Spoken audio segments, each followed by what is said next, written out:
The Applecross Saga, Book 1, The Wideawake Hat.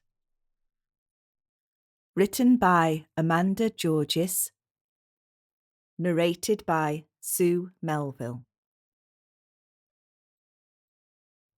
Prologue. Hinawai looked forward and back. Should she go on? Should she go back? Where was the path? Matagauri, Tarami, and thick tussocks of haumata blocked the way. But looking back, the path seemed to have melted into the undergrowth now. "Go forward, Hinawai," she whispered to herself, but loud enough to startle a small brown ground-dwelling bird who squawked loudly as it ran past her feet, causing her to drop the carved spear balanced like a perfect extension to her fingers. Picking up the spear and shrugging her shoulders to adjust the weight of the long, thin woven basket strapped over her breast, the young Maori girl stepped forward into a gap between two large, spiky, scratchy plants which grew almost as tall as the girl herself. Matagauri needles raised red lines on her bare legs, but she was used to that. The patterns they made were like the designs pressed painfully into her father's face. They proudly told a story of her short life. Hinawai, Water Maiden, her name given at birth, had become her purpose in life. Did the name dictate the route she had taken? Would she have been here this day, doing what she had to do if she had been called Arahaya, or even Haitatanga?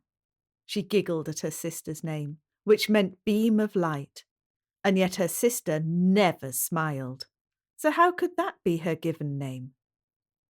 As she raised her head to laugh out loud at the absurdity, she stumbled into a tussock from which a cloud of tiny moths flew out. Battling on across the vast plain, she glanced back to the hill where smoke rose from the village fires. A faint smell of cooking reached her. I'm starving," she thought to herself, and that spurred her on towards the sound of water. The bushes began to get further apart, and the ground under her sandals less grass, more stone. Little lumps of round, polished grey pebbles pressed up through her soles, but she knew she must take those painful steps. Yesterday's rain would bring the water nearer to her, and, with any luck, her mission would end in her contribution to dinner being baked over one of those cooking fires. It made her mouth just water to think of it. Light reflected off the water as she stepped over the riverbed stones. Heading upstream, she traced the journey of one of the braids of the river. Just like the long tresses of hair she combed each morning, the river's fingers followed their chosen path through the stones, joining, parting, bubbling, pooling. In one of those pools she could sense the depth, deep enough to hide an eel, perhaps. Crouching down, she pulled her bait out of her woven kite. Just a tiny piece of dried meat taken from the carcass of a water bird that had been their meal yesterday. Hinawai expertly attached the bait to her line and dangled it over the edge of the deepest part of the pool. Then she took up a pose of absolute stillness. Her mind wandered, as it always did when she waited patiently for the bait to be taken. She loved this place, flat as one of her mother's flower breads, brown and, to some of her family, boring and unproductive. She knew this land held more treasures than you would think by just passing through it. Water gave you fish, eels, duck-like birds with the succulent flesh, and green leaves, which made good eating and could be used by the elders as salves to cuts and bruises, or medicines to cure a headache or a toothache. Grass gave you roots to eat, berries to pluck, birds to trap, and plants to be woven into cloths and baskets and beds to sleep on. All around this flat land, the hills stood guard in their enclosing circle, each point or slope having a name and persona, the gaps between them allowing passage to other lands. At the end of the warm seasons, Hinawai and her family passed through the gap over there to reach the places where the winds don't blow so hard and the cold rains and white frosts don't bite quite so much into your face and fingers and toes. But at this time of the year, there is nowhere better in Hinawai's mind than this flat but abundant plain crossed by its productive rivers. Her mind wandering in the sun's warmth, Hinawai nearly missed the dark movement in the water and the sudden twitch of the bait in her fingers. Moving swiftly, she turned, pulled the spear back enough to thrust it into the depths, and calmly pierced the flesh of a great grey, slippery eel. For what seemed but a short while, her strong shoulders wrestled with the writhing, muscular fish. She was small for her age, but adept at this process, so it wasn't long before the eel lay on the stones unmoving, his skin glistening with the water from which it had been taken. She whispered a short prayer to the water gods in thanks for a creature to eat and to appease the animal gods who had lost a kindred soul. Head first, the eel was dropped into her long basket. Such a big eel that its tail flopped out of the top, slapping Hinawai around the ear at every step as she started the journey back home. Watching from a slight rise towards one of those circling hills, Hinawai's mother waited her return. As she slowed to walk up the hill, Hinawai waved to her mother. "Another eel for tea tonight, Fire," she called, "and a big one." Her mother surveyed the flat lands below and wondered at the abundance of this place which looked so barren, with nothing much to cause you to stop and spend time. What did Papatuanuku, the Earth Mother and maker of all things under the sky, have in mind for this unique flat plateau? One day, someone may find some use for this place, she thought to herself, as she took Hinaway by the shoulder and they set off back to the village together to prepare their feast.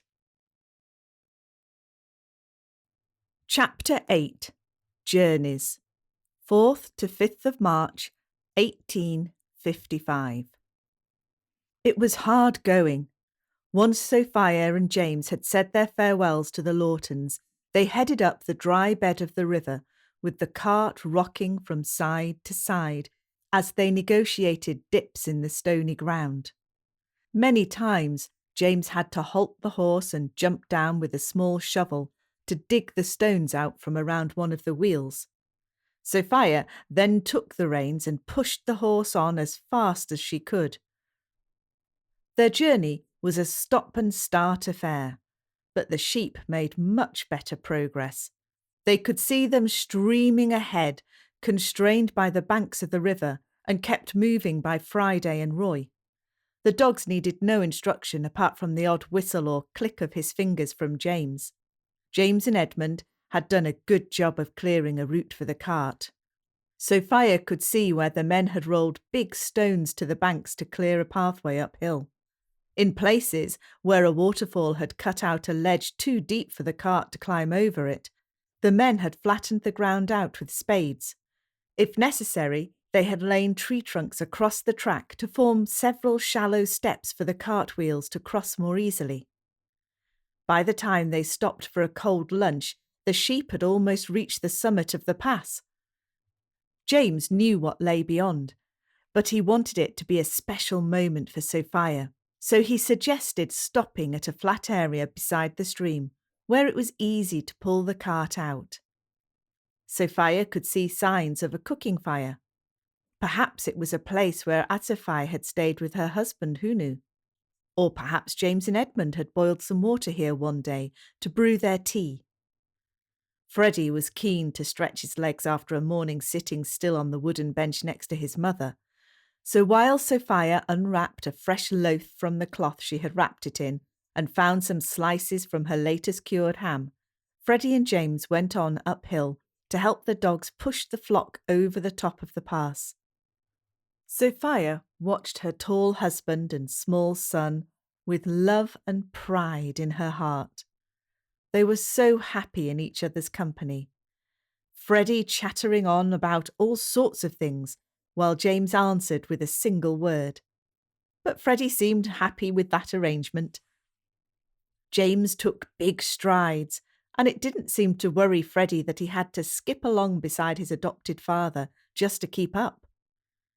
She felt her belly and wondered for a moment whether a new half-brother or sister stirred inside her. Soon, she hoped. As the sheep streamed over the hill, the sound of 4,000 feet and 1,000 sheep's tongues fell silent. Sophia marvelled at the difference, and for the first time that day she heard birds singing and insects whirring. She looked up to see the outline of her family standing like silhouettes against the afternoon sun. It was a picture she would cherish during the following months. James turned to raise an arm, encouraging her to join them. Ever practical, Sophia threw the cloth over the food to stop the insects or birds taking their lunch before they had a chance to eat it themselves, and then hurried uphill. What breath she had left after the climb was taken away entirely by the view that met her. They told her and Nancy that the place they were going to was paradise, but nothing could have prepared her for its beauty. A vast flat plain lay before them, dotted with tussock grasses and small bushes. The stream they had followed uphill took a turn behind them and wandered gently to their left before disappearing from view. But they could see and hear water to their right, as at least one other stream began its journey down the other side and across this huge basin. Somewhere, not too far away to the right, she could see a plume of blue smoke rising. "What's that, James?" she asked. "I thought we were alone in this place."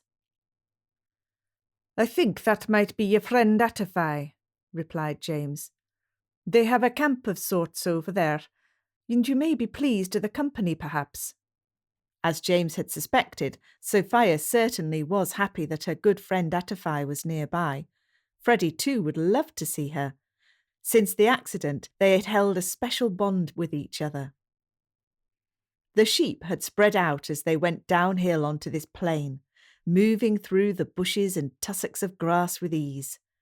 Trees punctuated the hillside, and some of the flock had taken refuge in their shade. The poor animals lay breathing heavily after their strenuous journey, steam rising from their fleeces in clouds.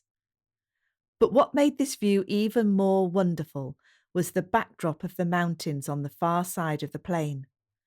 Sophia could see immediately while James and Edmund had referred to it as a basin. It did indeed feel as though they were standing on the edge of one of her flat pie tins. But someone had sprinkled flour on those mountains beyond, as they were topped with a white coating, even though it's barely the end of summer. She wondered what they would look like covered in winter snow, and looked forward to seeing how this place changed throughout the seasons. James was thrilled that Sophia had caught his enthusiasm for this place. He could see it in her eyes as he put his arm around her shoulders. Life would be perfect here. He just knew it. No words needed to pass between them as they just stood together surveying their new land. James and Sophia turned back reluctantly to their temporary camp, calling for Freddie to follow them. They were happy to let the sheep wander where they wished for now. The dogs needed a rest. In fact, Roy and Friday greeted them by shaking the water from their thick coats all over them. They had found a pool of ice-cold water and had been standing in it up to their bellies with their tongues hanging out so far they could take a good long drink at the same time. Now, with a thorough shake from their noses to the tip of their tails, they were dry and could lay down under a tree to sleep while their master and mistress ate their lunch. They knew they would get a portion of this meal, even if it was only a crust of bread thrown in their direction. After their simple meal, Sophia began to pack things away, but James was looking up at the gathering clouds. He was growing a little anxious about the weather and was not sure whether they should stay at this site for the night or push on over the hill with the horse and cart, risking getting a soaking before they reached the flat area he hoped would be part of their new home. If they stayed here, there was a chance that the sheep would spread themselves out across the plains and it would be a hard job for the dogs to bring them back all together again. "Let's push on," he said to Sophia. "There's rain in those clouds, and I would like to keep everything dry tonight if I can." And so they made their entry into the basin, pushing the horse over the hill and then reining him back to stop them all tipping downhill in a heap. The dogs had been sent on to gather the sheep together again, while Sophia and James took a diagonal path toward the stream they had seen earlier. James was familiar with this route and deftly drove the horse along until they reached a flat area of land sheltered by trees behind them, but with an open view across the plains beyond. He already knew that it would be the place where they would build a new home, and he could see that Sophia was already working out where the best shelter would be, where to build a fire for now, and how to set up a temporary shelter before the impending rain set in.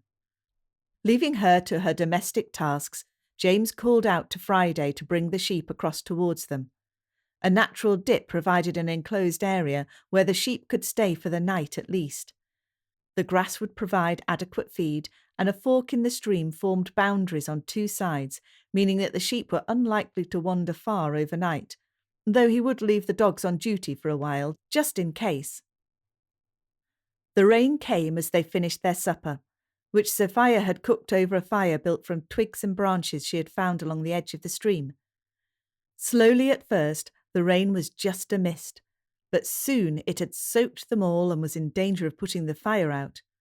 There was nothing for it but to retire under the shelter of the canvas cover, which Sophia had set up between the cart and the overhanging branches of a tree.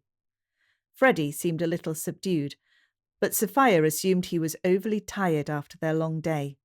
He shivered a little as she wrapped him in a coarse blanket and hummed a lullaby to him. He was asleep in moments, and she lay him down on the mattress they had carried in their cart for them all to sleep on. She too was ready for sleep, but James was concerned for his flock, so he stayed fully clothed while Sophia snuggled under the covers next to Freddie. Her dreams were full of plans for a new house, a new start, and perhaps a new child.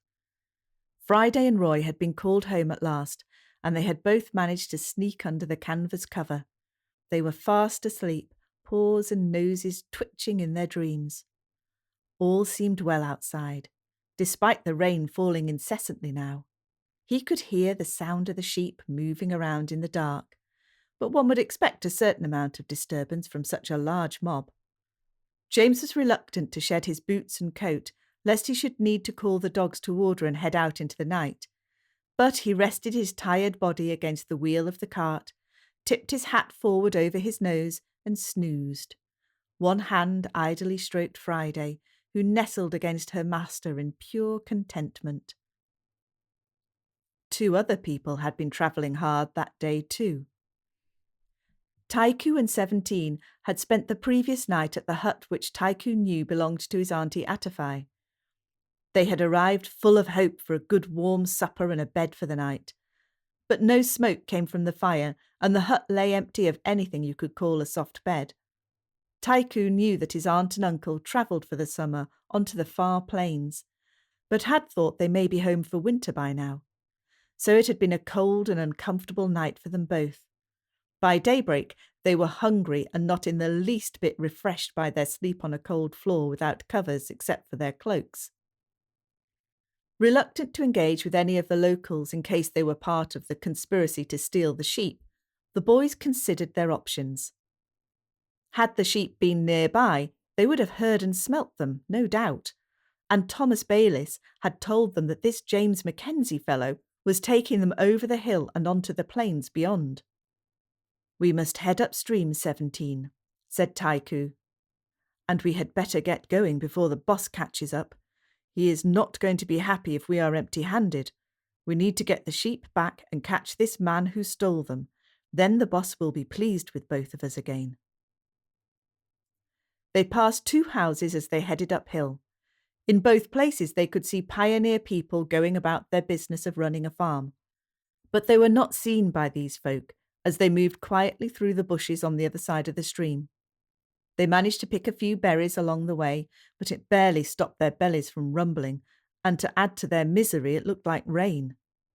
But they carried on climbing, occasionally finding signs of travellers on the same track, Here a wheel track, there a footprint in the soft ground. The rain had started to fall in a fine mist, which soaked through their clothes in no time. They reached a flat area beside the stream, where the remains of a fire could be seen, although the rain had turned the ashes wet and cold. Just a short distance beyond this, they reached the summit and stood side by side surveying the plains beyond. It was hard to see too far ahead as the rain was now falling steadily and the clouds had come down low. Darkness would come very soon. But in the twilight, beneath the layer of mist, they could make out the white shapes of many sheep, and they realized they had reached their goal. To their right, they could see a cart where a shelter had been set up, a horse grazing next to the tree that held its tether, and steam rising from a fire which had not survived the incessant rain. Now all they had to do was turn those sheep back the way they came and seek out this freebooter Mackenzie from his camp. Mr. Sidebottom would be pleased with them both. Roy gave the alarm first as he sat upright and gave a low, fierce growl. James was immediately awake to the sound of the sheep being disturbed. Leaving his new family to sleep, he called the 2 dogs to come with him, lit a lantern with a flint, and set out to see what was disturbing his flock. He suspected the Bayliss boys were up to no good, perhaps, or maybe a herd of wild pigs. He chuckled to himself at the thought. Well, not much difference between those two, eh? There was no doubt the sheep were in turmoil, and he could see the odd flash of a lantern between the bushes as he ran down to the edge of the natural enclosure, which had kept his sheep safe until now. Roy gave another deep growl as the shape of a person came out from behind a tree. Although James could not see who it was, it certainly didn't look like Thomas or Simon. "Are you James Mackenzie?" said the shadowy figure, in an accent that James found hard to understand. "Aye, I am, sir," he replied tersely, "and who wants to know it?" Tychoo was not sure what James said in his thick Scottish dialect, but he assumed correctly that this was indeed their quarry. "You stole our sheep, and our boss wants them back," accused Tychoo. "And you will be hanged for it," he added, just to make it sound as serious as possible.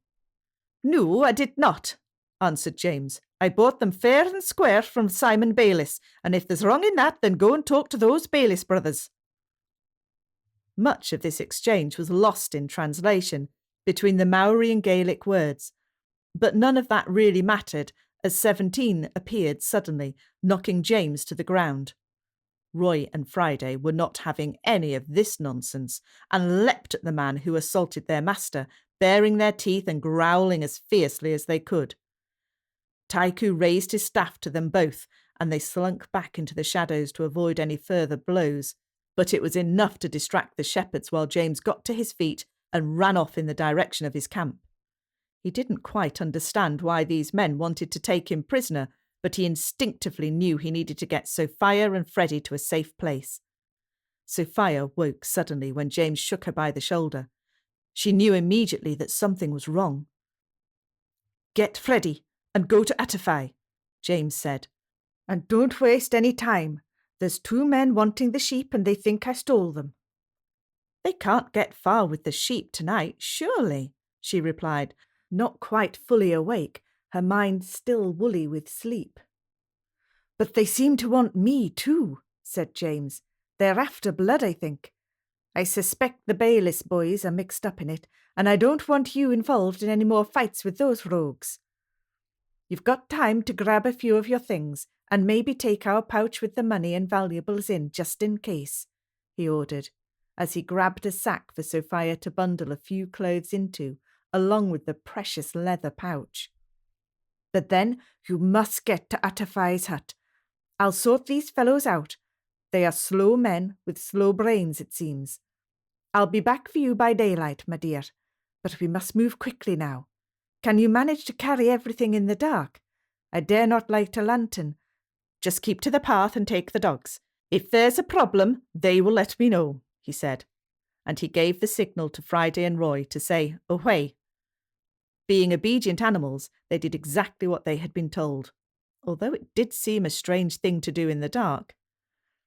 Before she realised what was happening, He had slipped away into the shadows, so there was nothing left for her to do but hoist the sack over her shoulder, pick up the sleeping Freddie from his bed, and follow the dogs towards the tiny flickering light that she could see from Atafai's dwindling fire. Although it was dark and the mist seemed to be closing in around her, she managed to keep to the narrow path along the ridge, and it seemed to her only a few minutes before reaching the hut to find Atafai standing at the entrance as if she was waiting for someone. "You have come," said Atafai, "and you will both be safe here for the night."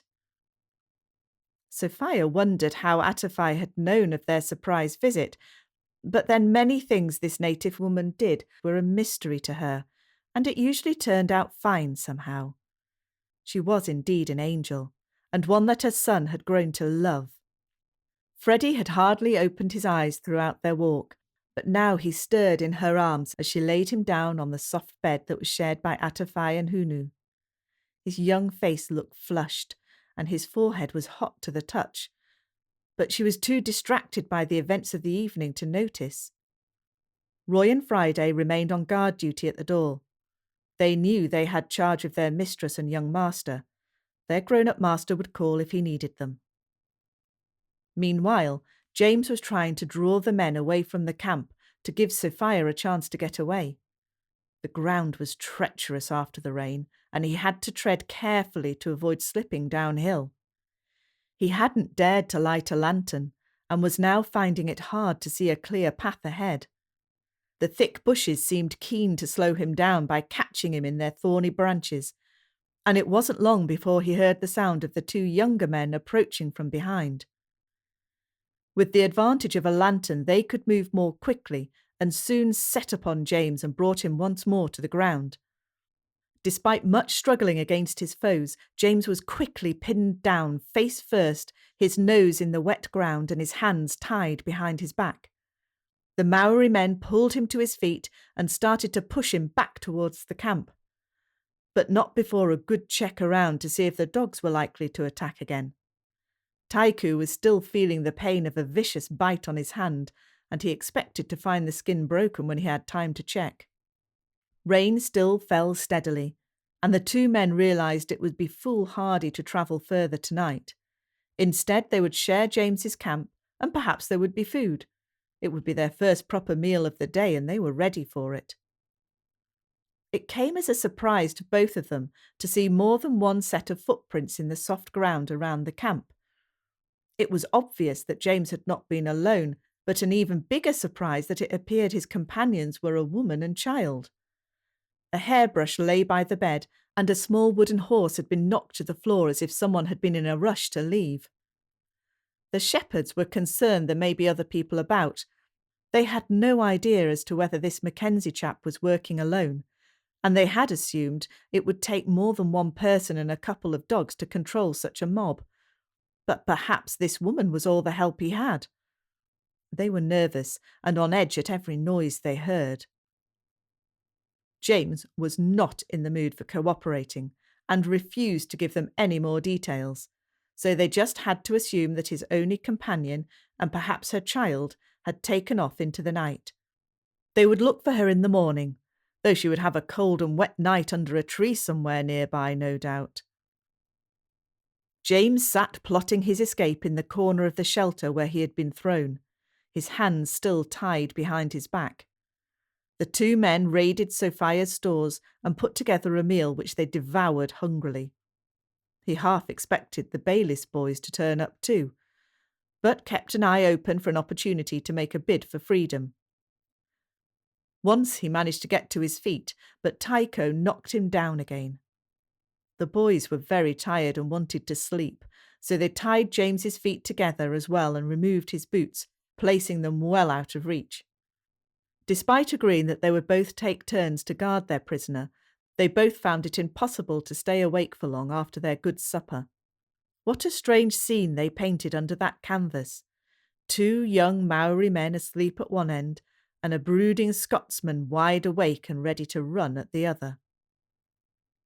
James realised that the rain had stopped, though the drip still fell steadily from the edges of the canvas cover. With his hands and feet tied firmly with rope, he saw no chance to make his escape, and now it would be doubly difficult without boots. But a sound he recognised made him sit bolt upright. It was Friday. He whispered a word to keep her quiet, but she was used to working in silence so as not to disturb the sheep. Leaning backwards from under the shelter, he offered his tied hands to her. "Bite, Friday, bite," he whispered. She was a clever dog, but she hadn't heard that command before. But why could her master not put his hands out to pat her? Perhaps the rope was like her collar. She didn't much like her collar, and if she could have bitten at it, she would have removed it by now. So maybe this is what she should do with her master's rope collar thing that went around his hands. She began to chew through the thick rope. "Quietly," said James, although he knew she would work in silence. James pulled his hands apart and felt the threads of the rope offering less resistance as Friday chewed and chewed. In a rush, the rope came apart and his hands were free at last. He reached down quickly to pat Friday, whispering a quiet, "Good girl." She was pleased with herself, but kept her tail still so as not to make a noise by beating it against something. He quickly untied the ropes that bound his feet, but the boots were a bigger problem. One of the men had fallen across them in his sleep, and there was no chance of picking them up without disturbing them both. So he had no choice but to escape without them, silently thanking Sophia for providing him with good, thick woolen socks to wear. But luck was against him at the very last minute. As he grabbed his hat and ducked out under the canvas shelter, he was just too late to see the water bucket, which he sent flying with his bare foot. It spilled its contents before coming to rest with a metallic clunk against the pots and pans which had been neatly arranged by his wife that afternoon on a low shelf.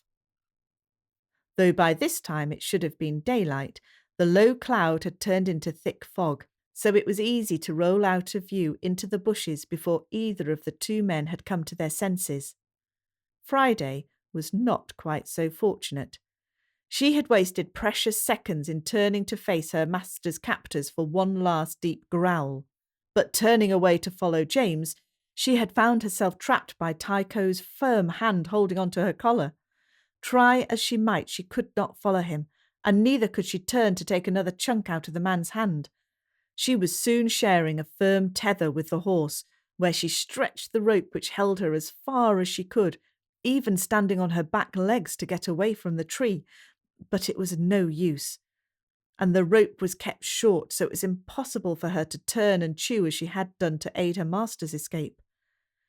James gave a series of low whistles from his hiding place, expecting Friday to follow him. After a considerable time that he knew he should not waste in waiting, he turned reluctantly away and set off to find a safe place where he could consider what to do next. Friday had taken off before, and she usually found her way back to him, so he was not too concerned. "If we can't have the man, we will at least have his horse and the dog," said Tycho to 17. "We will not find him in this fog anyway, so we may as well wait for it to clear before we start to drive the sheep back to their proper home." "Maybe we can get that dog to help us," replied 17. "She's a good worker and loyal, so we could sell her for a good price once we get the sheep back home." The two shepherds decided that they could do no more until the cloud lifted and settled back into the comfort of their borrowed camp. They found oat cakes, which made a good breakfast, and dozed a little longer, not wishing to leave this warm haven for the damp and cold outside. Friday gave the first warning of someone approaching, and the boys were instantly on the alert for an attack from James or his accomplices. So John Sidebottom, arriving on horseback, was greeted by the two boys with sticks raised above their heads.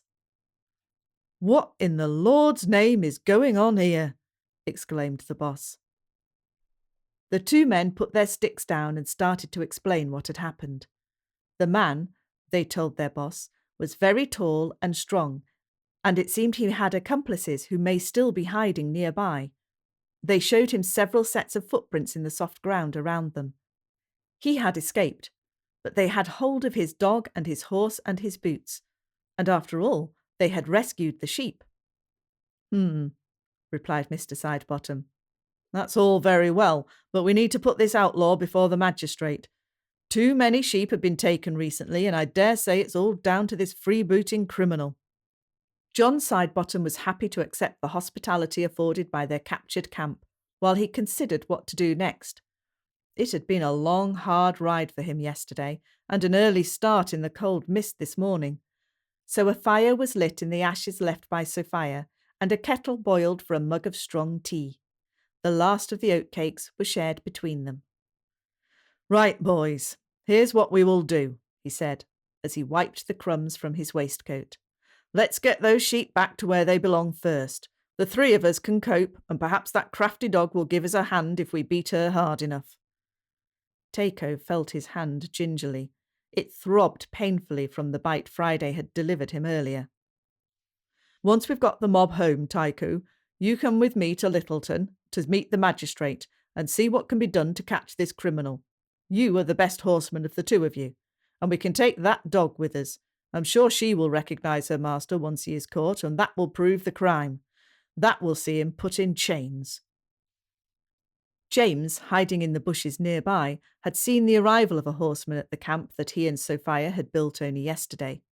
It seemed an age ago, and how different their dreams had become in only that one day. Hoping to find out more about these men who thought he had done wrong, he crept within earshot of their shelter.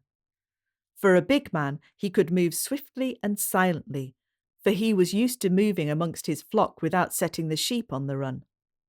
In that way, he heard the words of Mr. Sidebottom. They suspected him of rustling sheep, and not just these sheep, it seemed. There was only one thing for him to do.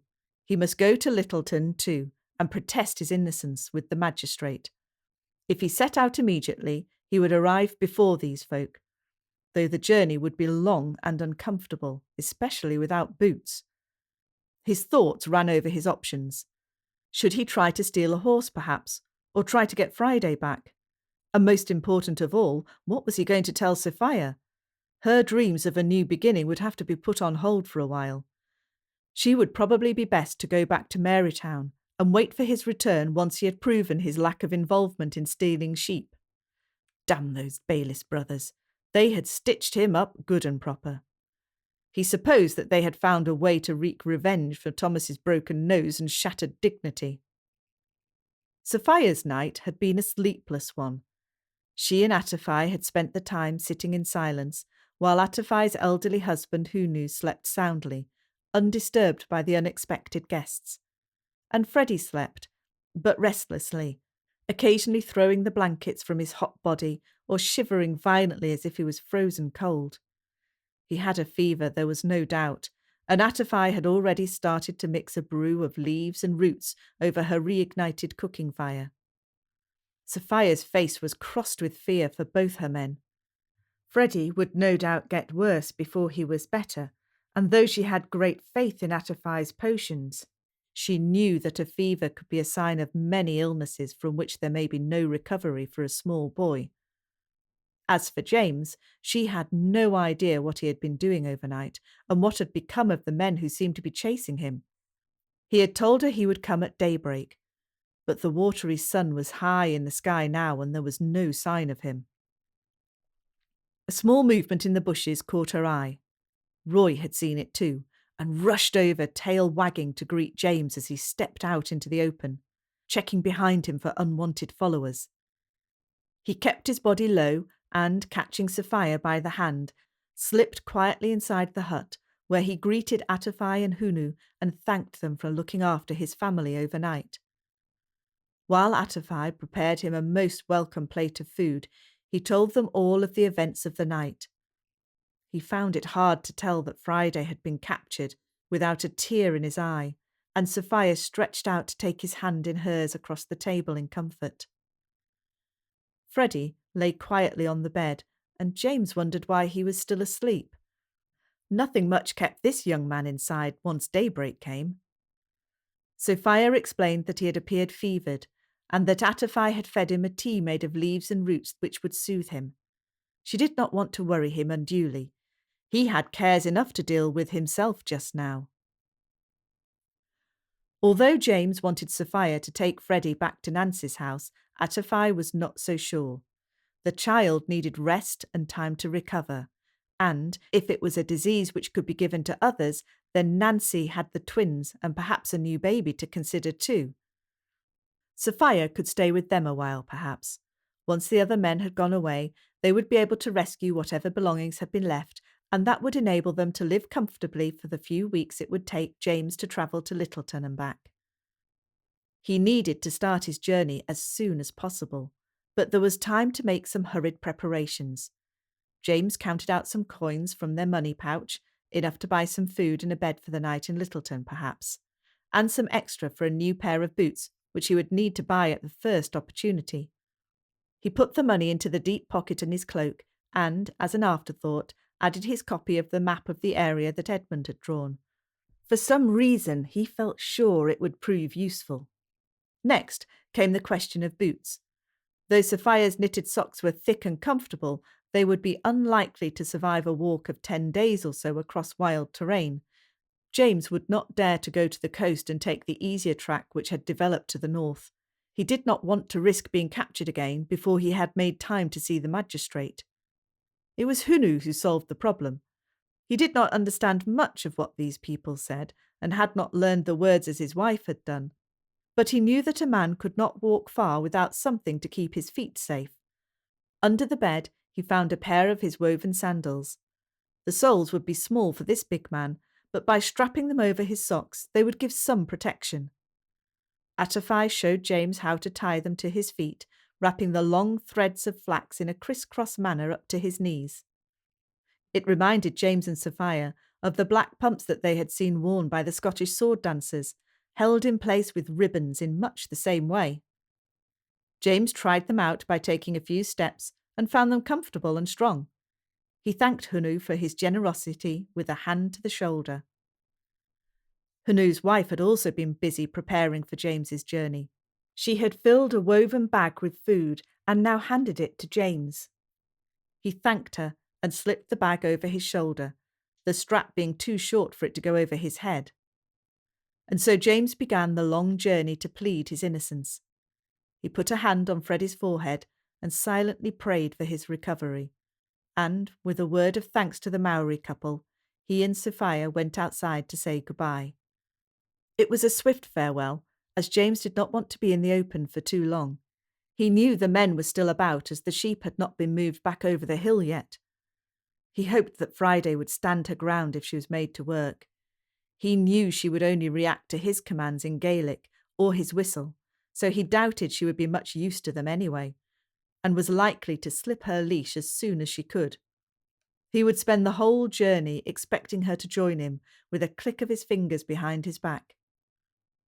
His embrace with Sophia was as long as he dared, and then he was gone, leaving his wife standing forlorn in front of the hut.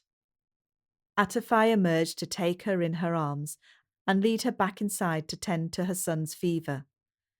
It would be many, many days before Sophia and James embraced each other again. Chapter 9. Innocence. 6th of March to the 16th of April, 1855. The shoes that Hunu had given to James were proving to be most effective. On the odd occasion that a sharp stone caused a hole in the woven fibres of the sole, James could easily repair it.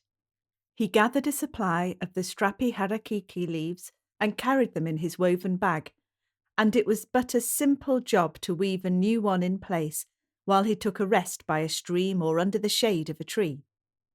He began to realise how the Maori people had travelled so easily through the rough terrain, and he found himself with a growing respect for their design skills and the way they took what they needed from the environment to make their lives more comfortable.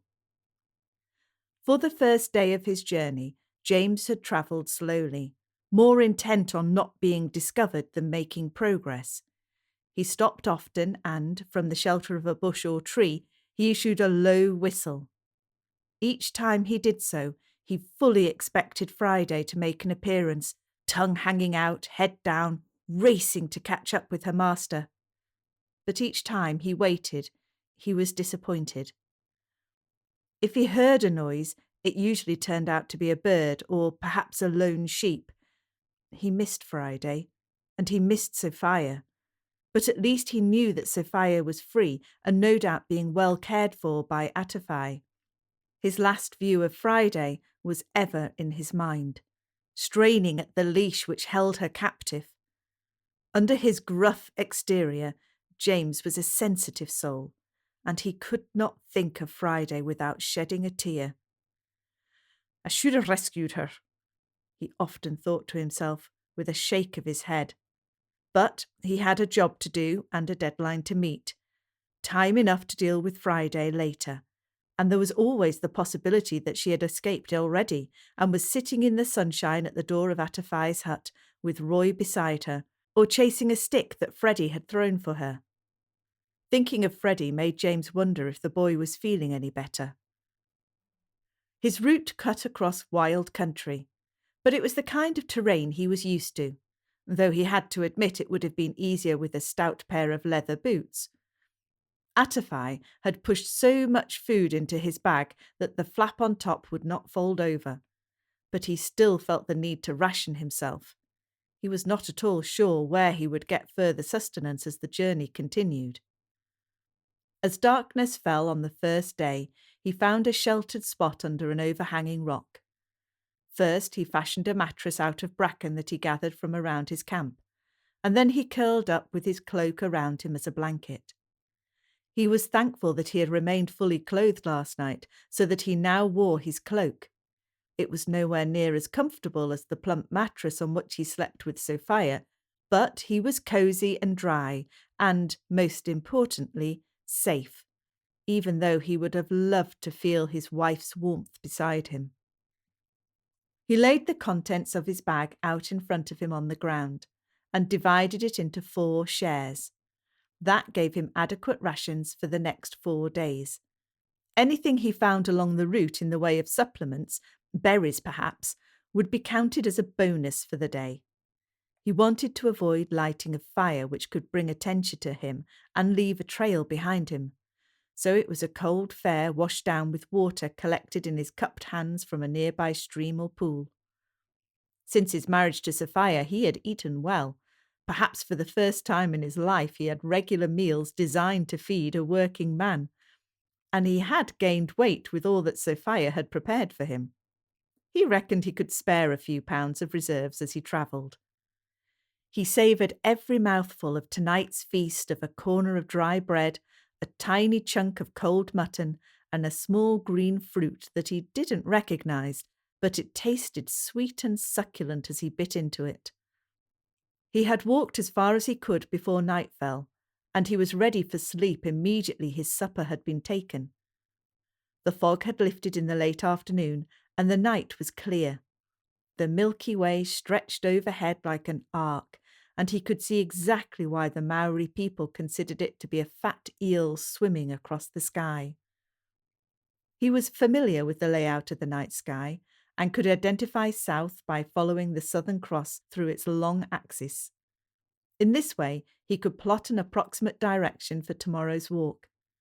He reckoned if he kept roughly northeast, he would meet the coast some way below the port of Littleton.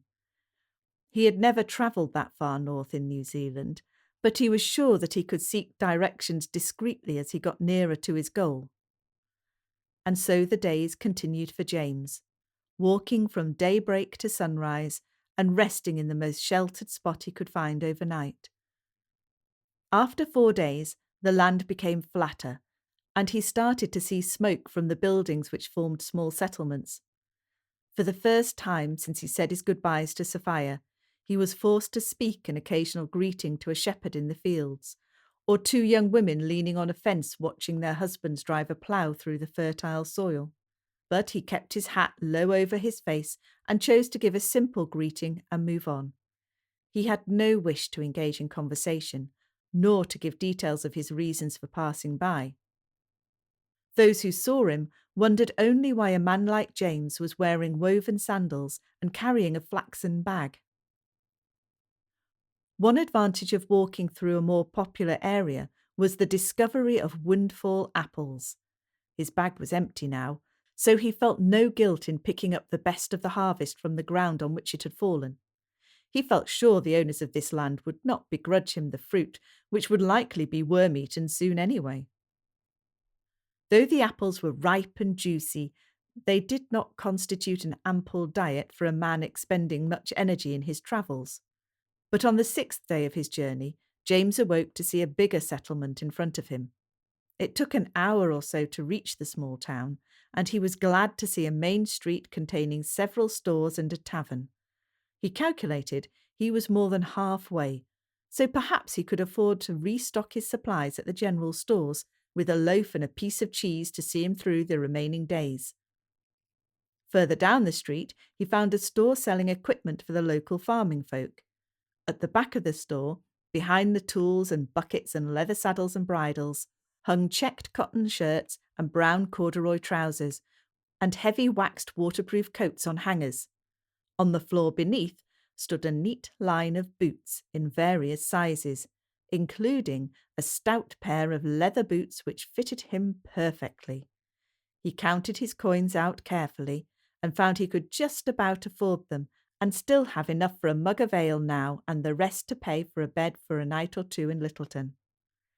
The young girl behind the counter wondered why this well-dressed stranger had no good boots to his name, and quietly slipped a new pair of woolen socks into his hands too. James thanked her for her generosity and went outside to sit on the step, where he peeled his woven sandals and worn-out socks from his tired feet. It was a pleasure indeed to wriggle the new socks over his toes and to step into the firm leather boots. The beer tasted good as any drink he had ever tasted, and the chair he had taken in a quiet corner of the small tavern was as comfortable as any seat he had ever had the pleasure of using. But he could not rest for long. It was vital that he reach Littleton before his accusers, and he had no way of knowing how much of their journey they had completed so far. He downed the last drops of beer in his mug and took his leave, with a hand raised in thanks to the man behind the bar. The proprietor of the tavern wondered what had brought the tall stranger to his small town and where he was headed. It was going to be a close-run race for James. John Sidebottom and his companion Taiku were well on their way to Littleton too. In John Sidebottom's opinion, the return of the sheep had been an absolute shambles. Taiku had found the horse hard to handle, as it was a spirited beast, more used to the shafts of a cart than a man in the saddle. Taiku had spent much of the first hour or so on his bottom in the mud, and had now resorted to walking alongside and leading the horse. 17 was left to deal with the dog. They didn't dare let the animal loose for fear of her running after her master, but any command they issued was entirely ignored by her. In fact, every command was interpreted as the sit command, it seemed. 17 had spent most of the morning walking backwards while dragging the poor dog through the wet ground. It was not a good way to make fast progress home. The direct route to their farm did not require passing through Marytown, which in many ways was fortunate, as they would have been the laughing stock of anyone who saw their efforts. Sidebottom's horse was the sole worker for most of the day, as the foreman drove him hard, catching runners from the pack or tucking in the stragglers. At the end of the first day, they were still heading downhill with a considerable distance to cover once the ground flattened out. So a camp of sorts was made in the open, and a roster drawn up for guard duties. There was still the possibility of another attack on the sheep, or perhaps an opportunity for the freebooter to reclaim his dog, so each person would be awake for 4 hours at a time, while the others tried to catch some sleep under the stars. They had not been travelling for long in the following morning when Mr. Sidebottom saw 2 horsemen approaching. It was the Bayliss brothers coming to see what they could do to help. Though he didn't trust the boys as far as they could be thrown, John Sidebottom had no real choice but to accept their offer, even though they would no doubt ask for payment for their services later. The brothers and their pack of dogs quickly and efficiently tightened things up, and the mob of sheep started to move at a better pace. By the time the sun began to set behind them, They were within reach of home, and though the last few miles were covered with the light of lanterns, they did indeed reach their home pastures by the end of the second day. That night, all the men slept in comfortable beds, having eaten a warm supper provided for them by Mrs. Sidebottom. But before retiring to bed, the conversation had inevitably turned to James Mackenzie. "Why did you not chase him down and give him a good dose with your fists?" asked Thomas. "We prefer to do things by the law here, Mr. Bayliss," replied John Sidebottom, thinking to himself that he really didn't like the way these two men behaved. "We will seek out the authorities in Littleton, and the law will decide on his guilt and punishment," he continued. "Oh, he's guilty, believe me," said Thomas, "and guilty of many another crime too. Just look at all those sheep you have lost in 10s and 20s over the year. He will be at the root of that, there is no doubt. He hoodwinked us good and proper into dealing with you, with not a thought of paying good money for those sheep." Well, we will see about that once the facts are put before a magistrate. And now I am ready for my bed," said John Sidebottom, as he got up slowly to his feet and headed to the comfort of his wife. "Good night to you all, and be ready for the next part of the journey tomorrow, Teku. And make sure that dog is tied up properly. We need her as evidence." Much to their annoyance, the Bayliss brothers were still in their beds when Mr. Sidebottom, Tycho and Friday set out the next morning. Poor Friday had to run to keep up with the horse that Tycho rode. Her collar had been attached to a chain, which in turn was fixed to the saddle, so wherever the horse went, so did Friday, at a horse's pace. And the chain was hard to chew on. She had tried, and it had only resulted in a very sore gum and a broken tooth. By the time the two brothers had risen, their only companion was 17. They could get no sense from him. Mr. Sidebottom had been very firm. He had told 17 not to allow the boys to follow him. He did not trust them to tell the full truth, and even a thief like Mackenzie deserved a fair crack at justice. Nevertheless, Thomas and Simon decided to add their weight to the evidence against James and packed their saddlebags with supplies for the journey north. They had, of course, visited Littleton only recently and were happy to spend some time there in the taverns and boarding houses, awaiting the trial of their enemy, James Mackenzie. Their revenge had not quite gone to plan, but there was still a chance they could ensure a guilty sentence was forthcoming. The route north along the coast was a well-worn track these days, but nevertheless it was by no means a smooth road. Though Mr. Sidebottom drove his horse hard and expected Tycho to keep up, their speed was limited by the terrain and in places by the sheer amount of traffic in both directions. 2 horsemen were expected to give way to carts and carriages as they passed, and in many places it was almost impossible to pass slower-moving traffic unless it pulled over for them. At various river crossings, a queue formed, while small groups traversed the gravel banks and deep pools of water from one bank or the other. John Sidebottom wondered if he would do better alone, or perhaps he should have taken the inland route, leaving the shepherds to take the flock home. But they would probably still be trying to round the sheep up, let alone drive them back to the farm. They spent the first night on the banks of the Rangitata River, awaiting their chance to cross early in the morning before a queue had formed. The next night was a more comfortable one in a boarding house in the small settlement of Ashburton. And so the journey proceeded slowly. Too slowly for Mr. Sidebottom, but too fast for Tycho, who was not used to such long periods of time in the saddle, and he had sores on his thighs to prove it. Poor Friday was exhausted at the speed of her enforced run. Her only shred of comfort came from a good feed at the end of the day. John Sidebottom was not a cruel man, and he knew the benefit of a good working dog.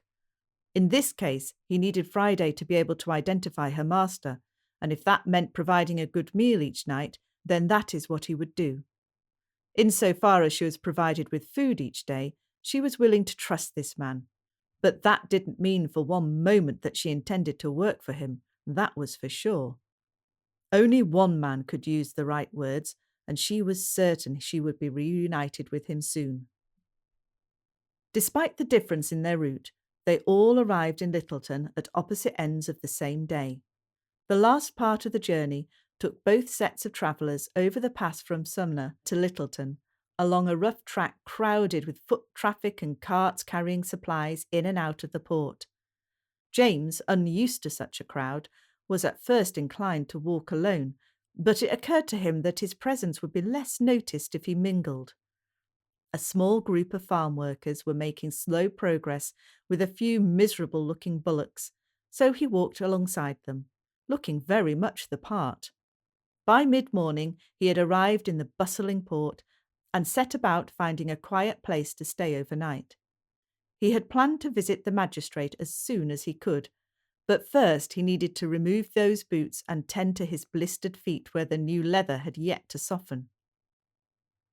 Mr. Sidebottom and his Maori shepherd had followed a similar path after lunch had been taken in Sumner. They had no need to disguise their reasons for travelling, and they had no idea that the person who had caused them to take the journey had beaten them to it by a few hours. Tycho was nervous of so many people, and unused to the crowds on the road and in the busy town. Even the buildings seemed tall and frightening. So his boss arranged accommodation for them both in a boarding house on the quayside, and left Tycho to rest his sore and blistered bottom for the afternoon. Taking Friday with him to explain the reason for her being there, he set out for the sheriff's office. At the very same moment, the Bayliss brothers rode into town. Sergeant Seeger was having a quiet afternoon for a change. Those brought into the jail to sober up after last night's revelry had all gone to their homes again, and the constables had swilled their vomit from the prison floor with buckets of water and a stiff brush. The business of crime in the region of Canterbury was a bit slow at this time of year, or at least the reporting of it to Littleton. Who would want to travel far in the shorter hours of daylight? He knew that many a misdemeanour would go unreported until spring, by which time the gathering of evidence would be impossible, no doubt. In the meantime, he was not adverse to an afternoon at his desk, with his boots resting on the tabletop, a mug of strong tea within his reach. Suddenly, there was a commotion at the front desk. "You can't bring that dog in here, sir," he heard the constable say to a visitor. "Oh, yes, I can," said Mr. Sidebottom. "She's evidence of a crime I wish to report, and she will be vital in the capture of the perpetrator. Let me in to see your superior officer, if you will." At which he pushed past the constable and into the office of Sergeant Seeger, who, as he quickly put his feet to the floor, knocked his mug of tea over, spilling its contents across the papers on his desk. "Bother, my man, what is it that demands my services so urgently?" he asked. "And why have you brought me a dog as evidence? What crime has she perpetrated?" As he spoke, the sergeant took a large handkerchief from his pocket and mopped at the liquid which was now spilling over the edge of the desk and soaking into his reports to the superintendent. "It's not the dog who's committed the crime, but she will lead us to his owner, who has stolen sheep from us all," replied Mr. Sidebottom. "Then please be seated and tell me all the details," said the sergeant, as he reached for a dry piece of paper and his pen. And so John Sidebottom explained his view of the facts of James's crimes, and his wish that the sergeant and his men should join him in the search for the freebooter.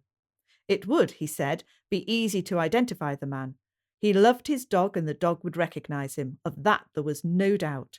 That way they would know he was guilty of the crimes. Agreement was reached that there were indeed crimes to be investigated, and it certainly did seem that this chap was guilty of them.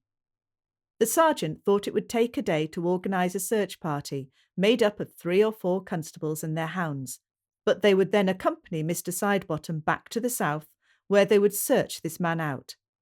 Justice would be done once he was returned to Littleton to be tried by a judge at the courthouse. With a shake of hands and an agreement to meet the following day, Mr. Sidebottom took his leave, dragging poor Friday by the short chain which she was now used to wearing, but certainly didn't like. In the open air, she gave herself a shake and pricked her ears up. On the way to this building, she had found a lot to sniff at in the gutters, and had managed to grab a mouthful of decaying food before this man had pulled her closer. Maybe there would be more food on the way back. But all thoughts of food were suddenly forgotten as a more familiar smell hit her nose.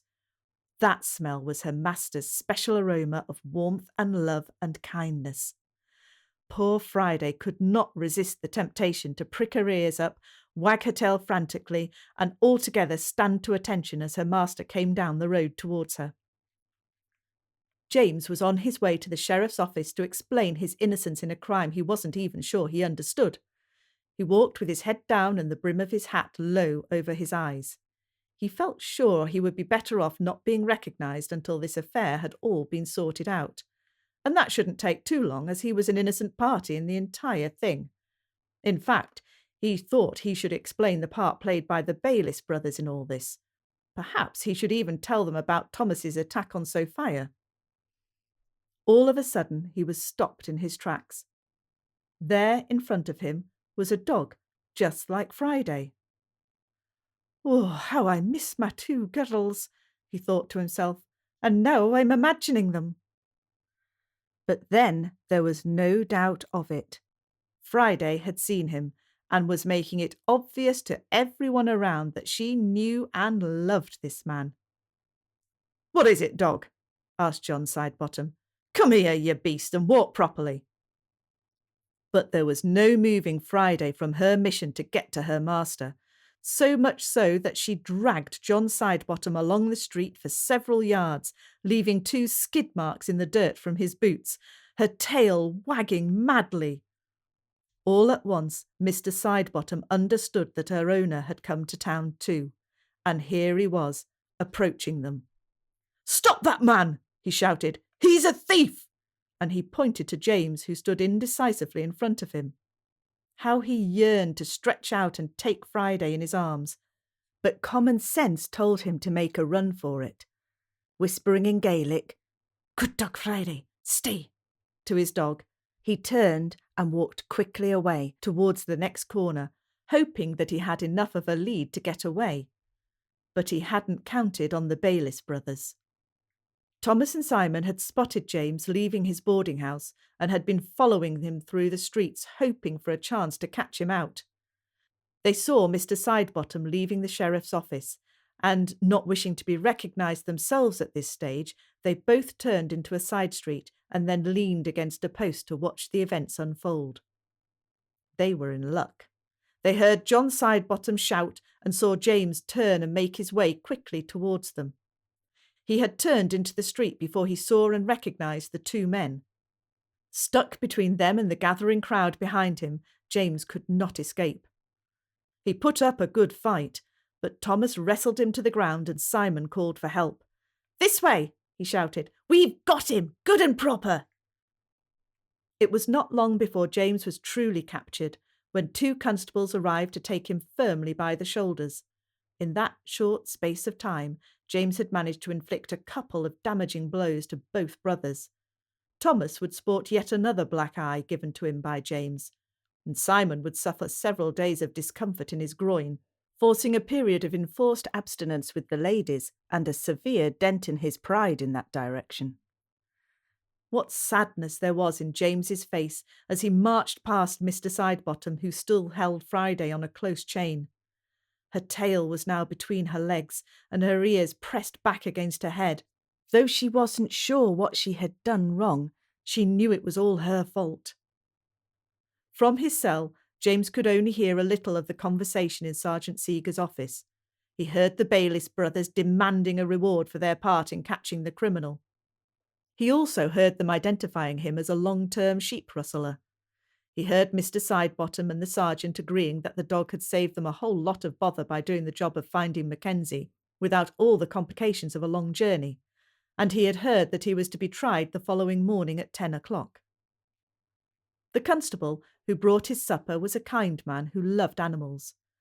After opening the door of his cell and putting the tray down, which held a bowl of soup, a wooden spoon and some bread, he could see that James was upset.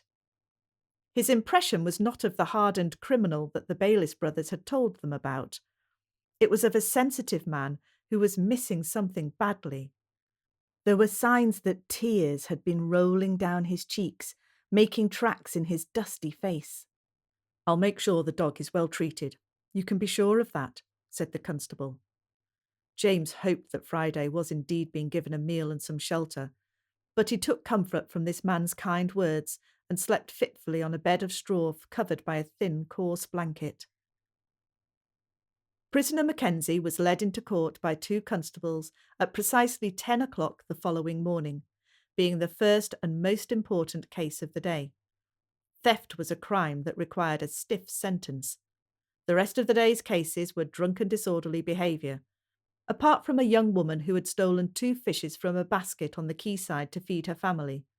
Hardly the same as stealing thousands of sheep. The courtroom was crowded with spectators. It was not often that a criminal was captured in full view in the street, and those who had witnessed yesterday's events were keen to see the outcome of the case. To start with, the proceedings were mundane, with the checking of names and the basic facts of the case read out by Sergeant Seeger from a sheet of slightly stained paper covered with his neat writing. The noisy crowd were convinced to a man of his guilt, there being no evidence offered to the contrary, and this was reinforced by the evidence of Thomas and Simon Bayliss, who stated under oath that they knew this freebooter and could state categorically that he had been involved in the stealing of sheep from various farms in the area to the south over several years. In fact, Thomas made it clear that he knew that Mackenzie had left Australia under a cloud after being accused of similar crimes. Simon was happy to confirm that important piece of evidence too.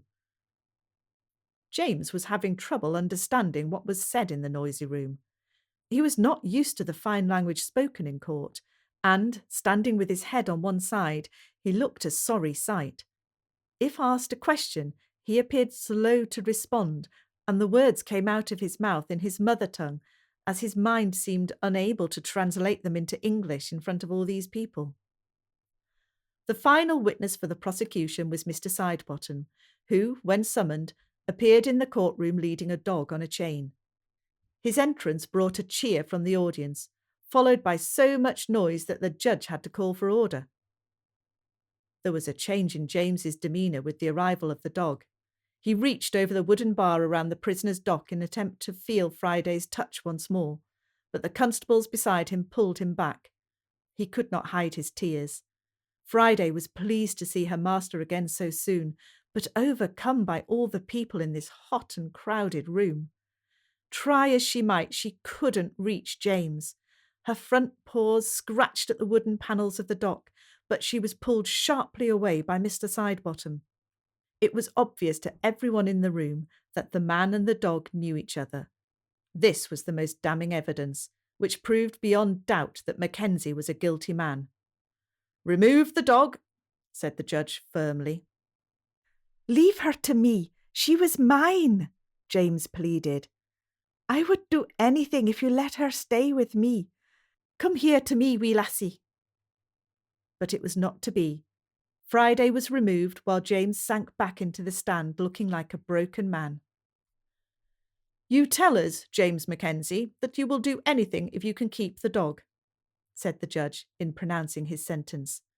"Well, indeed, you do not have the right to make that offer because we know you are guilty. Your dog has proven that to be the case." Lifting his gravel and tapping it firmly on the wooden mount, the judge declared, "You will return to custody forthwith pending your sentence to be decided by the Supreme Court sitting in April." As James left the court, with his head bowed down, all he could hear were the shouts and cheers of the crowd. Out of the general noise, he heard Thomas say triumphantly to his brother, "We got our revenge, brother, at last. We've got our revenge." Leaving the courtroom, Thomas had taken Mr. Sidebottom to one side and asked if he could take the dog.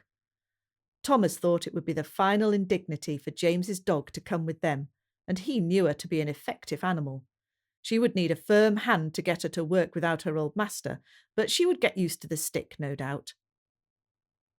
If truth be told, John Sidebottom had taken a liking to the little dog.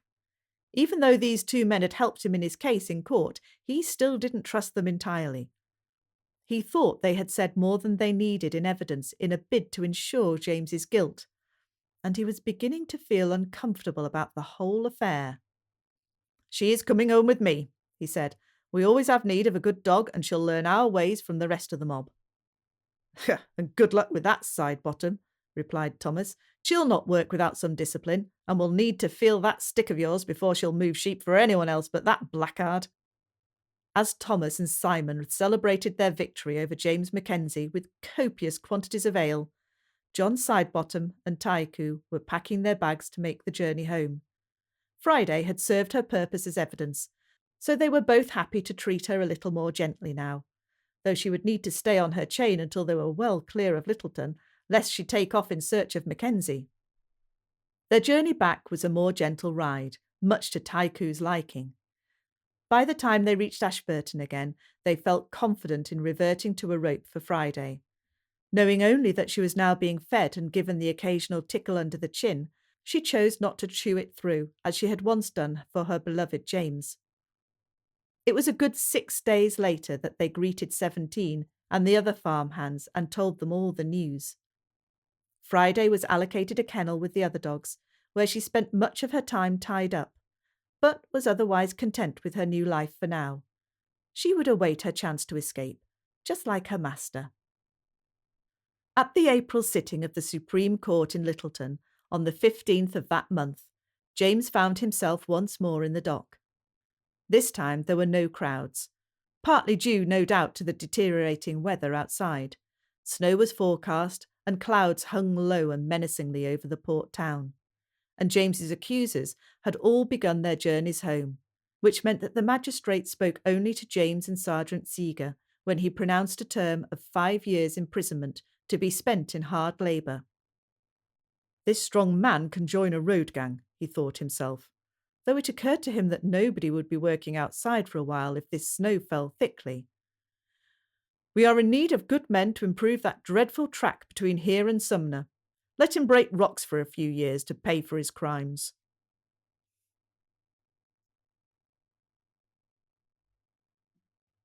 Chapter 10. Births and Deaths. March to April 1855.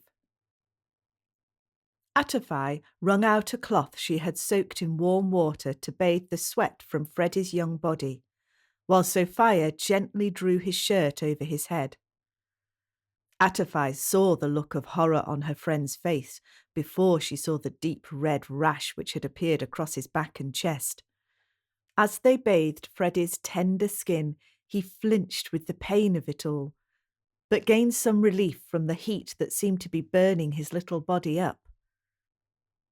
Freddie's fever had not yet reached its peak, but it was becoming obvious to Sophia that his symptoms were those of a disease that all the pioneers dreaded.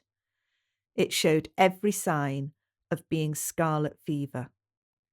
He complained in a rasping croak that his throat hurt a lot, and he was racked by bouts of a dry cough which worried both women in its intensity. Despite the beads of sweat on his face, he shivered so violently that he was in danger of falling from the bed. Sophia had heard about an outbreak of scarlet fever in Hawkesbury a few months earlier, and, though she knew that Freddie was young and fit and could fight disease better than most, she was really concerned for his life. Secretly, she was also concerned for Atafai and Hunu. The native people who lived in and around Hawkesbury had seemed more vulnerable to the disease than the pioneers, and she had heard that they had a tendency to fall ill and die quickly, almost before a diagnosis could be made. Hunu was an old, frail man, and she didn't want to put him at risk. So she fashioned a mask for him with a handkerchief, and Atafai tied it around his head to cover his mouth and nose whenever he was inside the hut. The hours slipped by on that first day and through the night, with Sophia thinking only of her son. It felt like her head had no room in it to worry about whether James had escaped the shepherds, or to think about how far he had got on his journey to Littleton. Neither woman felt like eating, but Atafai put a pot over the fire at some point in the day and left Hunu to stir it occasionally while she went back to her nursing duties. It was better for Hunu to be out of the hut anyway, so that he could breathe fresh air. There were times when Freddie slept, But Sophia could not leave him, even then, in case his rasping breathing stopped completely. In one of these quieter moments, Attify forced a bowl of soup into her hands and made her swallow a few reluctant spoonfuls. After the rain and fog of the previous day, the sun came out from behind the low cloud in the late afternoon and dried everything out. Hunu was happy to be able to get outside and leave the women to their young patient. His eyesight was poor, but he was surprised he couldn't see any sheep on the hillside. Perhaps James had returned already from his journey and had taken the sheep further down onto the flat plain. He picked up the wooden spoon to give the pot a stir, as he had been instructed, and thought to himself that he must tell Attify about the sheep later. It was not until dawn had broken on that second morning that the fever finally reached its peak, and Freddie whispered hoarsely, "Mama, Mama." Mama had been snoozing with a blanket around her shoulders, but was awake in seconds. However, it was not the fevered, delirious young boy who greeted her, but a tired, pale one who was trying to sit up in his bed. "Stay still, my sweet. You will be tired," said Sophia as she gently pushed her son back onto his pillow. Almost immediately he was asleep again, but asleep without the constant movement of the fever, a gentle, healing sleep. Attify had prepared a drink to calm Freddie's fever and a balm for his itchy skin. Both medications came from the same kumara plant, which Attify produced by boiling the tuber from beneath the ground and the stems and leaves from above. The liquor could be sipped to reduce fever, and the mashed remains spread on the skin to soothe it. Using the same kofi bark that had helped mend his broken arm, Attify made a tea, which she encouraged Freddie to drink to relieve his painful throat, even though he found it very hard to swallow. As each hour passed, he seemed a little brighter. Perhaps the worst was over. On the first day that dawned with clear skies and sunshine, Attify encouraged Sophia to take some time outside for her own well-being. She gladly accepted Attify's offer to sit at Freddie's bedside, while she went outside to take in gulps of fresh, clean air. It was as if the rest of the world around her had been closed off to her since James left, and it all came back to her in a rush. His hurried embrace, his last wave as he disappeared into the bushes to avoid being seen by his pursuers. Suddenly, the cares and worries for her son and husband took over her whole body, and she was racked with huge, heaving sobs as tears ran down her cheeks. First George, now Freddie and James. Was she to lose all her men? Was she to be alone in this isolated valley with their dreams of building a new life and home out of the question for now? Loneliness had fallen like a heavy cloak over her shoulders when George was killed. As the years had passed and her love for James had grown, the cloak had been lifted and her spirits soared. She could hardly bear the thought of it creeping over her soul once more. It was Attify and Hunu who brought her comfort for now. They both sensed that what Sophia needed was to be kept busy with domestic chores. So she and Attify changed the blankets upon which Freddie had been lain, washed them and laid them to dry across the bushes in the sunshine. Hunu was happy to sit with Freddie, although not so happy to be wearing his mask again. The women set about tidying their camp after all the rain and laid a new fire before turning towards Sophia's camp to see what could be salvaged. Roy came with them and spent much time sniffing around looking for Friday. There was a smell of her, but no other sign, and he could smell James as well. He liked that smell. There was not a sign of a single sheep to be seen, and the horse had gone too. Food had been taken, and the covers on much of the food had been carelessly left, so that the birds had been at the oats, flour, biscuits and bread. Some of it could be salvaged, as could the bedding and cooking utensils, and the canvas shelter would be useful too. The cart remained, but the women could do nothing to move it without a horse, so it stayed where it stood for now. They could carry things across the valley as they were needed, and the rest could be packed safely into the cart. The canvas shelter, the mattress, and some of their clothing were carried between them back to Atafai's hut. Sophia held the pile of folded blankets close to her face for a moment. Could she smell James in them, perhaps? Once the shelter had been set up to increase the living space, and the mattress had been made into a comfortable bed for Sophia, they had time to think about the events of the last day or so. Sophia was not at all sure she understood what had set these things in motion. James had said he was being chased for stealing the sheep, but she trusted him to have paid properly for them. She could only presume that it was the Bailey's brothers at the root of the confusion, but couldn't work out how the two shepherds had been the ones in pursuit of James. And why did he need to go all the way to Littleton to prove he had paid for the sheep? He said he was going to see the magistrate, but surely he should have sorted it all out with Thomas Bayliss. She shivered at the thought of that name, and knew in her heart that he had found a way to get his revenge for the day that James had saved her from his unwanted advances. Never mind, she thought to herself. James will sort it all out and be home in a week or so with Friday and the sheep. She wanted to go back down to Nancy's house to see if Edmund could help them to move the cart and to find out if they knew any more about the Bayliss brothers' involvement. But she knew she could not. If Freddie did indeed have scarlet fever, and it certainly seemed to be so, she had to stay away for several weeks. She could not risk the spread of the disease to the twins, and especially to Nancy, who was due to give birth any day now. But she missed her friends so much. Even though Atafai was a great comfort to her, it was not the same as sharing her dreams with Nancy and the other neighbours back down the valley. Freddie's health improved each day with the mixtures that Atafai made him drink and the salves which she applied to his tender skin. But how he itched! In places he had scratched his skin raw, and even in his sleep his fingers stretched out for the bits he could reach to scratch some more.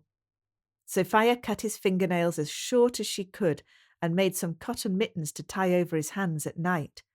He hated wearing them as much as Hunu hated his mask, but the women were strict with them both, and they were right to be so. After a week, Freddie was sitting up in bed and eating small mouthfuls of food, but he tired quickly and slept for much of the day and then was restless at night. And in that week there were no signs of illness in the three adults. As the days passed, Sophia grew to hope that they had all escaped the infectious fever. When Hunu sneezed, the two women exchanged worried glances, but he claimed it was just the fibres from the inside of his mask that had tickled his nose. The day that Freddie got out of bed for the first time was a real step forward. His legs were wobbly and his muscles wasted to nothing. He stood unsteadily by the bed, leaning heavily on the stick that Hunu had made for him. He was so proud of his staff, with the top carved into a man's face with his tongue sticking out. Freddie liked to put his tongue out and make his face look the same as the one on his stick, until Sophia told him off for being so rude. The women laughed to each other as the two men, young and old, wobbled their way across the camp, young Freddie trying hard to match the steps of the older man. Freddie had liked Atafai since she had helped to mend his broken arm, and now he came to love Hunu just as much. Sometimes he didn't understand the words that Hunu used, and sometimes Hunu didn't hear what Freddie was saying, but with some pointing and waving and pictures drawn with their fingers in the air, they managed somehow to communicate. Hunu and Atafai were never blessed with children, but they enjoyed the real pleasure that is given to childless couples by the occasional visits of borrowed children. Taiku and his brother were too grown up to visit these days, so Hunu was more than happy to take on Freddie as an adopted grandson at this late stage in his life. Freddie had no family nearby to teach him things that would normally be learned from a grandparent.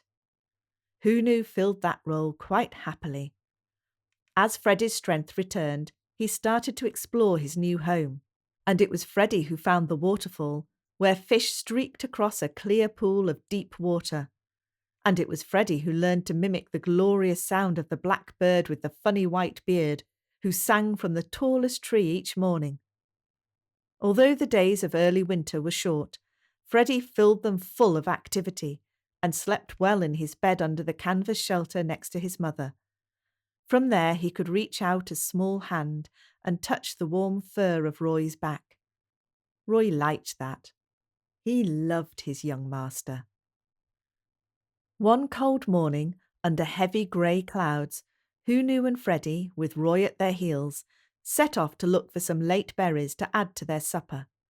Sophia went about her housework for the day, her mind racing with the decision she had reached overnight.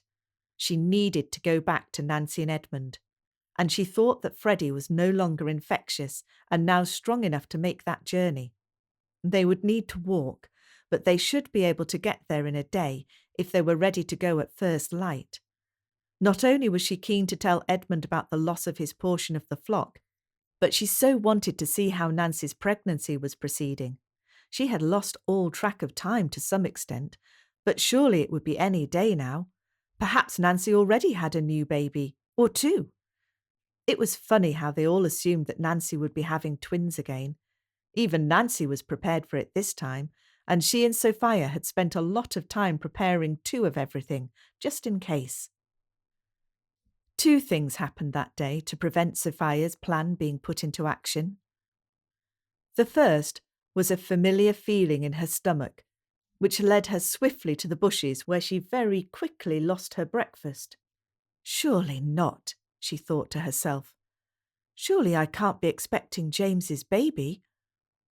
As in her first pregnancy on board ship, she felt much better once she had been sick and was filled with joy to think she had another baby in her belly. But how she wished she could share the good news with her husband. Every day she had expected James to come striding down the hill, with Friday at his heels. But today she willed it with all her heart. With these thoughts running around in her head, she had failed to notice that snow had suddenly started to fall around her. In no time at all, huge flakes of snow settled on every surface. Sophia shook her head to remove the drifts which had quickly accumulated in her hair. She was pleased to see Hunu and Freddie hurrying back to the shelter of the hut, stopping occasionally for Freddie to pick up handfuls of the fascinating white flakes. He had never seen so much snow in his short life and was very excited by it. In a very short time, the ground had been covered by a thick white carpet, deep enough to make it clear to Sophia that nobody would be travelling anywhere for several days. Back down in the valley, Nancy and Edmund were watching the snow fall and wondering when they would get to see Sophia again. They had so much to tell her, and so much to find out from her about recent events. Despite all that Nancy had been through herself in the last few weeks, she felt sad for her friend and wanted so much to be with her once more. Of course, they had not been aware that she was alone until 2 days before the snow came. They had seen James, Sophia and Freddie set out on their journey that March morning, with the sheep being driven efficiently onwards by the dogs. How they wanted to join them that day and start their dream together. But Nancy's pregnancy had not been as easy as her first, and she was certainly not well enough to travel and not fit enough to give birth in a temporary home. But they were not concerned that day. James and Sophia were happy to set things up and see out the winter, while Nancy and Edmund added to their family. Time enough for them to join them in the spring. The first few days after Sophia and James left were filled with activity, which kept Nancy's mind busy, but her swollen body tired out. Samuel and Carrie had moved into Sophia's house, and Nancy was happy to help them settle in. She liked Carrie, who, though younger than her and Sophia, was a resourceful girl.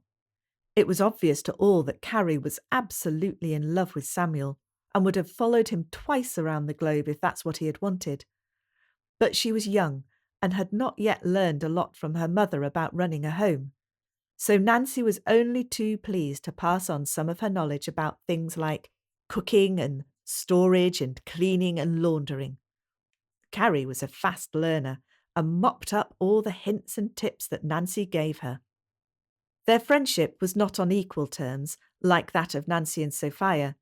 Nancy was more like a mother to Carrie, or perhaps a teacher, but friends they certainly had become.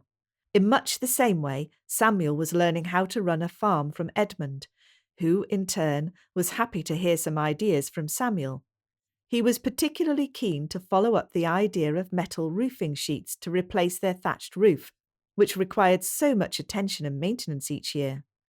Once the winter was over, they had agreed to take the cart to buy some sheets of the new material. Samuel thought they should find some in the growing community of Oamaru on the coast. It would be a shorter journey than to Hawkesbury, and a place where much building work was being done, so supplies would be more readily available.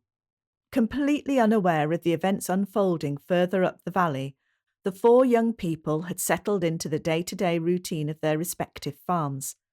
Nancy had found she could do less and less each day. Carrie was happy to look after the boys each afternoon while Nancy rested, and she welcomed the quiet times where she could rest while darning a sock or flicking idly through one of Betsy Frank's magazines.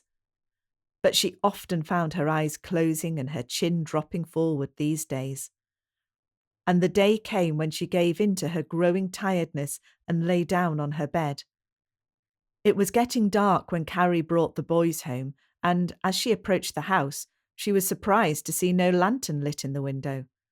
Ben and Ed ran ahead, expecting supper to be on the table. They were hungry after an afternoon of activity, but found the table bare and the fireplace cold. It was not until Carrie put a hand to Nancy's shoulder that she woke with a start. "Just you stay there," ordered Carrie. "I'll light the fire and get supper underway." It was not like Nancy at all to agree to this request, but her body seemed unwilling to move, so she was happy to lay back and listen to the sounds of the supper being prepared.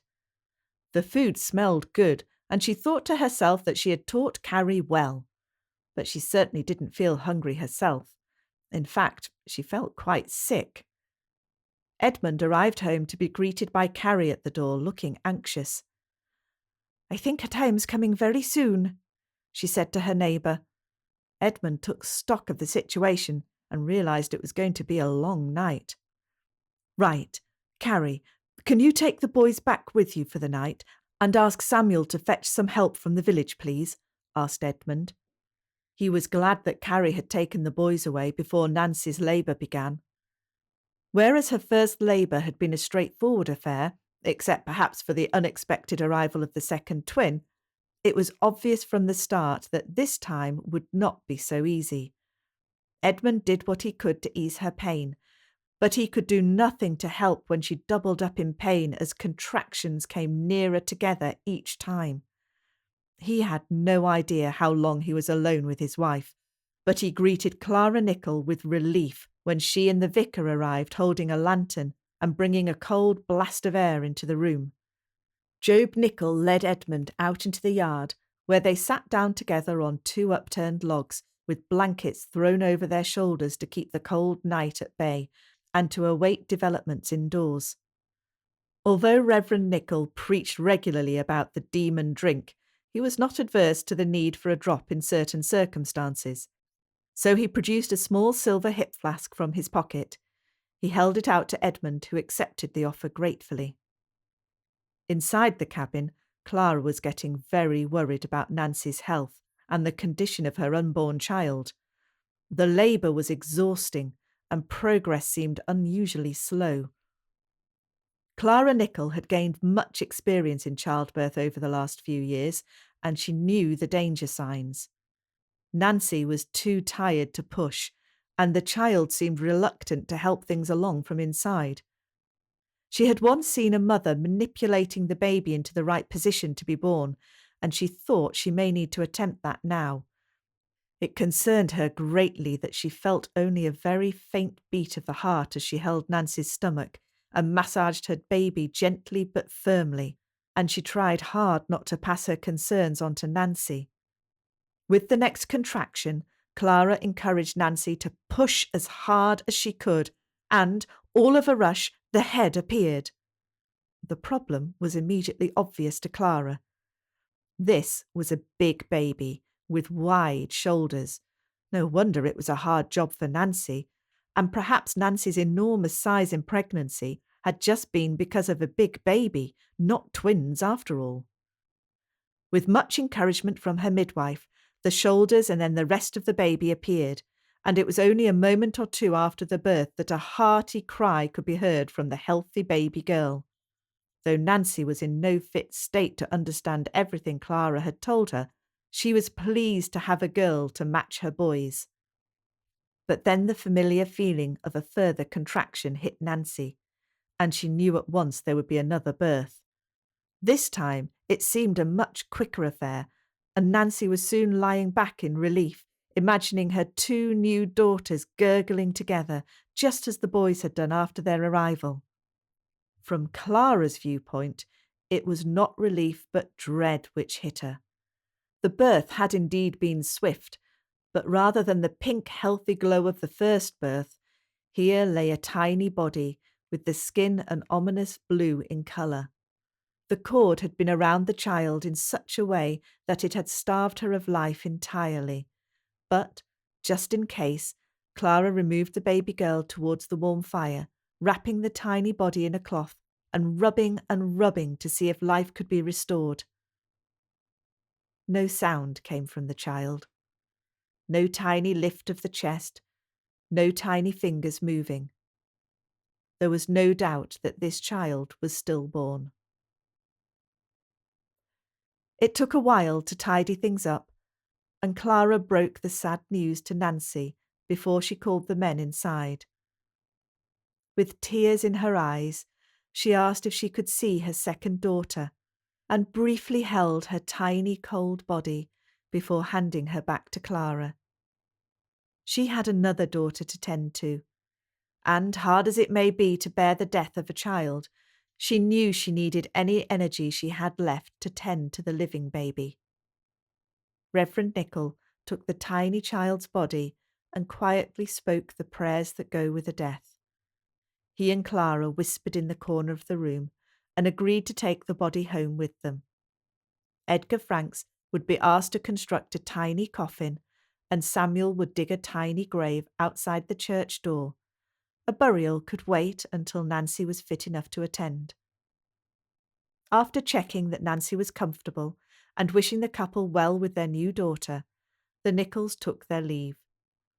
Job carried the tiny tragic parcel with sadness in his heart. Clara had suffered both the sadness and joy of childbirth that night, and as they knelt side by side at their bed to pray, they asked God to bless both the living and the dead. For the sake of her family, Nancy dragged herself back to normality as soon as she felt physically able, despite her feelings of grief for a life lost mixed with the joy of a life gained. The boys were too young to understand about the death of one baby, but were happy to enjoy the arrival of a new sister. Nancy had chosen 2 pairs of girls' names in case she had twins again.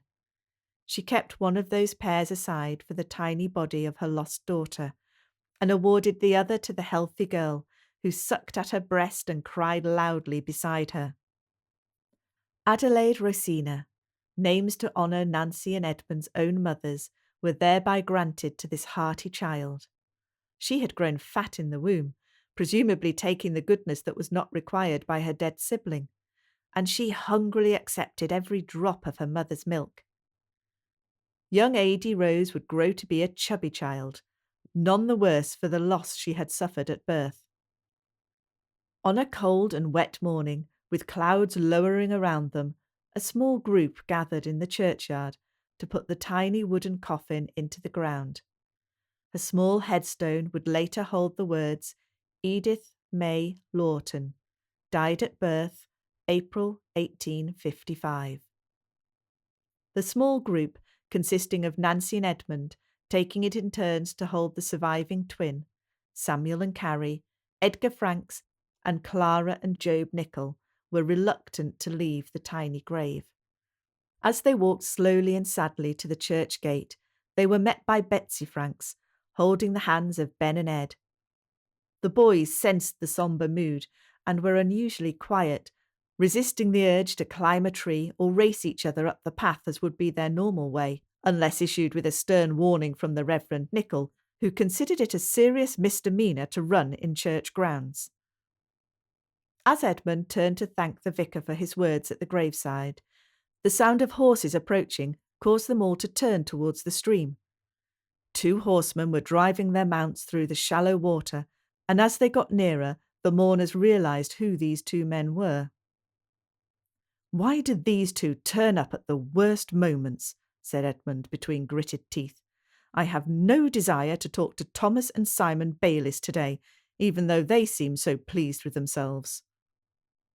But it was too late to ignore them, as the brothers were already jumping from their horses and coming across to join the group. "What brings you all to church on a weekday?" asked Thomas. "We are here to bury a child, Thomas, so please show some respect," replied Job Nicol. He had no time for these boys, particularly since he had heard some of the details of Thomas's attack on Sophia. The boys had the decency to remove their hats at least, but this news was not going to stop them passing on their own information to whoever wanted to listen to it. "Would one of you be so good as to pass a message to Sophia, please? She is not so keen to see me in person these days," said Thomas with a wink in Edgar Frank's direction. With great difficulty, Edgar resisted the temptation to punch this man in the stomach. "Perhaps you could tell her that her husband is in Littleton jail and will be there for a very long time," continued the older brother. "Maybe it will teach him that sheep stealing is a crime.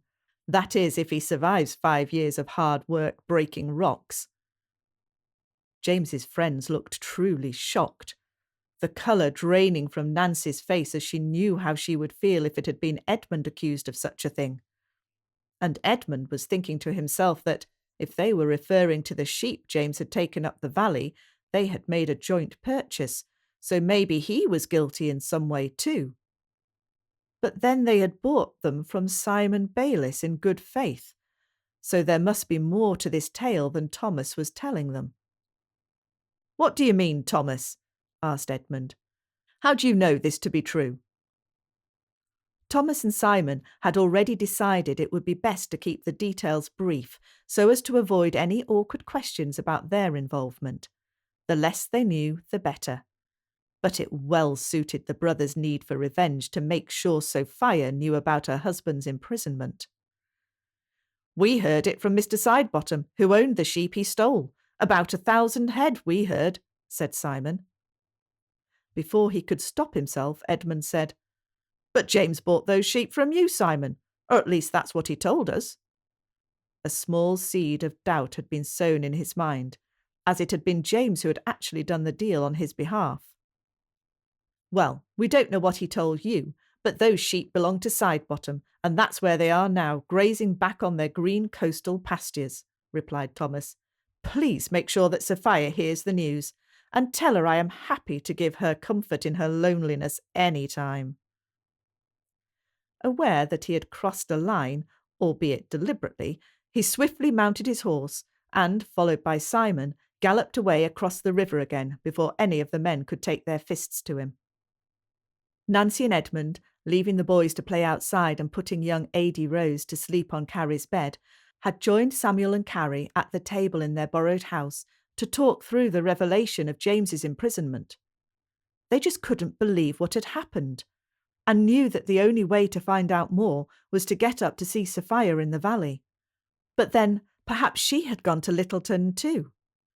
There was nothing for it but for Edmund and Samuel to take the trip as soon as they could, leaving their wives to look after the children for a day or two. And if nobody was there, well then, somebody would need to make the journey north to find Sophia and to see what could be done to explain the truth and plead for James's release. But in the end, the worst snowstorm ever seen by the people who made their lives in the community put a stop to their plans for some considerable time.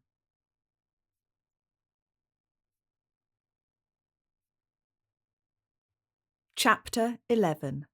Friday's Tale, April 1855. Friday was not a happy dog these days. Even though she had a warm bed and shelter from the wind and rain, and food was delivered each day, it was not provided with any love or affection. She was not hungry or cold, but she missed the kind hand that patted her head and the words that went with it of "good dog" or "well done," in the language she understood from her master. Like a foreigner in a land where others spoke a strange language, she couldn't understand the commands she was given, and so looked foolish and slow when trying to do the job she had been bred to do so well. As a result of this, she found herself more often than not left behind in her kennel, tied with a chain so as to stop her escape, while the other dogs went about their working day without her. She had no intention of escaping until it suited her, but they didn't know that, of course. She knew that they would follow her if she simply ran off from the fields, or even worse, they would raise the stick that gave out fire and she would lie bleeding to death like the wild pig she had once seen dispatched in that way. She was a clever dog, with a rare gift of reasoning. It was not the usual way of dogs to think of the consequences of their actions, enough to run or jump or eat or play, with only that action in mind until the next thing came along. But Friday had the ability to say to herself, "If I do this, then that will happen." That is why James could use her on her own to move large flocks of sheep instead of needing a whole team of dogs. Friday could anticipate the movement of a single errant sheep, work out how to get ahead of it in no time, and encourage it back to join the others. She was indeed a special dog. So she was prepared to bide her time putting up with the other dogs ignoring her and the rough intolerance of the young shepherds, who had quickly abandoned any attempts at making her work for them. If it hadn't been for Mr. Sidebottom, she would probably have been shot. A working dog is just the same as a plough or a cart. If it isn't good enough to perform the task required, then it is surplus to requirements and is to be discarded. But there was a corner of John Sidebottom's heart that felt respect for this dog and for her master. He had spent many hours considering the events surrounding his journey up the valley and the long ride to Littleton, and he had reached the conclusion that perhaps he had presumed too much from the Bayliss brothers' reports of what had happened. Though he could do little to save James Mackenzie from his fate, perhaps he could earn redemption by at least caring for his faithful dog. The dreadful picture of the broken man standing in the dock as his dog desperately tried to reach him across the courtroom was one which John Sidebottom would have preferred to forget. Friday tolerated the odd good word from the boss, but it was not enough to keep her in this flat, green, unfamiliar land. She yearned for the hills and the touch of her family, to play with Roy and her puppies again, and to see Freddie and his friends. To sleep in comfort next to her master's gentle hand, and to hear "Duhuniad Truit" once more. Oh, how she would love to be called to her master's side. Taiku and 17 were both feeling the effects of the night before. They had been persuaded by a recently arrived Australian shepherd to drink far too much ale, a drink with which they were not naturally familiar, but they liked the taste without realising the effects of an excess of it. It humoured the rough foreign shepherds to encourage the native folk to get drunk. These hardened pioneers were used to downing mugful after mugful of the strong brown ale without any ill effects, but it took barely one drink before the native men began to act strangely, slurring their words and staggering around the room. Both Taiku and 17 had very sore heads now, and were reluctant to leave the comfort of their beds.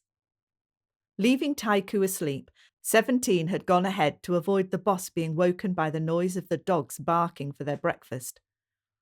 It was their usual routine to let all the dogs out of their runs into a fenced paddock to allow them to do their toilet against fences or bushes, while the men put bowls of food in each pen. Today they had the spare scraps of meat from a sheep who had died of old age. Working dogs generally ate well, as it was important for them to be kept fit and able to tackle the long, hard day ahead of them. It took 17 a while to mix each dish with a few hard biscuits and to hand them out single-handedly, especially as the smell of the raw meat made him retch more than once. When all the dogs had eaten their food, he called them for work and led them out into the fields beyond. A storm looked like it was on its way, and 17's task for the day was to drive the sheep back towards the home fields for safety. Just one thing had slipped his woolly mind. The chain that kept Friday in her kennel each day had not been reattached to her collar. Friday stayed as still as she could and hoped that the shepherd had forgotten her completely. Quiet fell in the paddock as the other dogs went about their daily tasks in the fields beyond. They seemed to be heading into the hills today, and that suited her fine. She bided her time in case the other shepherd came near, but Taiku was still snoring loudly, trying to sleep off the awful pain in his head. When it became clear that she was alone and the rest of the farm was quiet and still, Friday realised the time had come at last. It was in her nature to run fast and keep low, moving in a slight curve, and this she did in the general direction of the wide river. She knew with an innate sense of direction that somewhere along that river, as it went uphill and grew narrower, was her home. Working collies make their outrun in a long curve, and, all of a sudden, they will turn and face the way they have run, head low, tongue hanging out, sides heaving, every bone in their body awaiting the next command. Friday did exactly that, but she hoped with all her heart there would be no command, or her brief escape would be over. She looked back, fixing her gaze on the farm buildings. There was not a sign of movement. After a few moments of absolute concentration, Friday turned, took 2 big leaps down the steep riverbank and started to run upstream over the round pebbles, across the grassy mounds and through streams of crystal clear water. She ran at a fast but measured pace, conserving her energy for the long journey ahead and picking her route carefully. Never looking back and rarely taking a straight course, she covered the ground swiftly and efficiently. She had a full belly from her breakfast and only needed occasionally to slake her thirst in a pool of icy cold water. When the wintry sun was at its highest point, she took a rest in a sheltered spot under the riverbank, where the water had washed the soil away to form a kind of canopy. Friday turned round and round until she had trampled a small indentation in the soft gravel into which she curled her tired body. She was still concerned at being tracked by the shepherds. She was not aware that Tycho, once he had raised his head from his bed, had presumed that 17 had taken Friday to work for the day, so the alarm was yet to be raised. She slept in the winter's sun, but fitfully and lightly in case of disturbance. Once a duck-like bird shuffled its webbed feet past her, digging its beak around in the dead leaves that had accumulated at the water's edge. Friday was so still that the bird was unaware that it would perhaps have become a dog's supper if she had been at all hungry. For perhaps an hour she rested, and then stood up with a stretch.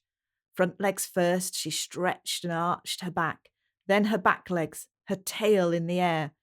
It felt like she was putting her bones back in the right places and warming up her body for the next leg of her journey. Her afternoon continued at the same steady running pace. The river began to narrow, and sometimes she had to take to the bank to avoid the water where it covered the whole riverbed.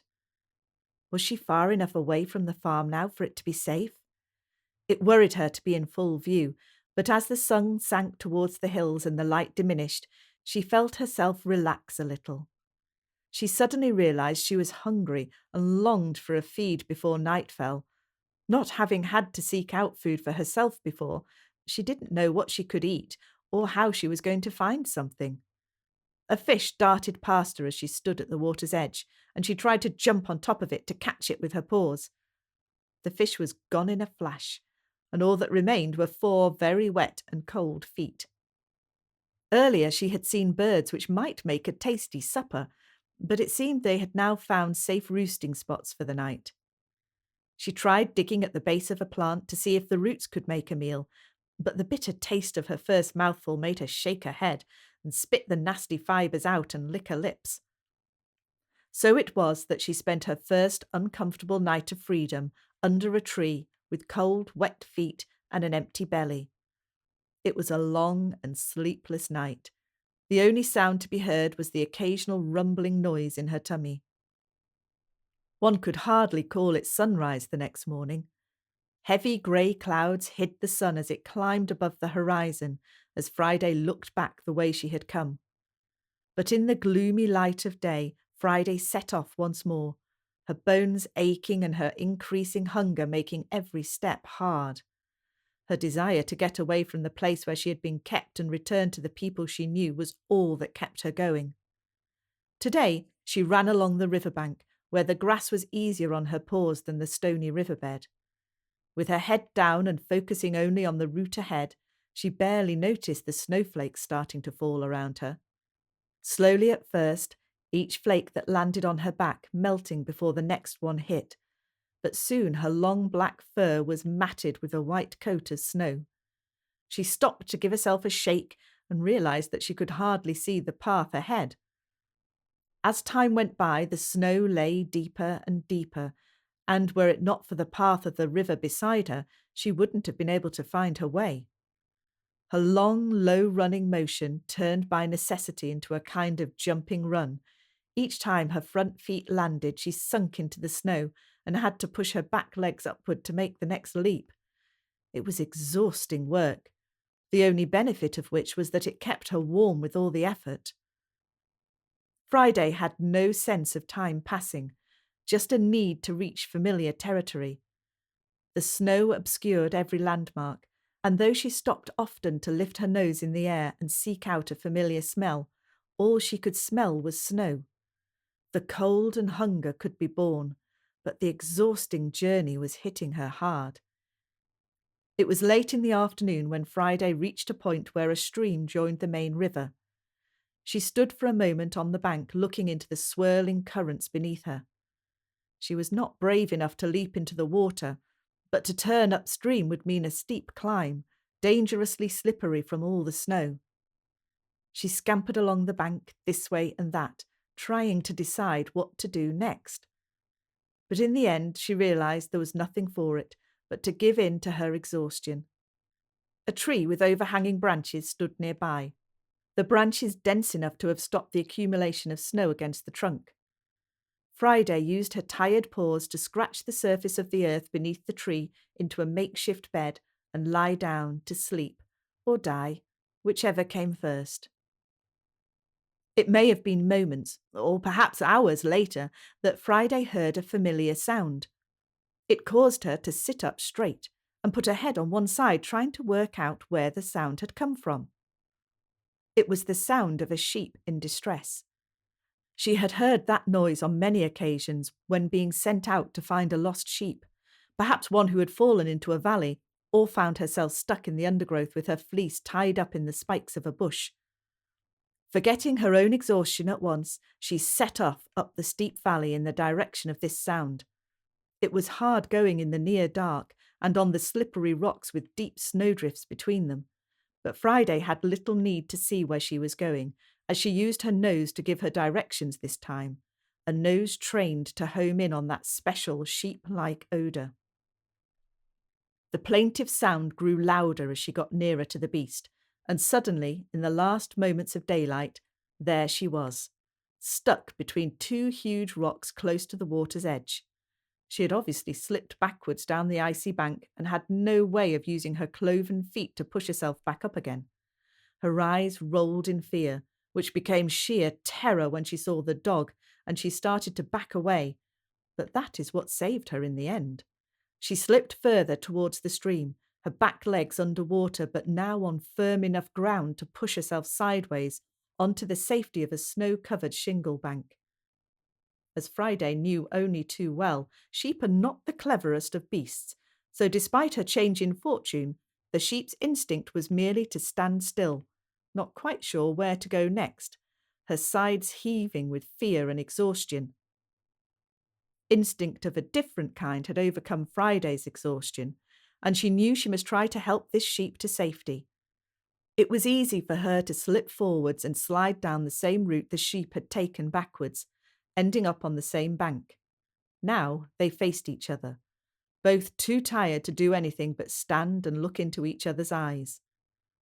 For a few moments that is all they could do. But then Friday started looking for a way to encourage the sheep back up onto the bank.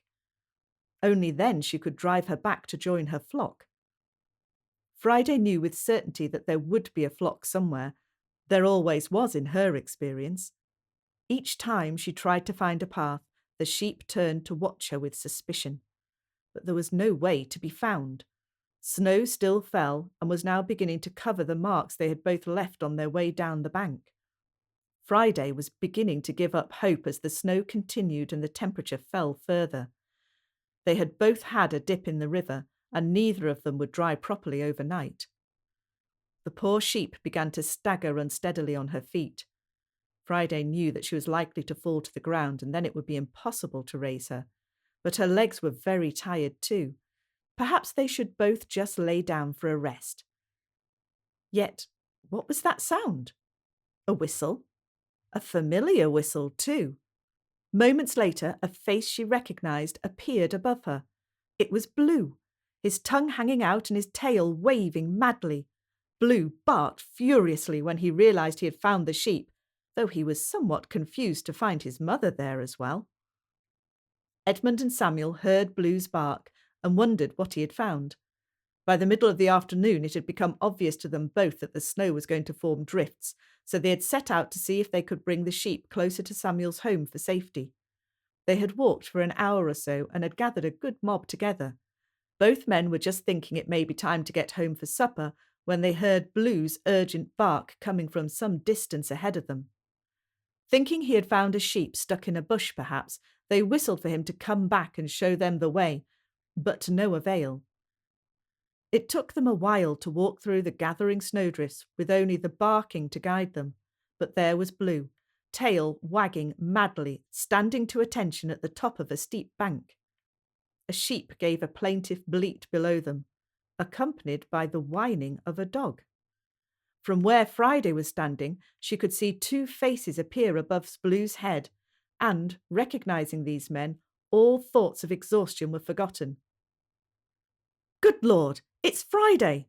exclaimed Edmund, as he held the lantern high. "Where in God's name have you come from?" The men took stock of the situation and quickly sent Blue down the bank. Edmund followed as best he could, although it was a steep and slippery journey for them both. Using Blue to encourage the sheep to put her two front hooves on the bank, he manhandled the beast up the bank, where she stood for a moment and then happily trotted off to join the rest of the mob as if nothing had been wrong at all. Edmund scooped Friday into his arms, thinking, "Goodness, she's a bit skinny," and handed her up to Samuel's waiting hands. Once they were all safely back on the bank above the river, muddy and wet but otherwise unscathed, the dogs circled each other with tails wagging, while Samuel and Edmund patted Friday gently and wondered what had happened to her since James's arrest. Heading home, it soon became obvious that Friday was very tired indeed, as she fell further and further behind the main party. So, in the end, Carrie and Nancy were reunited with Friday in Samuel's arms, where she had travelled for the last part of the journey. She managed a tiny wag of the tail, but could hardly raise her head to greet some more familiar faces. The following morning, Friday woke for the first time in a very long time to a feeling of utter contentment. She had a nice full tummy and a soft warm bed inside a house, and some of her family were nearby too. In fact, wasn't that her other baby Ruby she could see playing in the yard with Blue? She stretched her back and her tired legs, stood gingerly to test out her aching joints and sore paws, and trotted out to find a place to relieve herself in the grass. Ruby and Blue came over to greet their mother. And then there were some more familiar faces. Little Ed and Ben ran towards her, grabbing her in their arms and rubbing her tummy when she rolled over onto her back in sheer pleasure. Just as she would have done to check that every sheep in her flock was gathered together, she did a count of the people and dogs around her. Ruby and Blue, Edmund and Nancy, Samuel and Carrie, the twins. Several names were missing from that list. Where was Sophia? Where was Freddie? And where was Roy? And most important of all, where was her master? So her journey was not yet done. She would rest and eat and enjoy the company for a while, but then she must leave once more to find the rest of her family.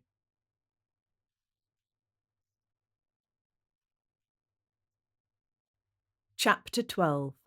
Prisoner Mackenzie, April 1855 to January 1856. In the same way that Friday was prepared to tolerate her captivity until an opportunity arose for escape, Prisoner Mackenzie was biding his time in Littleton jail. On the day of the committal, James had left the court with tears in his eyes, not for the sentence bestowed upon him, but for the separation from his two loves in life, Sophia and Friday.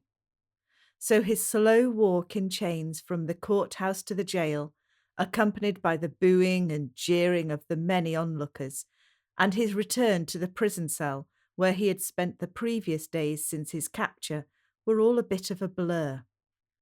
Fortunately, nobody seemed to be worried about him for now.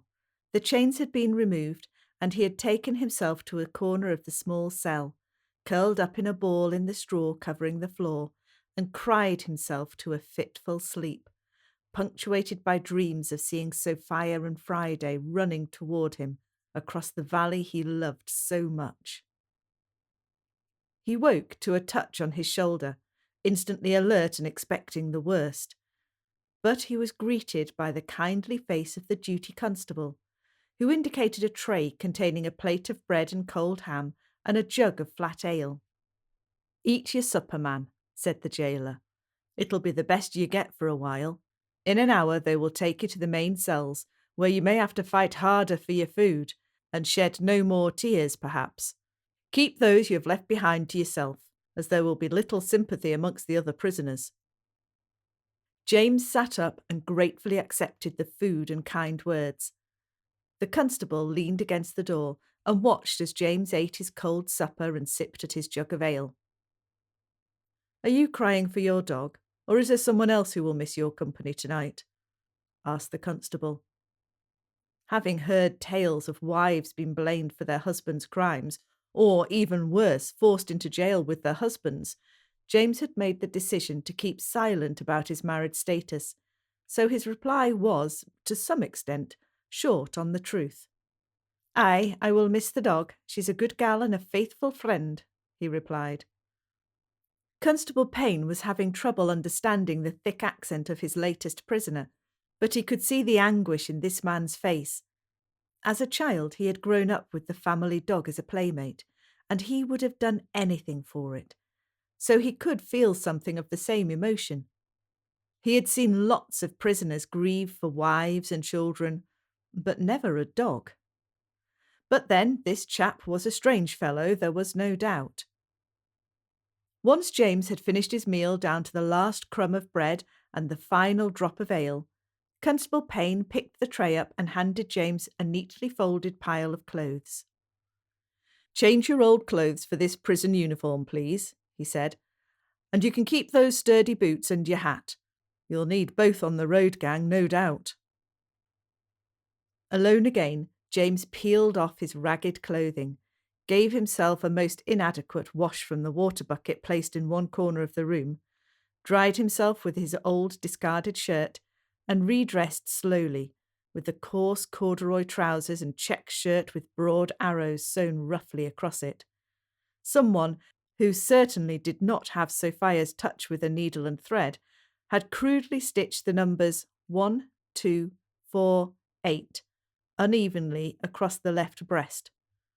There were good thick socks, for which he was grateful, as his old ones were showing signs of his long journey, and a waistcoat made of cloth, which contained the only pocket he had, there being nowhere, he presumed, to hide a weapon or a means of escape.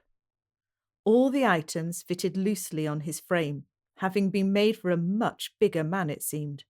He would need to find a way to keep those trousers from falling down round his ankles.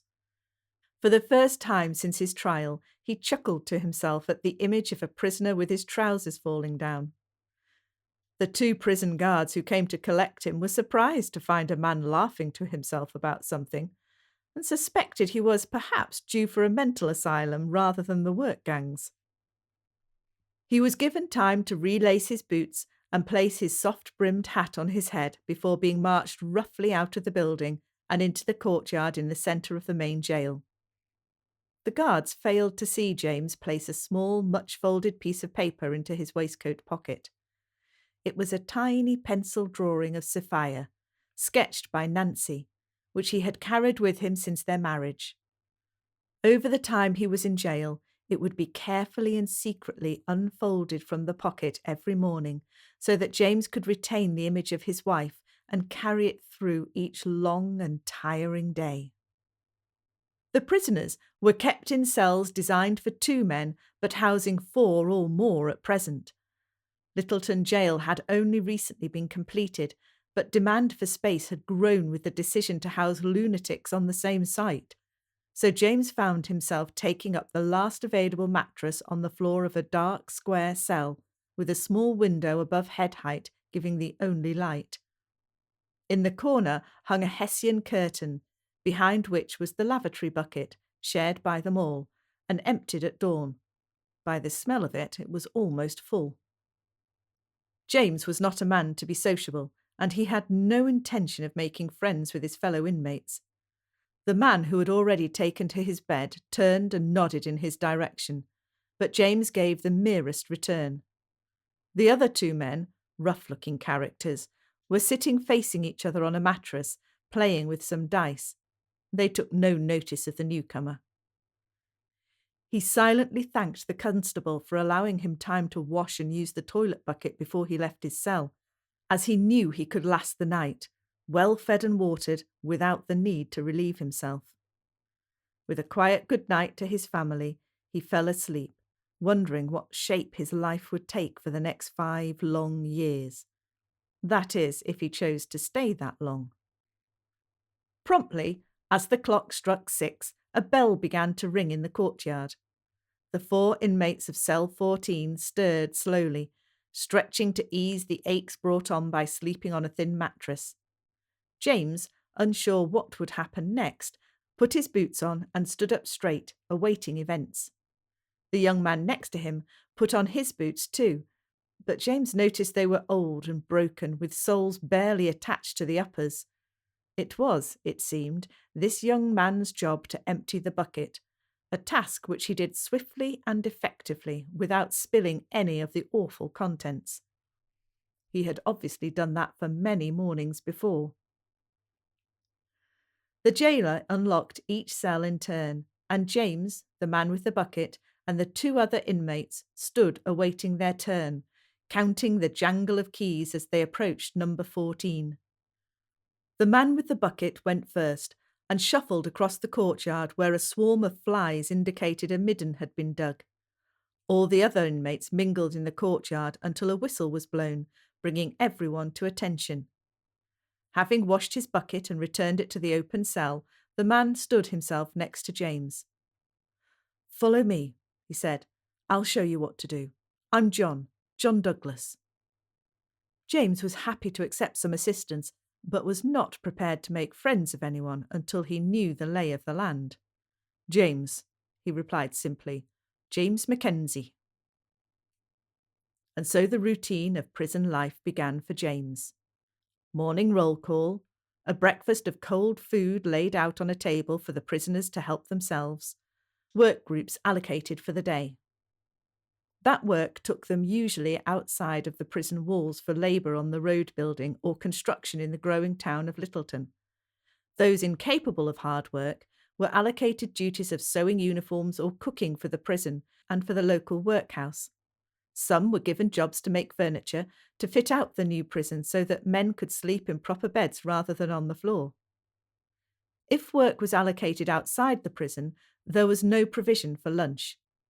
Fortunately, the locals would generally give a loaf or a pie to the jailer who, if he was of a kindly nature, would share it between his prisoners.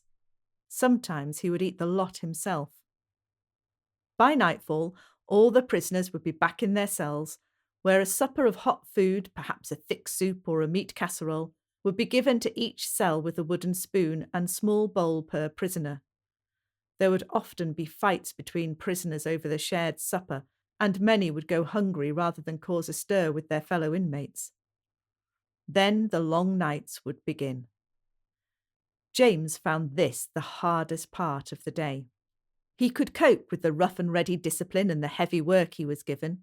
He was younger and fitter than most of the men, and soon earned a reputation as a good worker. He was happy to wait his turn while the other two men in the cell took the best of the supper. He and John Douglas took what was left and shared it between them. Sometimes it was not much at all. But those long nights were enough to send a man mad. He suspected John had succumbed to that affliction already. He heard him mumbling to himself or sobbing as quietly as he could in the bed next to James. He seemed to shuffle when he walked, though that may have been in part due to his ailing boots. He wore the demeanour of a madman, and James wondered if he was feigning it in order to be moved to the lunatic wing, where inmates were left, in the main, to their own devices. James wondered if he would go the same way. Was he beginning to go mad himself? It seemed to the other inmates that Mackenzie was an odd sort of person. He was strong and worked hard, there was no doubt of that. Most of the prisoners had spent their lives in public houses or gaming rooms, where they had grown fat and lazy. They secretly admired James's ability to swing a hammer high and carry a full load of stone in his arms. But he was an odd sort of character. When he spoke, which he did as little as possible, his words were thick with a Scottish accent, and, it was said by his cellmates, he muttered in his sleep about a dog and a woman called Sophia. Or was the dog called Sophia? It was hard to tell. At morning roll call, he would stand, a solitary figure with a far-away look, clicking his fingers behind his back as if calling that dog to heel. His only friend, it seemed, was John Douglas, albeit a case of tolerating rather than liking the fellow. He seemed to accept him rather like an annoying fly, occasionally flapping a hand to dismiss him, but generally allowing him to shuffle alongside his strange gait. They made an odd pair. Towards the end of April, a concession was made to the weather, with the morning bell being run at 6:30 a.m. There seemed little point in getting the men up and about in darkness, and at the end of the day, it being dark by 5 p.m, supper came an hour earlier and the curfew bell rang earlier too. This made the long nights even worse for a lonely man. On one such morning, the men found the courtyard covered in a growing layer of snow. Large flakes continued to fall, clinging to their clothes and sticking to their hair. An air of expectation hung in the courtyard, while the jailers talked in a group about the day's work groups. It seemed unlikely that road work would be possible, so perhaps some of the prisoners could be diverted into more useful tasks today. James and John joined a small group of prisoners whose task for the day was to clear the pavements in town and, if there was time, deliver firewood to any needy local families. It made a nice change for them both, although it was cold and wet work. By lunchtime they had made good progress along the town's main streets, although it seemed they may need to revisit the task tomorrow as the snow still fell. James, John, and a couple of other men were sent to manhandle a cart through the streets, looking for the needy who may be short of firewood in this cold weather.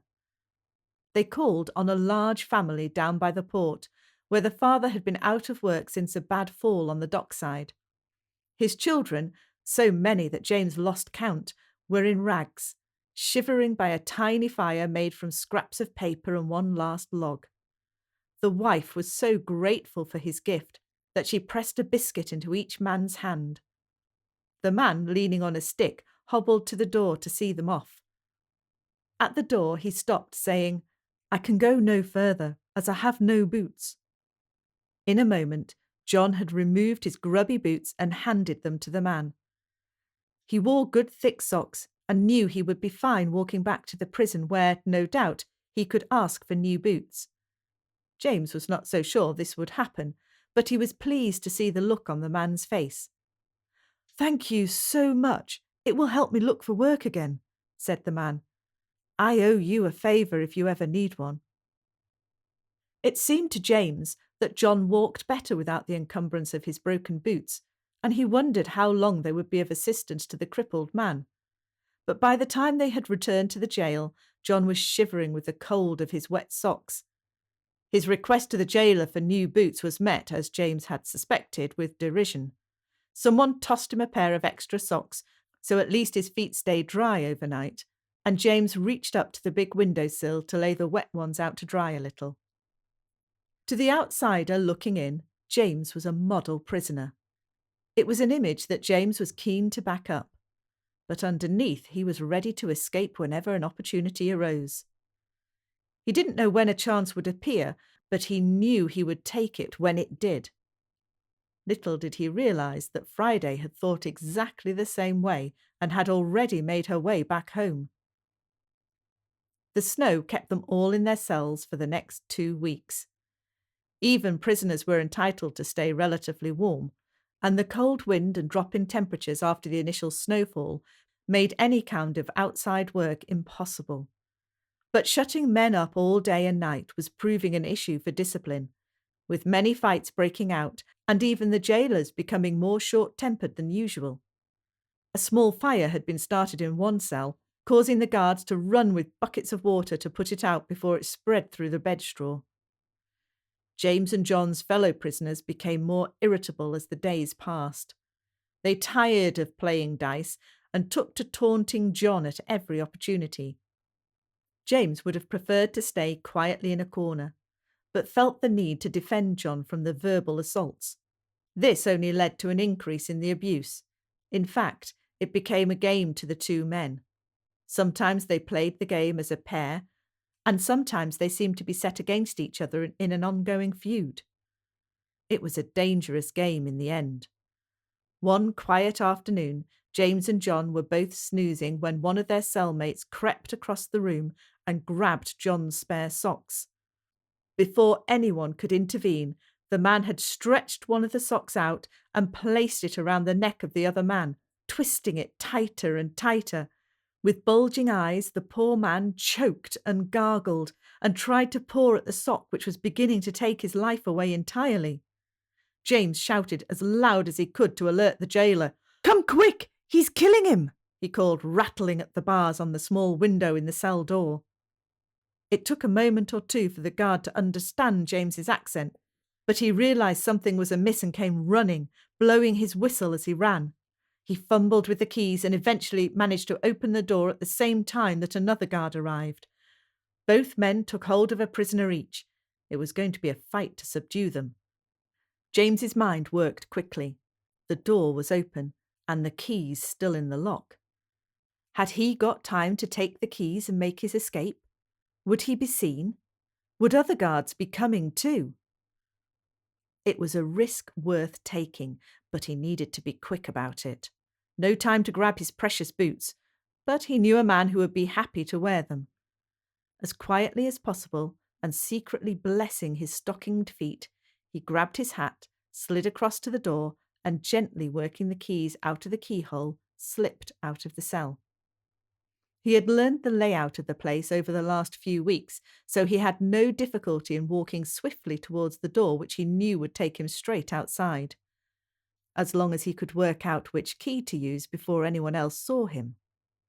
It took him a couple of attempts, but he guessed correctly that the biggest key would fit the biggest door. Luck was on his side this time, as the streets were quiet while everyone huddled round their home fires. With no boots, his feet were cold and wet in no time, but at least he left no real footprints. He had thought about this escape for a long time and had worked out a plan to get himself home as quickly as possible, but he needed to rid himself of his prison clothes first. He was heading for the port to find a coastal ship heading south when he realised that he would pass the house he had visited at the start of the snowfall. Perhaps he could call in that favour after all. He knocked on the door. It was opened, just a crack, by one of the many children in this house. The grubby child called to his mother, who immediately recognised the man who had delivered the means to keep her family warm. "Come in quickly," she waved her hand, "and keep the place warm. I guess you are on the run then." James was taken by surprise at her blunt question. "I guess I am," he replied. James quickly explained his request, realising that he was asking a lot of a family with so little themselves. In no time at all, he was changing his shirt for a ragged one belonging to the husband. It was tight, but it would do. An old jacket was also found, but James was not keen to take something so valuable from the family. "I doubt he will wear it until he's laid out in it," said the woman with a sly laugh. "Take it, with our thanks for the boots. Now go, find a ship to take you home to your loved ones." James wondered how she knew about his family. Unaware of the distant look in his eyes that betrayed his lost love. Only a woman's intuition would see it. Stopping himself from breaking into a run, James walked with as much confidence as he could muster towards the dock. There were 2 or 3 ships in dock, but he had no idea when they would leave or where they would be going. The light was beginning to fade on this short winter's day, and he knew he would draw attention to himself if he started to ask questions at this late hour. This was confirmed by the ringing of the prison bell. His escape had been discovered. He had been at work around the docks for a few days before the snowstorm, helping to build a large stone retaining wall to hold back the steep hillside. He had scouted out a few possible hiding places while the guard wasn't watching his men too closely. There was a wooden shack behind the harbour master's house where his old dog slept. The dog had seemed docile enough, and James had slipped him a crust to help their friendship along a little. He slipped unnoticed beside the house, dodged the light of the single lantern which was lit at the front, and approached the kennel. The dog recognised him and gave a deep but welcoming bark, which elicited a shout of "Be quiet, dog!" from the house. It was warm inside the shack, and the dog seemed more than happy to have a companion for the night. James settled down to the most comfortable night he had enjoyed for many months. In his dreams, the old wolfhound became a collie called Friday, with whom he had shared many a night, and he slept soundly, knowing it was unlikely he would be pursued on a cold night. It would be a different story in the morning, no doubt. Sheriff Simon was not pleased with his incompetent staff. To be honest, he was extremely angry. Nobody had escaped from Littleton jail on his watch, and he was not at all happy that prisoner 1248 Mackenzie had become the first. By daylight the following morning, he had teams of men out searching the town. He wished he had more dogs to track the man, though it would have been a hard job in the cold weather for a dog to keep to a scent. But perhaps they would find a lead soon enough. It was unlikely the prisoner would have got far overnight without his boots. He picked up his pen and started to write, his anger increasing as he pressed hard on the paper. The nib gave way and splattered the page with ink. Screwing the sheet up into a ball, he began again. £50 reward. Sheriff's Office, Littleton, May 11th, 1855. Whereas the prisoner, James Mackenzie, sentenced to a term of imprisonment at the last session of the Supreme Court for sheep stealing, did, on the 10th instance, succeed in effecting his escape and is still at large. The above reward will be paid to any person or persons who may succeed in apprehending him and handing him over to the proper authorities. Description of Mackenzie. Height, about 5 feet 11 inches. Hair, light. Eyes, small and grey. Nose, large and aquiline. Face, long and thin. Body, spare and muscular. At the time of effecting his escape, he had on a brown wide-awake hat, cloth waistcoat, check shirt, marked with a broad arrow and numbered, corduroy trousers, a pair of worsted socks, no boots or shoes. speaks English imperfectly, feigning generally that he only understands Gaelic. He has a peculiar habit of putting his hands behind him and snapping his fingers. Charles Simone, Sheriff. The description had needed to be garnered from his jailers and fellow inmates, as he had never met the man, but it seemed unlikely that a man of his features and habits would go unnoticed for long. He summoned a constable who was to take the paper with all swiftness to the printer for 10 copies to be made. It would then be the constable's responsibility to ask for 1 copy to be placed in today's newspaper, and then to pin the remaining posters at points around the town which seemed suitable. By late morning, small crowds could be seen gathering around the posters. £50 was a big reward. This man must be a real rogue. A few people began to stand with their hands behind their backs, clicking their fingers. "Take me in," some wise guy said, "and claim the reward." The man with the flapping boots and the heavy limp was one of the people standing in a small group at the docks. His wife had told him about the man calling last night while he was at work, and he had been glad to have returned the favour given to his family. But £50 was a lot of money, more than he could ever dream of earning at the dockside, even if he was a fit and able man.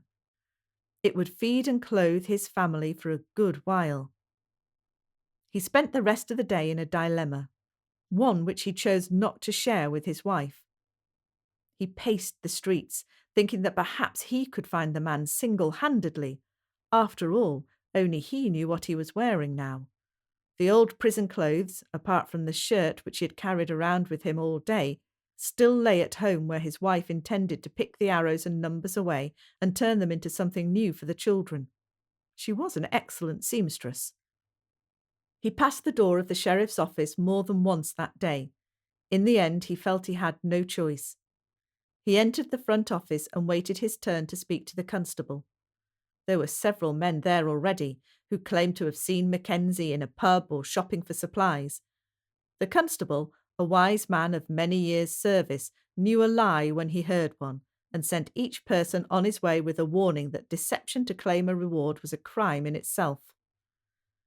So it came as a shock to the constable when a prison shirt bearing the number 1248 was placed on his desk.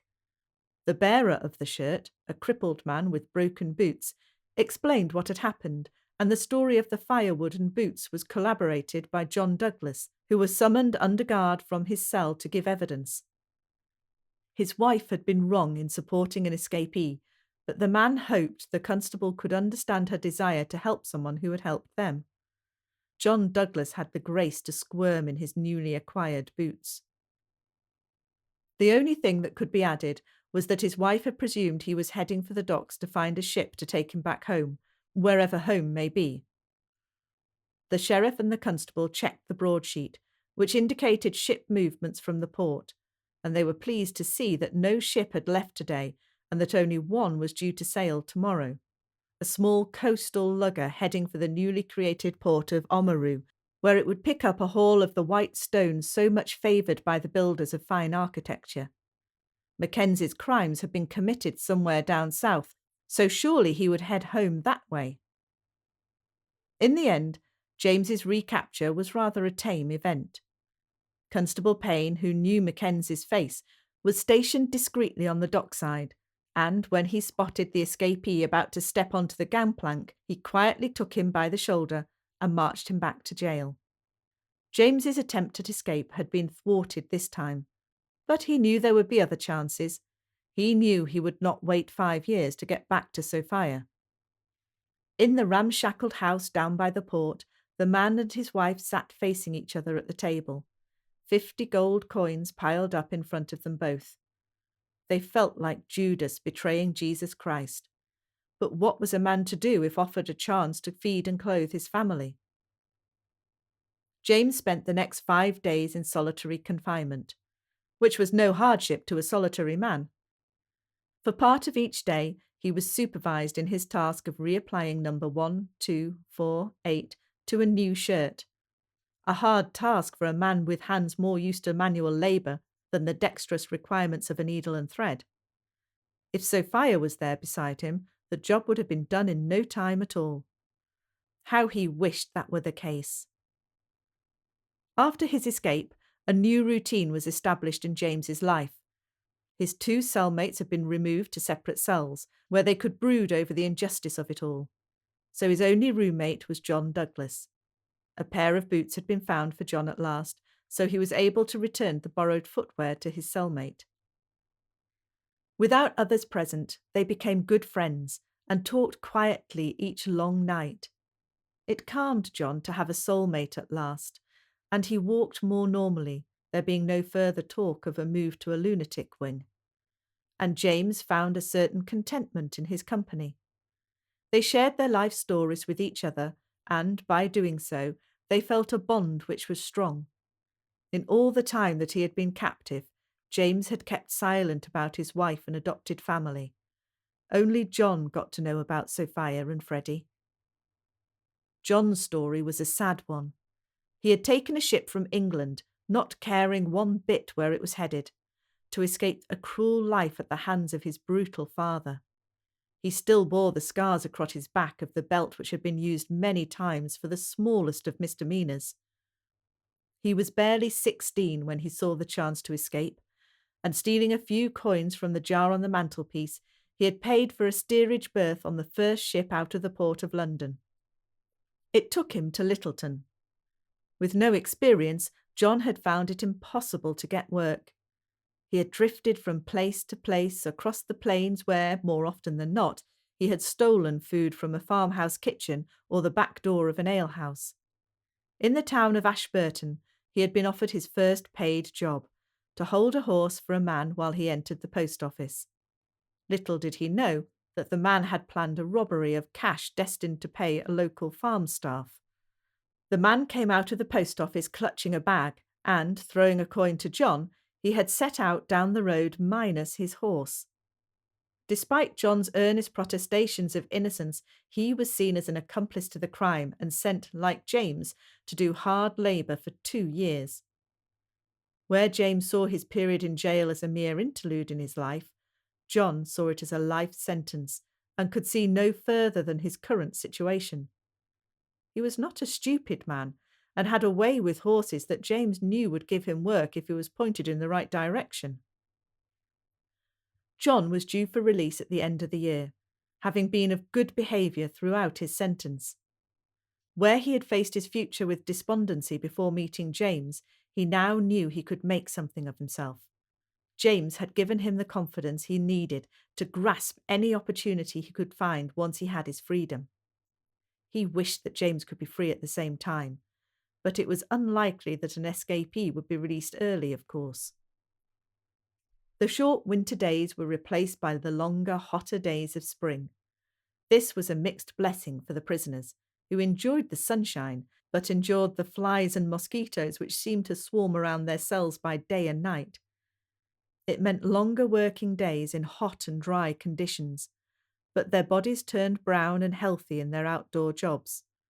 John and James worked side by side on the road leading to the city of Christchurch, breaking rocks and rolling them down the steep sides of the road, which was being hewn into the hillside.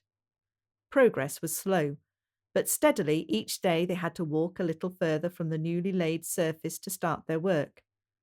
In general, their jailers were not cruel men, and became friends rather than captors as time went by. Passers-by would find John and James leaning against a large rock next to their guard, sharing their lunch as if they were all colleagues together.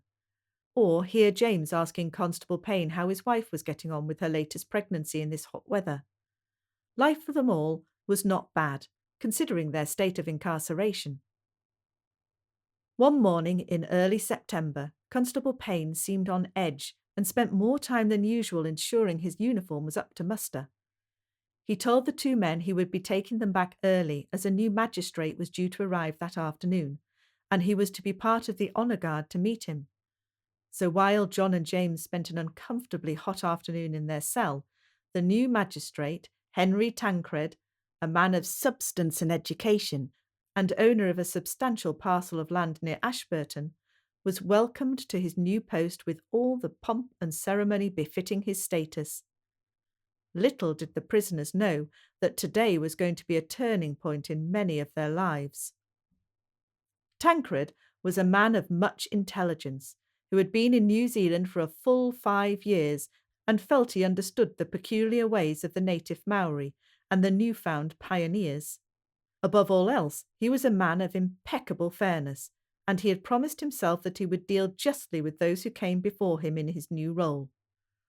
It concerned him greatly that this prison, built for 300 men, now held nearly double that number, and he felt certain there were men here who did not deserve their imprisonment. It became his first task to begin a review of the current prison population, man by man. It was a very large pile of paperwork which faced him, each sheet a description of a man and his misdemeanours. James Mackenzie's sheet was near the bottom of the pile, but John Douglas's name reached Tancred's desk after only a few days. As it happened, Henry Tancred knew the story of his crime, and he knew his so-called collaborator to be a real rogue, who had used this same ploy once before. It took but a stroke of a pen to set John Douglas free, there being no basis to the evidence given against him. Though happy for John, James found himself alone and despondent in a cell on his own. His goodbye with John had been poignant, both of them thinking that perhaps they may never meet again. But he hoped that John had gained the confidence to find work, perhaps with the horses he loved.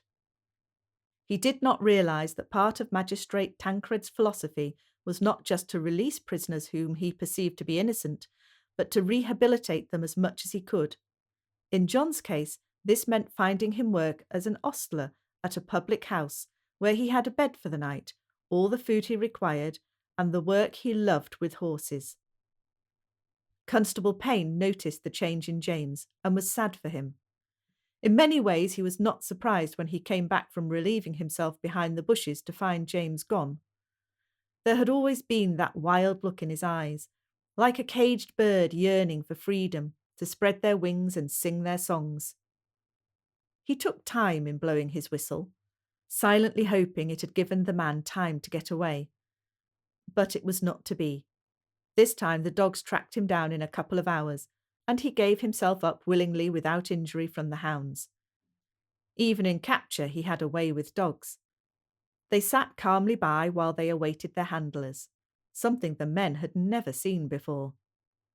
A second attempt at escape meant the rest of his sentence in chains, so James was led to a solitary cell where his ankles were circled by strong metal clasps, the short chain between them, and a huge heavy iron ball, which had to be dragged along beside the prisoner at all times except when he was at work.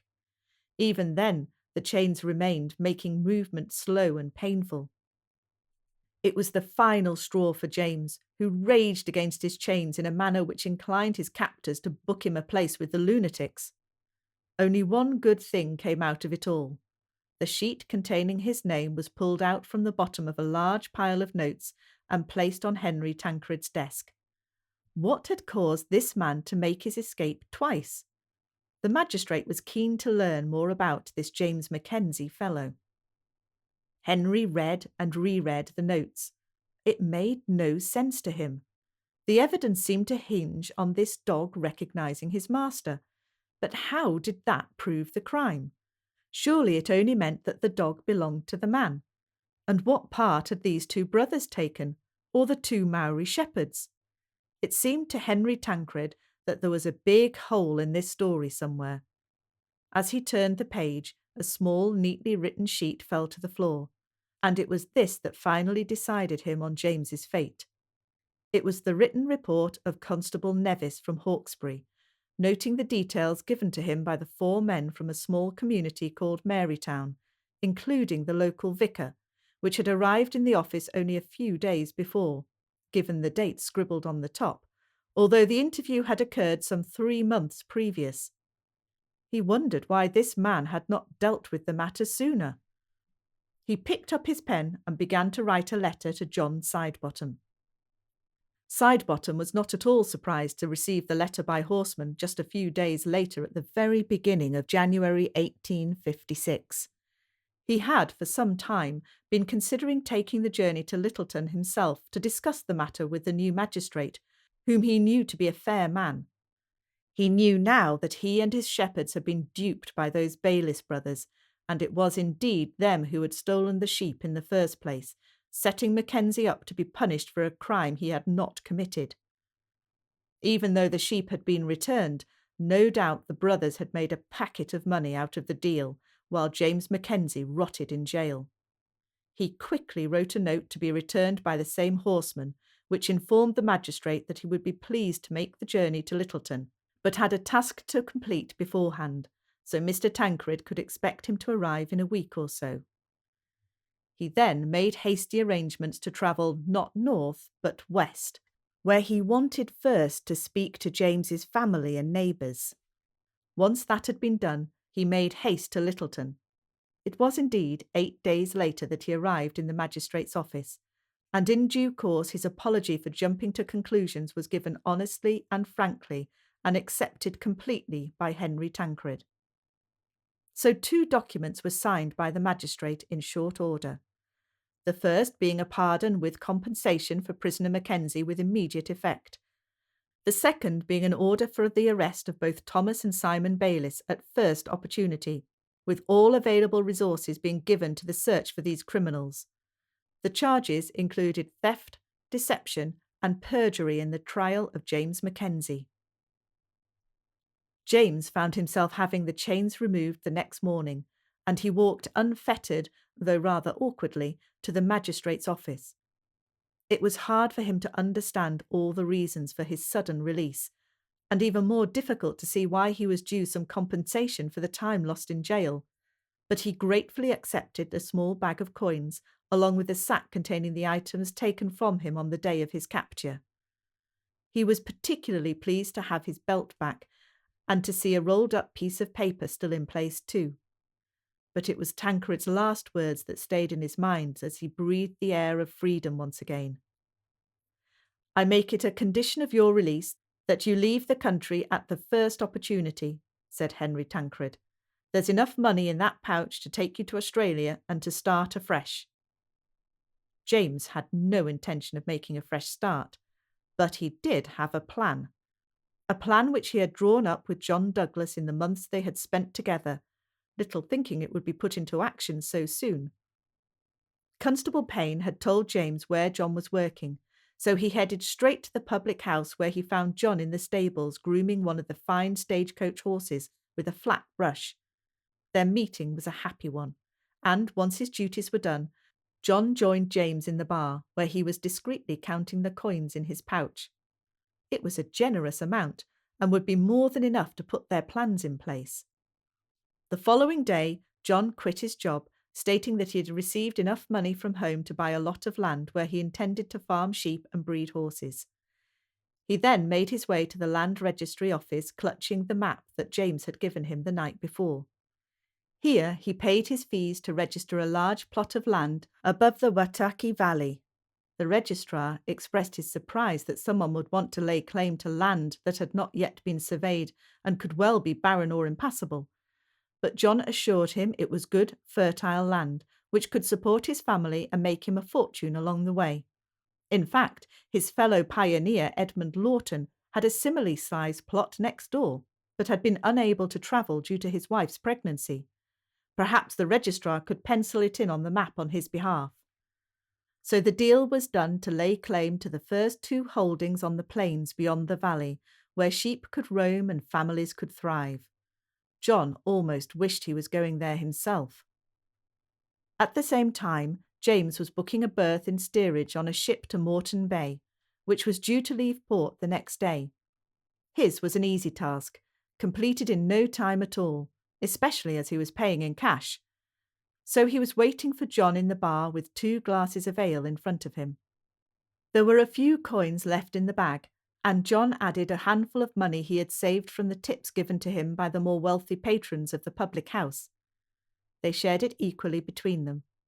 In total, it would be enough to get John started in a stables in Australia, and enough to help James build a home for his family and restock his lost sheep. As they left the table, they took each other's identity with them and went their separate ways, with a final, affectionate embrace. John's new life was about to begin in the hills above Brisbane, and James set out for home with a spring in his step.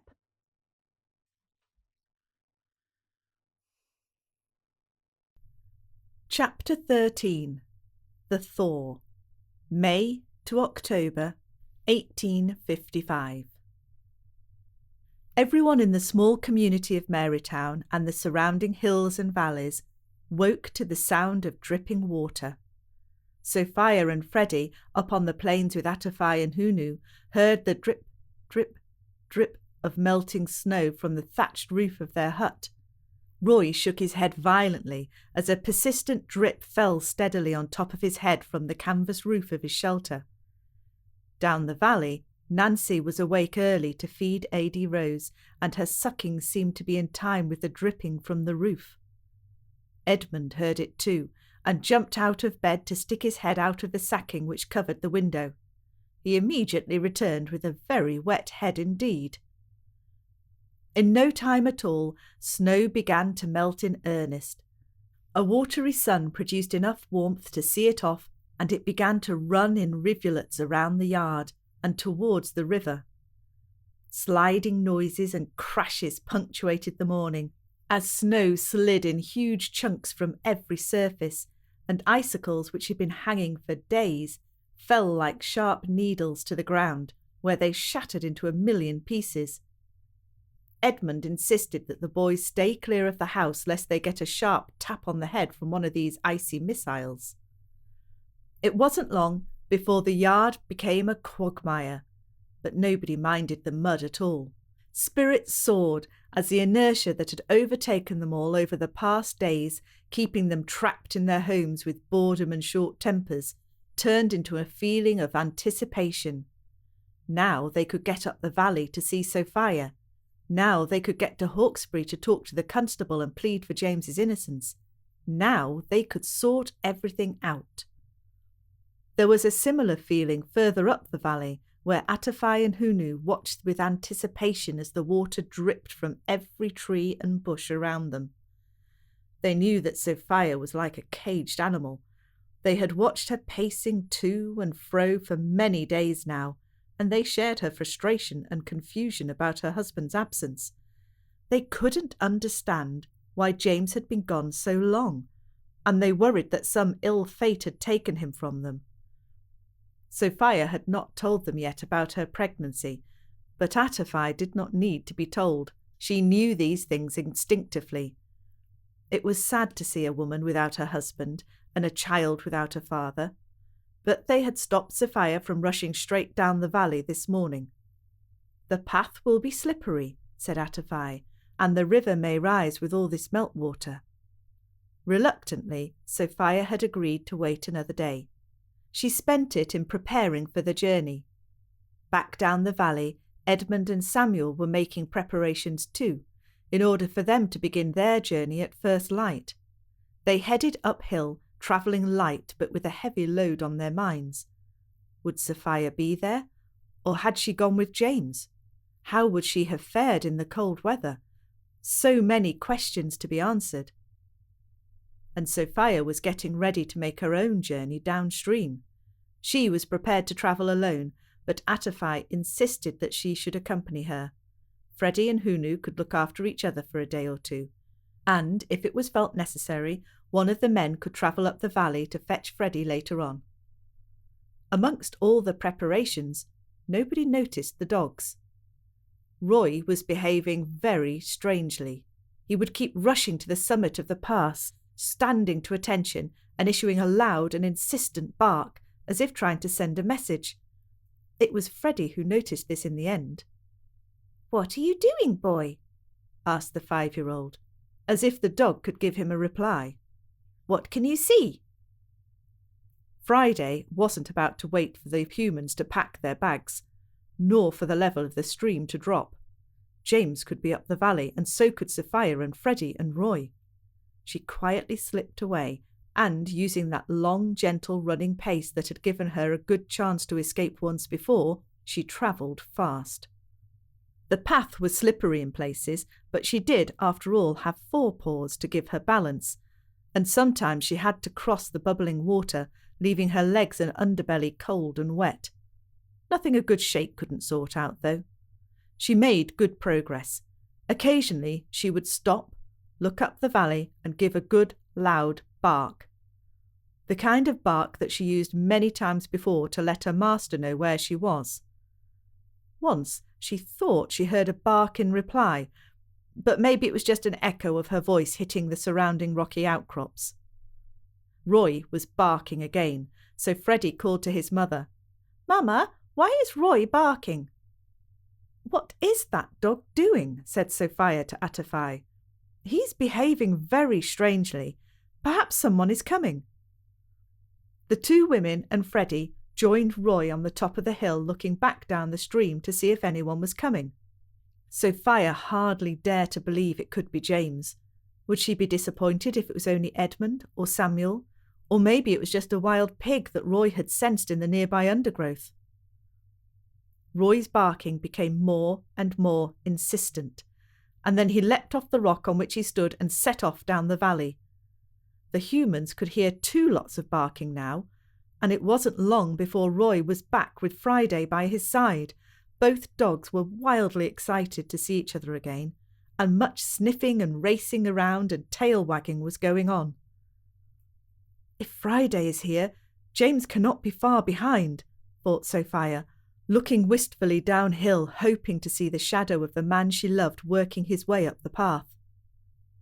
Friday and Freddie were reunited, with the pair of them rolling around on the wet ground, and Friday was happy to have a pat from Sophia, albeit a rather distracted one. Sophia didn't even notice Freddie's muddy clothes. "Where's your master, Friday?" she said as she gently and affectionately wiggled Friday's ears. This puzzled Friday, as she thought James would be somewhere nearby if Sophia and Freddie were here. She had seen him in that awful busy place a long way away, but surely he would be home by now. She went for a good sniffing search around the place for him, but there was no sign of his smell to be found anywhere at all. It was very confusing. So in the end, after drinking a whole bucket of icy cold water, she lay down with Roy under his shelter and fell into a deep sleep. She needed the energy so that, later on, she could carry on her journey to find her last and most important human. The first day of the thaw sped by for those who were preparing for the following day's journey. Edmund and Samuel had intended to take Friday with them, but she seemed to have disappeared from her shelter, leaving only Blue and Ruby behind. Neither of these two showed any inclination to leave their warm beds and join the party, so the two men set out alone, carrying freshly baked oatcakes and some warm blankets in case they were needed. They had no idea what they would find. Perhaps nothing at all, or at the very worst 2 frozen bodies. However, they chose not to share their fears with their wives, and left with a wave and a long list of things to tell Sophia when they saw her, not least of which was the news of Ady Rose's arrival. In truth, the parties met about halfway up the valley. The women travelled as fast as their feet could go, and, without much to carry downhill, they made good progress. Roy and Friday danced around them, rushing here and there along the path and through the cold stream. The men had to work hard uphill with their heavier loads, but with their longer strides and sticks to steady themselves, they too covered the ground fast. As they worked their way past a steep, rocky bluff, before heading across a flat section to their right, they heard the sound of dogs barking, and were greeted by Roy and Friday coming to meet them across the flat, grassy area beyond. And behind them they saw the very welcome sight of Sophia walking alongside the old Maori woman, who Edmund recognised as Atafai. Their meeting place made a fine resting area, and it wasn't long before a lunch had been laid out for them all to share. It was hardly a summer picnic, but as they sat huddled in blankets around a makeshift fire, it gave them a place and time in which to start sharing their news. Atafai was, at first, a little reluctant to take part, knowing as she did that Edmund had been the least keen to mix with the native folk. But Sophia, having given her brother a long and affectionate embrace, had introduced Samuel to her friend, and the ice was broken when Atafai had said in her broken English that a brother of Sophia was most welcome to her far now, the Maori word for family. Sophia literally jumped for joy at the news of the baby girl, but then shed a tear for the lost twin. Edmund thanked Atafai for taking care of Sophia and Freddie while the boy was ill, and Samuel told Sophia that she was soon to be an aunt, as Carrie was expecting their first child. Atafai glanced at Sophia, who understood that no words were needed in that direction, but she happily told her brother that there would be cousins likely born close to each other, as she was pregnant with James's child. James's name hung in the air for a few silent seconds. Nobody had dared to brave that subject until all the happy news had been exchanged. But there it was, the subject that could not be ignored. "My dear," started Edmund, feeling that the news of James's imprisonment could wait no longer, and it was better to just come out with it, no beating about the bush. "My dear, there's no point in holding this from you. James is a prisoner in Littleton jail. They found him guilty of sheep stealing, and I'm afraid he serves 5 years for it." The colour drained from Sophia's face. "But he didn't steal the sheep. He paid Simon Bayliss for them, fair and square," she managed to say between sobs. "We all suspect the Bayliss brothers are at the root of this tale," said Samuel, moving closer to his sister and wrapping the warm blanket more firmly round her shoulders. "We will sort it out, and soon. We're going to explain it all to the constable in Hawkesbury, but we needed to know you were safe first." "But what am I to do?" pleaded Sophia. "I need to come with you. I need to see James. Now we have no sheep and no money, and I have no husband. That Thomas Bayliss, I can hardly bear to say his name. I wish I'd taken an axe to him that day." "As our mother would have said, dear sister, there's no point crying over spilt milk," said Samuel tenderly. "But we can sort it out, and we will. And if we can find a way to get the law to deal with those brothers, then we will do that too." In a way, the two men were relieved to imparted the news to Sophia, and relieved to have found her safe and well, if not in good spirits. Now the immediate dilemma was whether they should carry on up the valley or go back home with Sophia and Atafai. In the end, it seemed sensible to take Sophia back to Nancy, where the two girls could comfort each other and be distracted by new babies. At first, Atafai said she would go home alone, but Sophia persuaded her to join them, assuring her that Freddie and Hunu would be having a great time together, chattering away in a mixture of childish English and Maori words. The thought of the young boy and old man together made them both smile for the first time for a while. Nancy and Carrie were in the yard already, waiting to see who would be following the dogs down the valley. Roy and Friday had gone on ahead of the party, and Nancy had taken Roy's arrival as a sign of good fortune for Sophia being safe too. But she was delighted to see her best friend and the old Maori woman, although slightly confused by their appearance with Edmund and Samuel so soon after their departure. As the winter day was drawing to a close, the first task was arrange for places to sleep. At first, Atafai said she would sleep outside, but Carrie had taken to Atafai straight away and would have nothing of that idea. Atafai had been introduced to Carrie, who was always a bit shy with strangers, but in this case the friendship had been sealed when Atafai held her hand against Carrie's belly and quietly told her she thought she was carrying a healthy girl. Carrie so wanted a baby girl who could grow up with Adi Rose, and now it seemed perhaps with a cousin too. So Atafai went with Carrie and Samuel back to what had been Sophia's home. Freddie's old box bed would suit her for the night.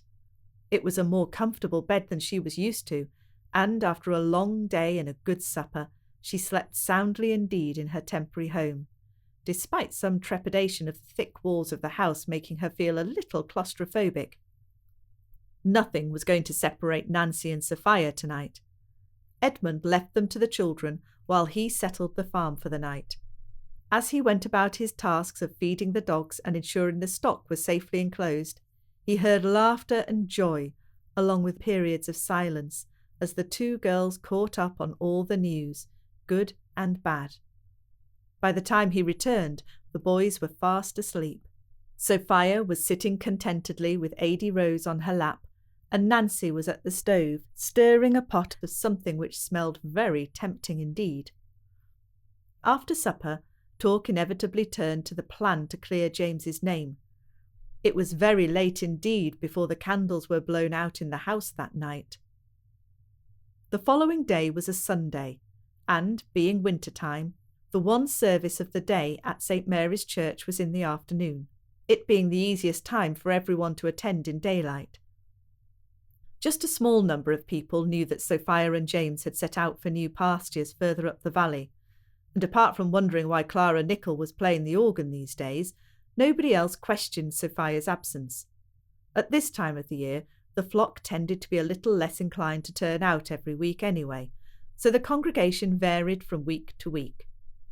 Of course, Reverend Nichol and his wife were aware of James's imprisonment, as were Betsy and Edgar, so these four people were pleased to see Sophia join the two families from across the stream today in church. After the service, they gathered together at Betsy's store, opened especially for the group, though a closed sign stayed firmly in place in the window. Atafai was looking after Ady Rose, but the twins had joined the family at the service and were feeling very pleased with themselves, as Auntie Betsy had given them a choice of sweet jars to take down from the tempting shelves. Their cheeks now bulged with sugary pastels of red and green and yellow. Sophia explained what had happened on the day James left for Littleton, and how she had left Freddie and Hunu and met the others on the day after the snow melted. Reverend Job and Edgar agreed with the others that it was now obvious that James had been duped by the Bayliss brothers in an act of revenge, and the four men put together a plan to travel to Hawkesbury as soon as they could do so. The women were giggling in the corner while they flicked through one of the latest magazines to come into the shop. It was a long time since Sophia had been able to read such a publication, and she wallowed in the luxury of the latest fashions displayed in front of her in print. "You would look lovely in this," said Betsy, pointing to a tight-waisted dress in deep mauve. "But this will not fit me for long, I suspect," replied Sophia, holding her waist, which she could feel was not quite as slim as it should have been. It took a moment for Betsy to realise what had been said, but then it dawned. Another baby in the village for her to look after, and James's firstborn. Now the men really must get him back as soon as they could. The following day, Edmund and Samuel, accompanied by Atafai, set out to go over the pass once again. This time they knew what they would find, and they were happy to progress slowly to allow Atafai to keep up with them. Conversation was scarce, as neither man could understand much of what Atafai said. She was pleased to be going back to Hunu and the familiar hut she shared with him, but she would be sad to see Freddie leave, although she knew she would see the family again very soon. She had calculated when Sophia may be in labour and would arrange to be there to help. Something told her it would be an easier birth than last time, but she could still ease the pain and perhaps shorten the process with her potions and draughts. Hunu was pleased to see his wife, a little suspicious of the two men and reluctant to give up his guardianship of Freddie. But once Atafai explained all that had happened, he gave the boy a bear-like hug, touching noses as he had taught the boy with eyes wide open in the native hongi, and released him into the care of his uncle and friend. There was no need for the men to take anything from the camp, as Edmund assured Atafai that he and Nancy, Sophia and James would all be back once the weather improved to pick up where they had left things and to start their new lives on the vast plains in front of them.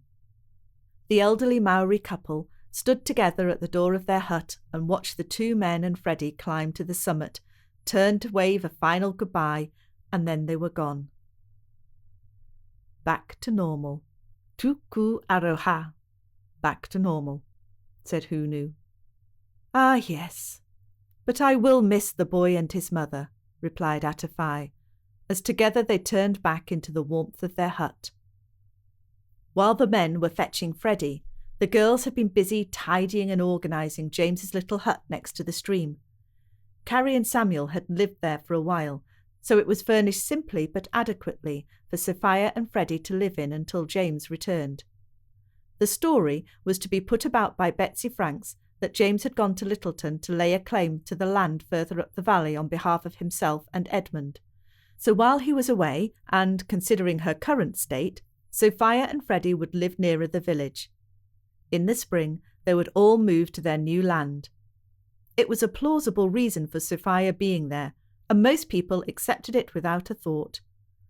It was fortunate that the Bayliss brothers were nowhere to be seen, as Sophia felt sure they would be more than happy to spread a very different story indeed around the community. By a stroke of good fortune, everyone was settled into their various homes before the snow was replaced by heavy frosts and low cloud. Trees and bushes turned white overnight and seemed to have been decorated by fingers of ice crystals. Washing that had been hung out to dry in the winter sun turned hard and brittle, and there were reports that Betsy Frank's apron had crumbled into 1,000 pieces as she had tried to remove it from the line. It was beautiful to look at, but the fascination began to wear off after a couple days of unrelenting cold, ice thick in the buckets and fog so dense Sophia could barely see Carrie and Samuel across the stream. It put paid to the men's journey for a few more days. Then, suddenly one morning, everyone heard the sound of the wind. It had been still and quiet for days, so the unexpected gust blowing through stopped everyone in their tracks. And then the rain started. Frost was washed off in seconds, and it wasn't long before the buckets contained water instead of ice again. In their respective home countries, the pioneer families had been used to wild weather. In Devon, Edmund and Nancy would have seen fog over the moors and relentless rain, which helped to turn everything green. And Sophia and George and James would have been all too aware of the harsh Scottish winters. But it did seem to Sophia that the weather here turned on and off like a tap, with extreme rain or wind or snow or frost or even sun. Betsy Franks had joked one day that you could experience 5 seasons in a day here. As the sun began to shine through watery clouds, Sophia thought how right that was today. It turned out to be a clearing up shower and the first sign of spring approaching. Each day seemed a little brighter and warmer, and there were occasions where one could sit outside without a blanket around your shoulders. With the lengthening days, the 4 men, Edmund, Samuel, Reverend Job and Edgar Franks, worked out that they could make the journey to Hawkesbury in a day, stay the night, and be back the next day, having had time to speak to the constable there. The whole journey was made quicker these days by a better track and the use of horses. They set off one morning in early September as the dawn broke. They made good progress, with their only stop being when they reached the coast, where they took a cold lunch which had been packed in their saddlebags by the girls. It was twilight when they arrived in the small town, and they took rooms at the only public house in town where the horses could be stabled too. Job Nichol had met Constable Nevis on one occasion when he had been staying with the Reverend Atkins and his wife during the previous Lent. He knew him to be a dour and sober man from the valleys of South Wales, capable and dependable, but with not a jot of humour in him. He had given the Reverend a sense that he wouldn't stand for any nonsense, and he was hopeful that he would listen to their story and take it seriously. So, after a night in the rooms above the public house, the 4 men presented themselves to the recently completed police station, a building of red brick imported from Australia with an imposing facade, which offered a no-nonsense approach to those who entered the door. Constable Nevis was at his desk, a pen in his hand, which he was using slowly and ponderously to write on a printed form. He held a hand up to stop the men from speaking until he had completed the sentence. With a final, full stop, he put the pen back in its holder, slowly blotted the paper, folded his arms, and then looked up at his visitors. "Now, what can I do for you, gentlemen?" he asked. Reverend Nichol took the lead, as he had met the man before, and he explained in detail what he could of the story, with Edmund and Samuel adding a few words where they felt it necessary. Throughout their testimony, Constable Nevis listened with his head on one side, stopping them occasionally while he wrote notes in a neat hand on a fresh piece of paper. It all seemed to take a very long time indeed. "So you see, Constable Nevis, we know James is innocent and we just need you to let them know in Littleton," finished Job. "Just?" said Constable Nevis. "It's not a case of just anything. I can't just send a message to Mr. Tancred, the new magistrate, without a bit more evidence than your words to back it up. And I doubt very much that, if I did just that, Mr. Tancred would be disposed to simply release this man from jail. I will need first to gather the evidence of others, talk to this Mr. Sidebottom and his shepherds, and interview these bailiffs folk. Then I will prepare a case if I feel it is justified." "But, my man, Mackenzie's wife is with child. It is a matter of urgency that he is released," replied a rather irritated Reverend Nichol. "The law will take its due course, and if that means this woman will bring a child into the world without her husband present, well, that will not be for the first time, and I doubt it will be the last, as the man contributed his sole part to the process at the start, has he not?" said Nevis with a wink of his eye. "Now, thank you for bringing this issue to my attention, and, in due course, I will send a message informing you of my decision as to whether to proceed with it. Good day to you, gentlemen." The four men stood their ground, while Constable Nevis took up his pen and started to write again. Without looking up, he waved a finger in the direction of the door, making it more than obvious that they should use it to take their exit. There was nothing else for them to do but leave the building and start their journey home.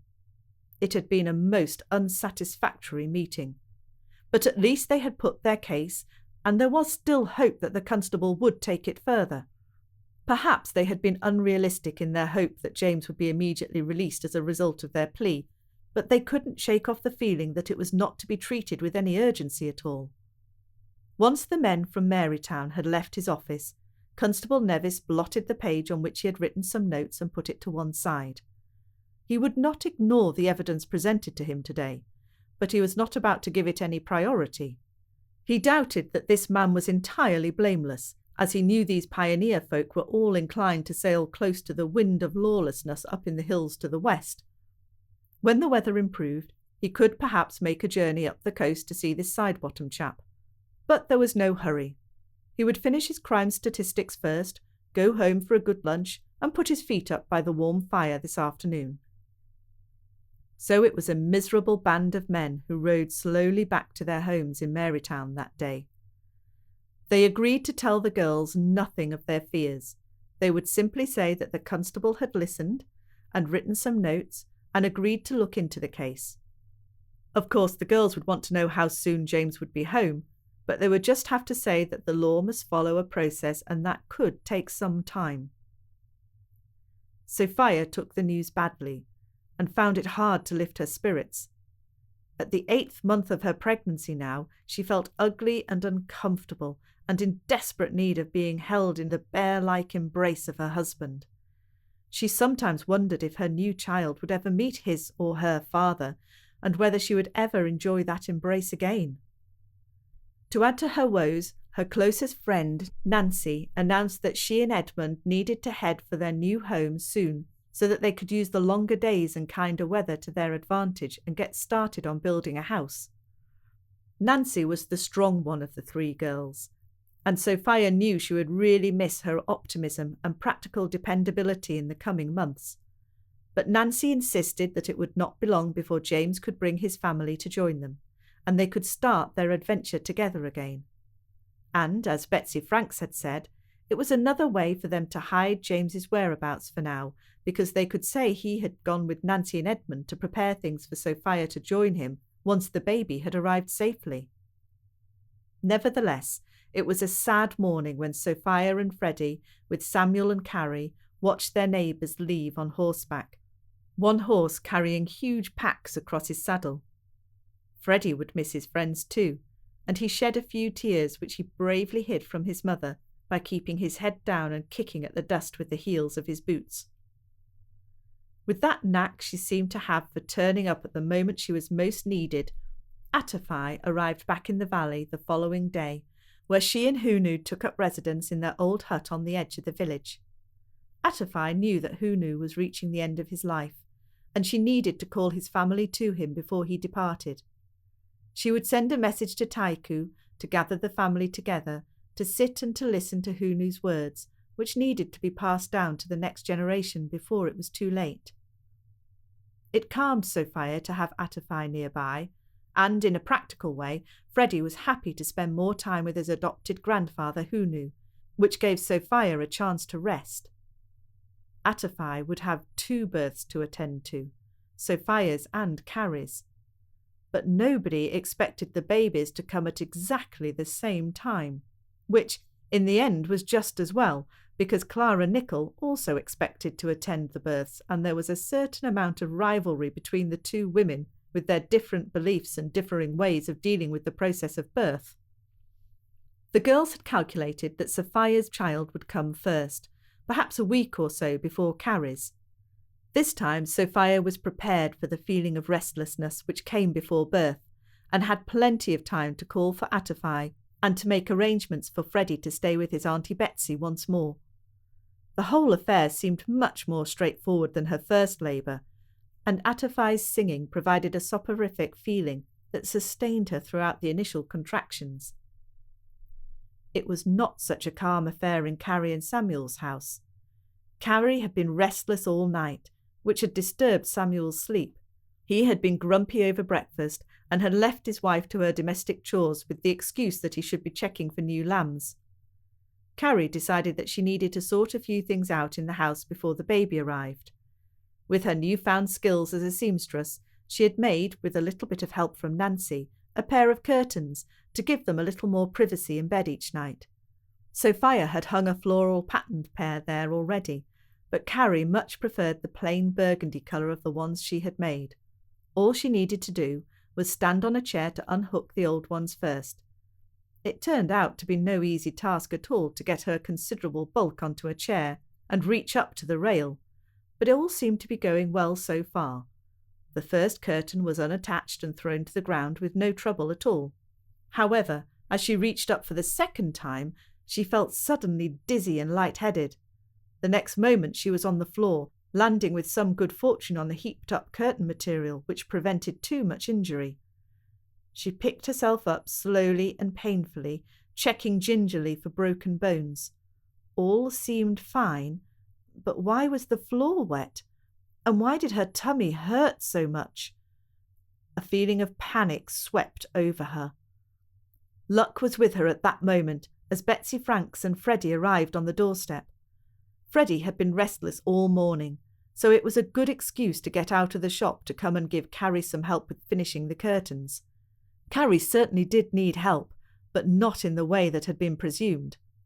Betsy realised immediately that the baby was on its way, so she helped Carrie onto the bed, made sure she didn't mind being on her own for just a little while, and ushered a scared-looking Freddie out of the room. She sent him to find Samuel and bring him back home while she set off across the stream to fetch help for Carrie. Sophia was the nearest neighbour, but Betsy knew there would be no help from her today, so on she went to the vicarage, where Clara Nichol was more than happy to drop everything and help Carrie bring her firstborn child into the world. Betsy was excited by the prospect of 2 babies arriving in the village on the same day. What fun they would have growing up together! She had now come to terms with being childless herself and was able to cherish the joy of bringing new life into the world, even though it was never to be from her own belly. News of 2 births in progress soon spread around the small community, and people gathered at Betsy Frank's shop or outside the church gate, waiting to hear the news.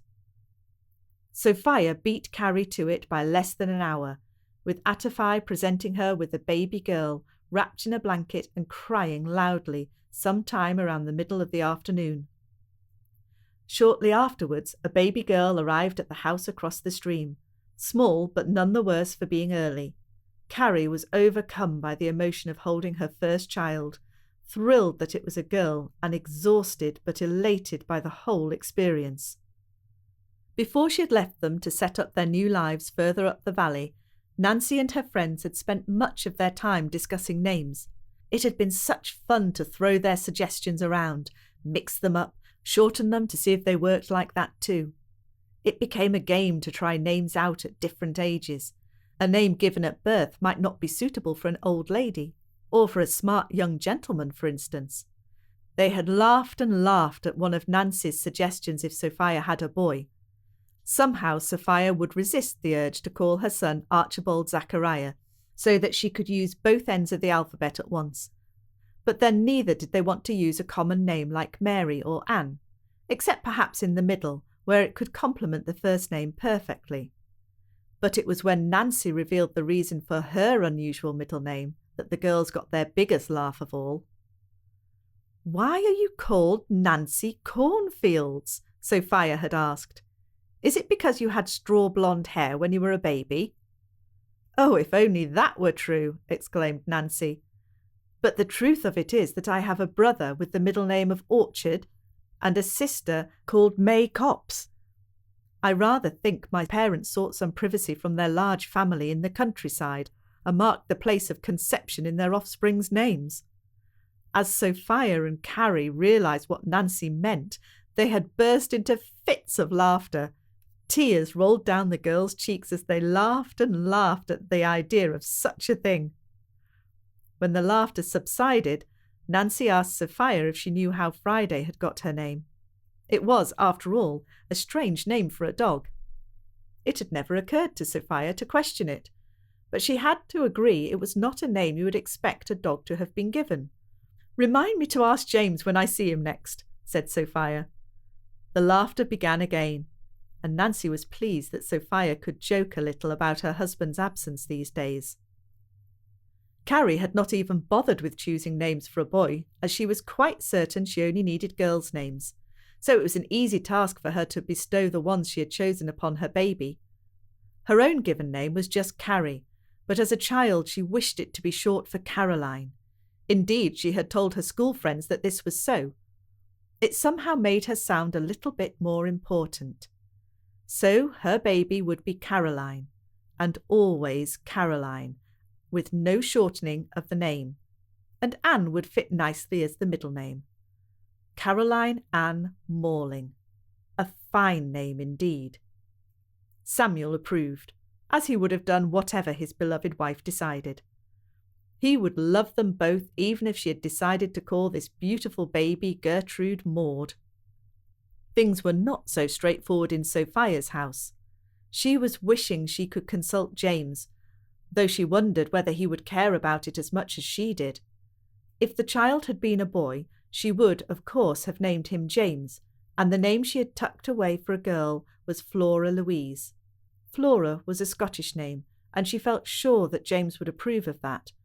But looking down at this tough little bundle, the name just didn't fit. She wasn't a delicate flower to bear a delicate name. Her strong features demanded a stronger name, with more distinction. What was there that still held the link to Scotland? Elizabeth, perhaps? Or Mary? No, that wasn't right either. And then a thought came to her, which took her right back to the dales of her native Yorkshire and the moors of the west of Scotland where she had grown up. She could see the purple and pink and white of it stretching across the scene and smell its heady scent on a hot summer's day. James even wore a tiny dried sprig of it in his lapel to remind him of home. Her daughter would be called Heather. Heather Louise Mackenzie. It suited her well. Very well indeed.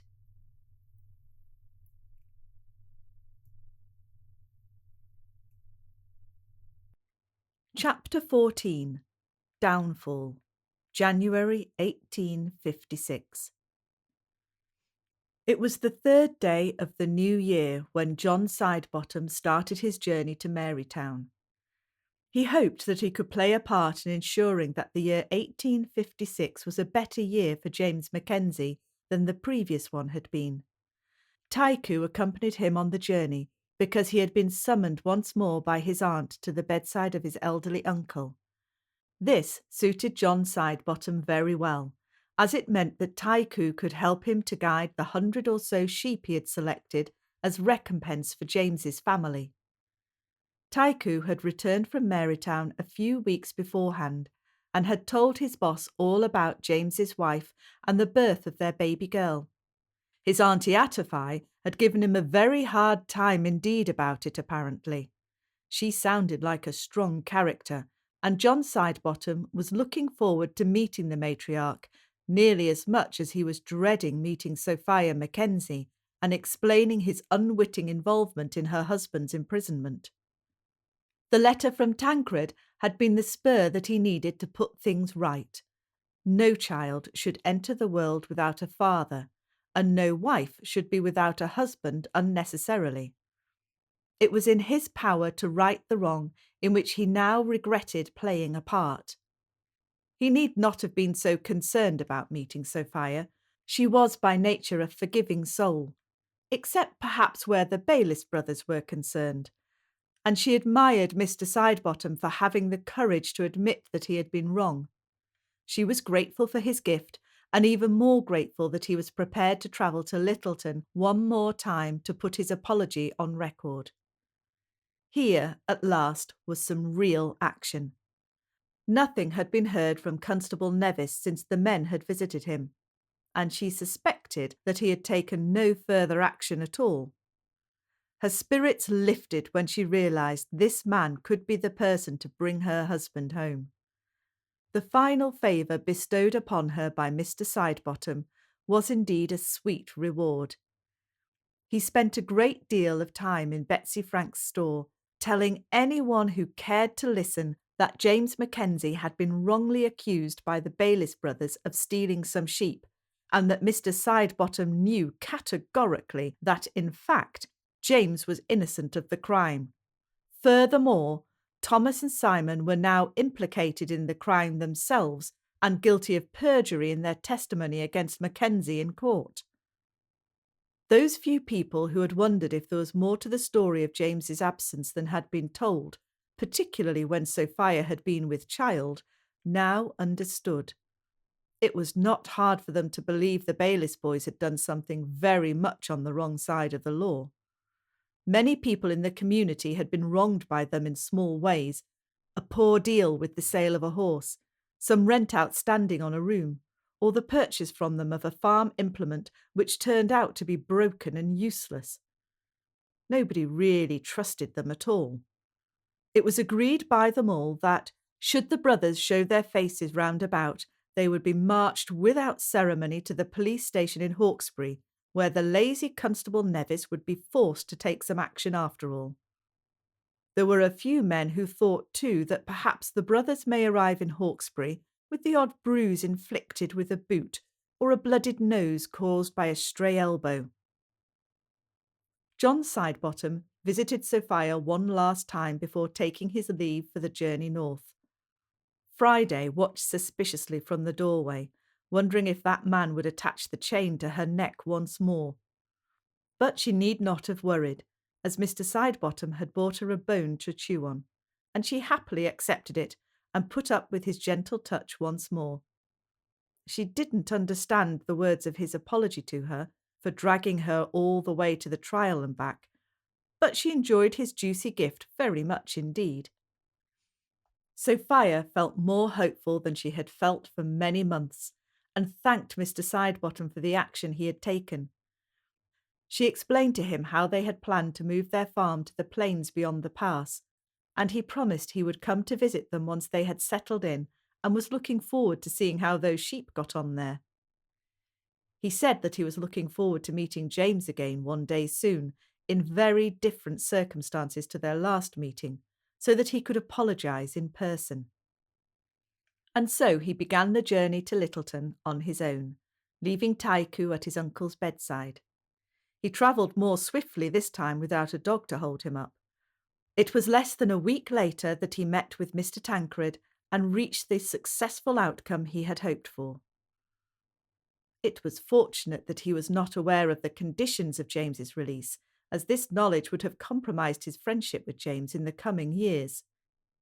He retired to the boarding house where he spent the previous night, enjoyed a good meal, and started his journey back home at once. He was not aware that one of the two men who sat together across the room in deep discussion was indeed James Mackenzie. The last time he had seen James in the dock, he looked dishevelled and unkempt, so little wonder he did not connect this man with the tidy, well-dressed man sharing conversation in the corner of the bar. Though perhaps it was a good thing that James was sitting with his back to the room. Both men looked happy and excited, and John Sidebottom wondered what adventures they were planning. None of these people were aware that, in fact, the true villains were also in the building. Thomas and Simon had spent much of the last few months in this establishment, enjoying the company of several of the girls who frequented the place. They had arrived with money in their pockets and no plans as yet to do anything constructive with it. It was enough to set them up in business, or to buy some property, but neither brother could agree on the most profitable deal. Simon fancied buying a boarding house and employing a manager so they could sit back and enjoy the profits without too much effort. Thomas preferred to put the money into a venture further afield, perhaps, more sheep, or maybe even gold.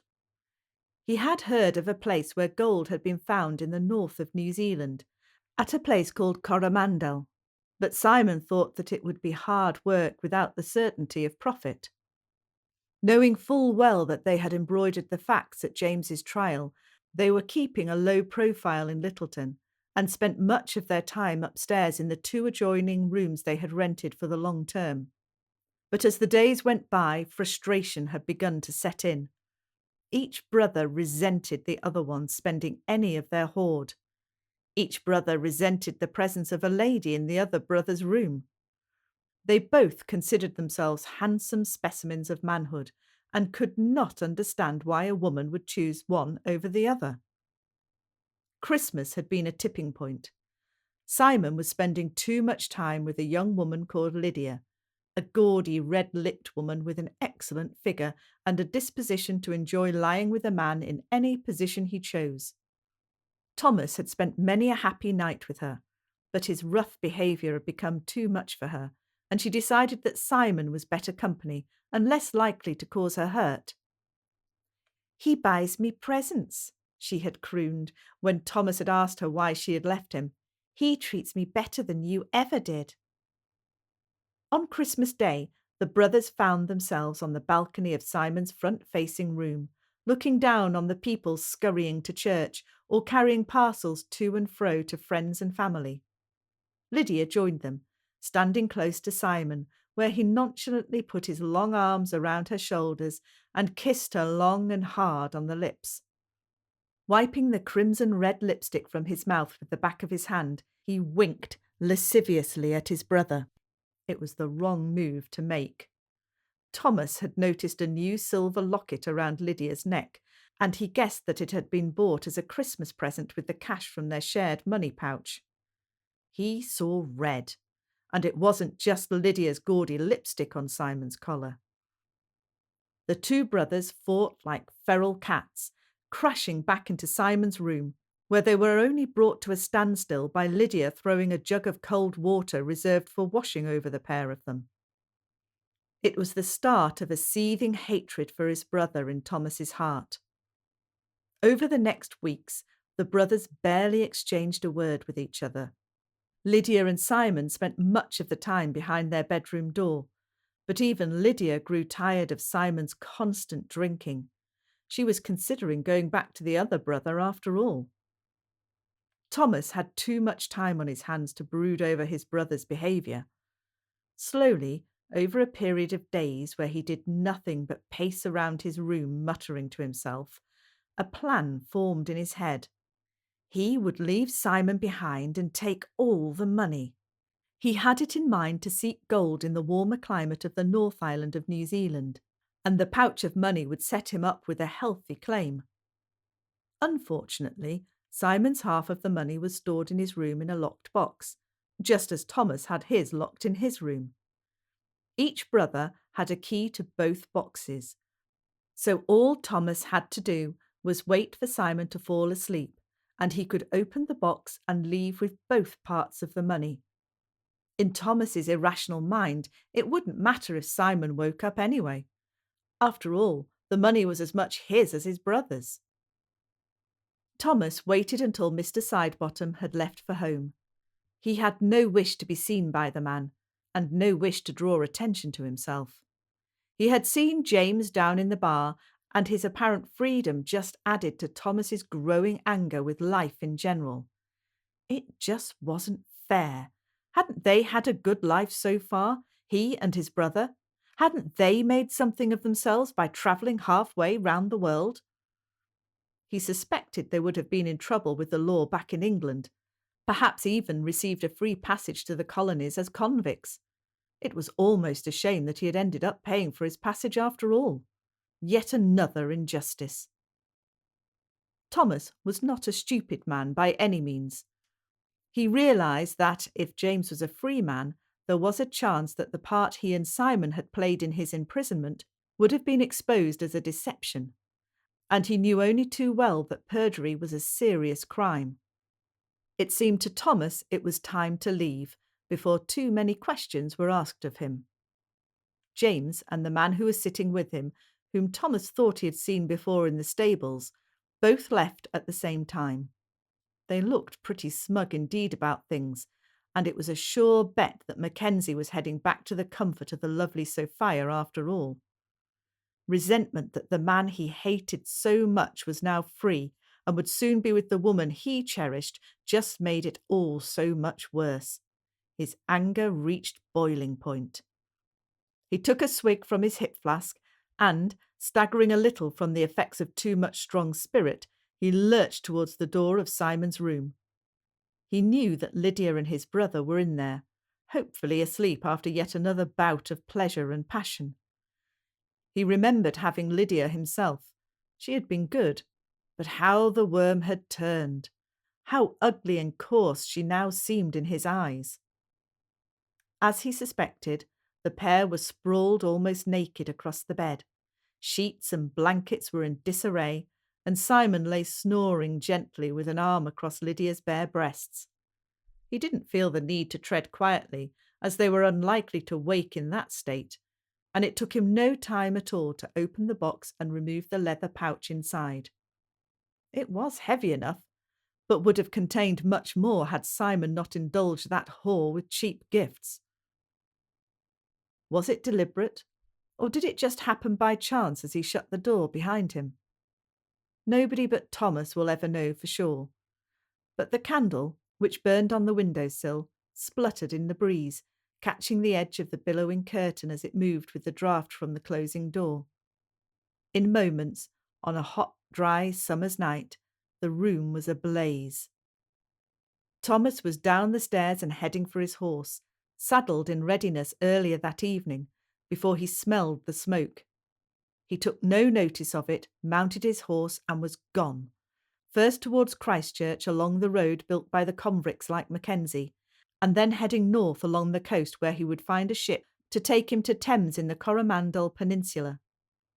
Simon and Lydia had no chance to survive the fire. They had consumed a huge quantity of wine between them and were sleeping soundly. The effects of the thick smoke meant that neither awoke, and they died in their sleep long before their bodies were consumed by flames. Their charred bodies were found later, exactly where they had been laying. The alarm was raised by the barman, who tried very hard to climb the stairs, but the flames were just too intense. So he resorted to freeing the horses before they panicked in their stables. There was nothing left for him to do but stand in the street shouting, "Fire!" as loudly as he could. The constables from the prison along the street were joined by several seamen from a ship moored at the quayside nearby, and the fire was extinguished without spreading to the adjoining buildings. The barman was able to say that he was aware of only 3 guests that night, and that the remains presented to him on a stretcher would be one of the bailiff's brothers, but he was not able to say which one. Sadly, a charred corner of the deep red dress found on the floor beside the bed was enough for him to realise his niece, Lydia, was the other victim. His sister would be heartbroken. There was no sign of the other brother, and no clue as to where he had gone. The following morning, Mr. Tancred took the report of the night's events from Constable Payne and considered the difficulties of pursuing whichever brother it was who had survived. It would make it very hard indeed to track the man down, but he would send a small team of men south, which he suspected was the direction taken, and a couple of men north, just in case he was heading to pastures new. Only one ship was due to leave that day, and it was an easy task to check the manifest. Constable Payne was set to do just that, and the only name he recognised was that of James Mackenzie. He silently prayed that Mackenzie, of whom he had grown quite fond, would meet up with the woman he had suspected he missed so much, and perhaps arranged for his beloved dog to join him over in Australia too. Thomas fully expected to be pursued once dawn broke, so he rode as far as he could in the dark. He had left the houses of Christchurch behind him by the time the sun came up. Over the next days he rode swiftly up the coast, treating his horse with the whip if she slowed, and only stopping out of necessity for food or an occasional short sleep. He turned west across the top of the island to reach the port of Nelson, where, in the main, ships were coming from and going to Australia.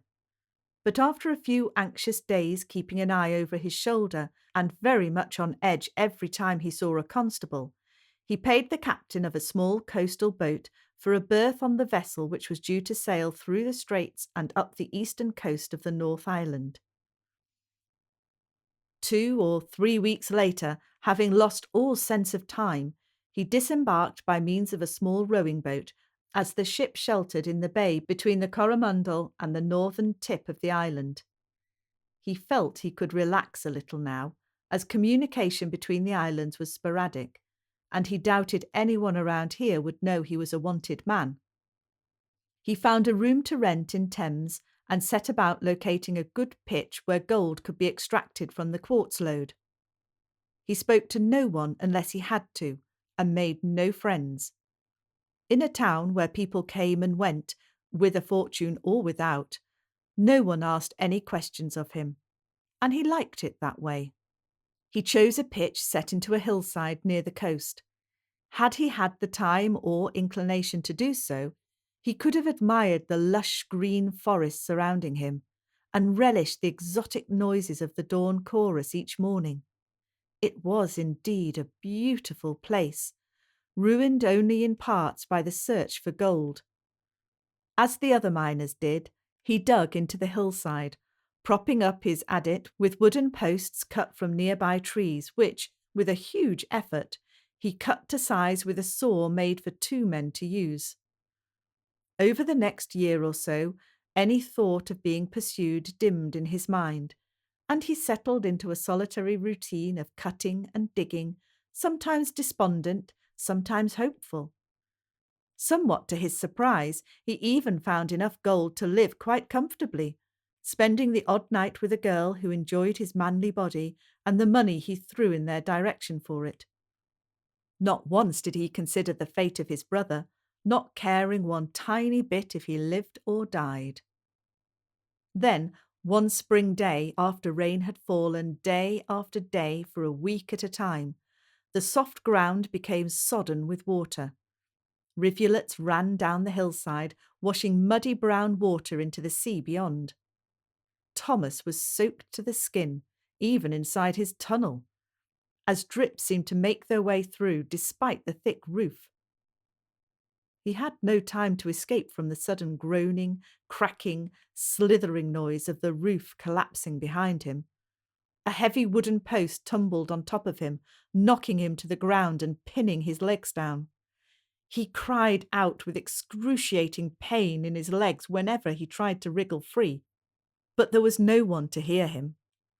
In the end, it was a slow death, as he pawed frantically at the earth around him in the absolute darkness, using valuable air in his efforts to escape the heavy log which held him down. It took over a day for him to finally lose consciousness. He had been drifting in and out of delirium for a while, and his final thoughts were of Sophia, and what his life would have been like if she had accepted his advances. Way down south, on the other island of New Zealand, Sophia was hanging washing out on that day. After a week or so of wet weather, it was her first chance to give the laundry a good blow in the fresh breeze. All of a sudden, as she stretched up to peg out one of Freddie's shirts, she shivered enough to stop her in her tracks. A memory that she had chosen to push away to the back of her mind came rushing back as clear as day. Thomas Bayliss, standing over her, his face so close she could smell his awful breath. She gave herself a quick shake of the shoulders, and the vision was gone. But she wondered why she had recalled that awful day today, after all this time. At exactly the same time that Thomas was making his escape on horseback, James was walking briskly in the moonlight along the road to Christchurch. Despite the darkness, he had a wish to get away from Littleton before daybreak, just in case anyone recognised him and wondered why he had not boarded the ship for which he had paid a passage. He heard a horse approaching from behind and ducked into the shadow of a large rock so as not to be seen. He didn't recognise Thomas flying past in the saddle, but he did see the flickering light in the sky as a building burned in the town behind him. James hoped it was not the jail and that Constable Payne was safely at home with his wife, and he prayed that John Douglas had boarded the ship that he was due to leave for Port Douglas the next day. But there was no time to linger. He had a wife, a young boy, and a dog to see. He chose to follow the route he had used on the way to Littleton all those months ago. His reason for not being seen remained the same. He knew he had deceived the magistrate who had pardoned him, but he hoped that, had the man known about his wife and adopted son, his condition of leaving the country would not have been imposed. As long as he could get back to the reasonably remote community of Marytown and then spend some time up on the plains, he reckoned time would pass and memories would fade. He doubted Mr. Tancred would ever visit such a place anyway, and he was thankful that the conditions had not been written down on his official pardon, so none of the other constables were aware of it. To all intents and purposes, the land that he had purchased was now in the name of a John Douglas, and, if necessary, he could adopt that name as far as anything official was concerned. No one would be any the wiser. The half-full moon gave him enough light to see his way, and, as he walked quickly over the surface of the road he had worked so hard to build in the previous months, he made good progress.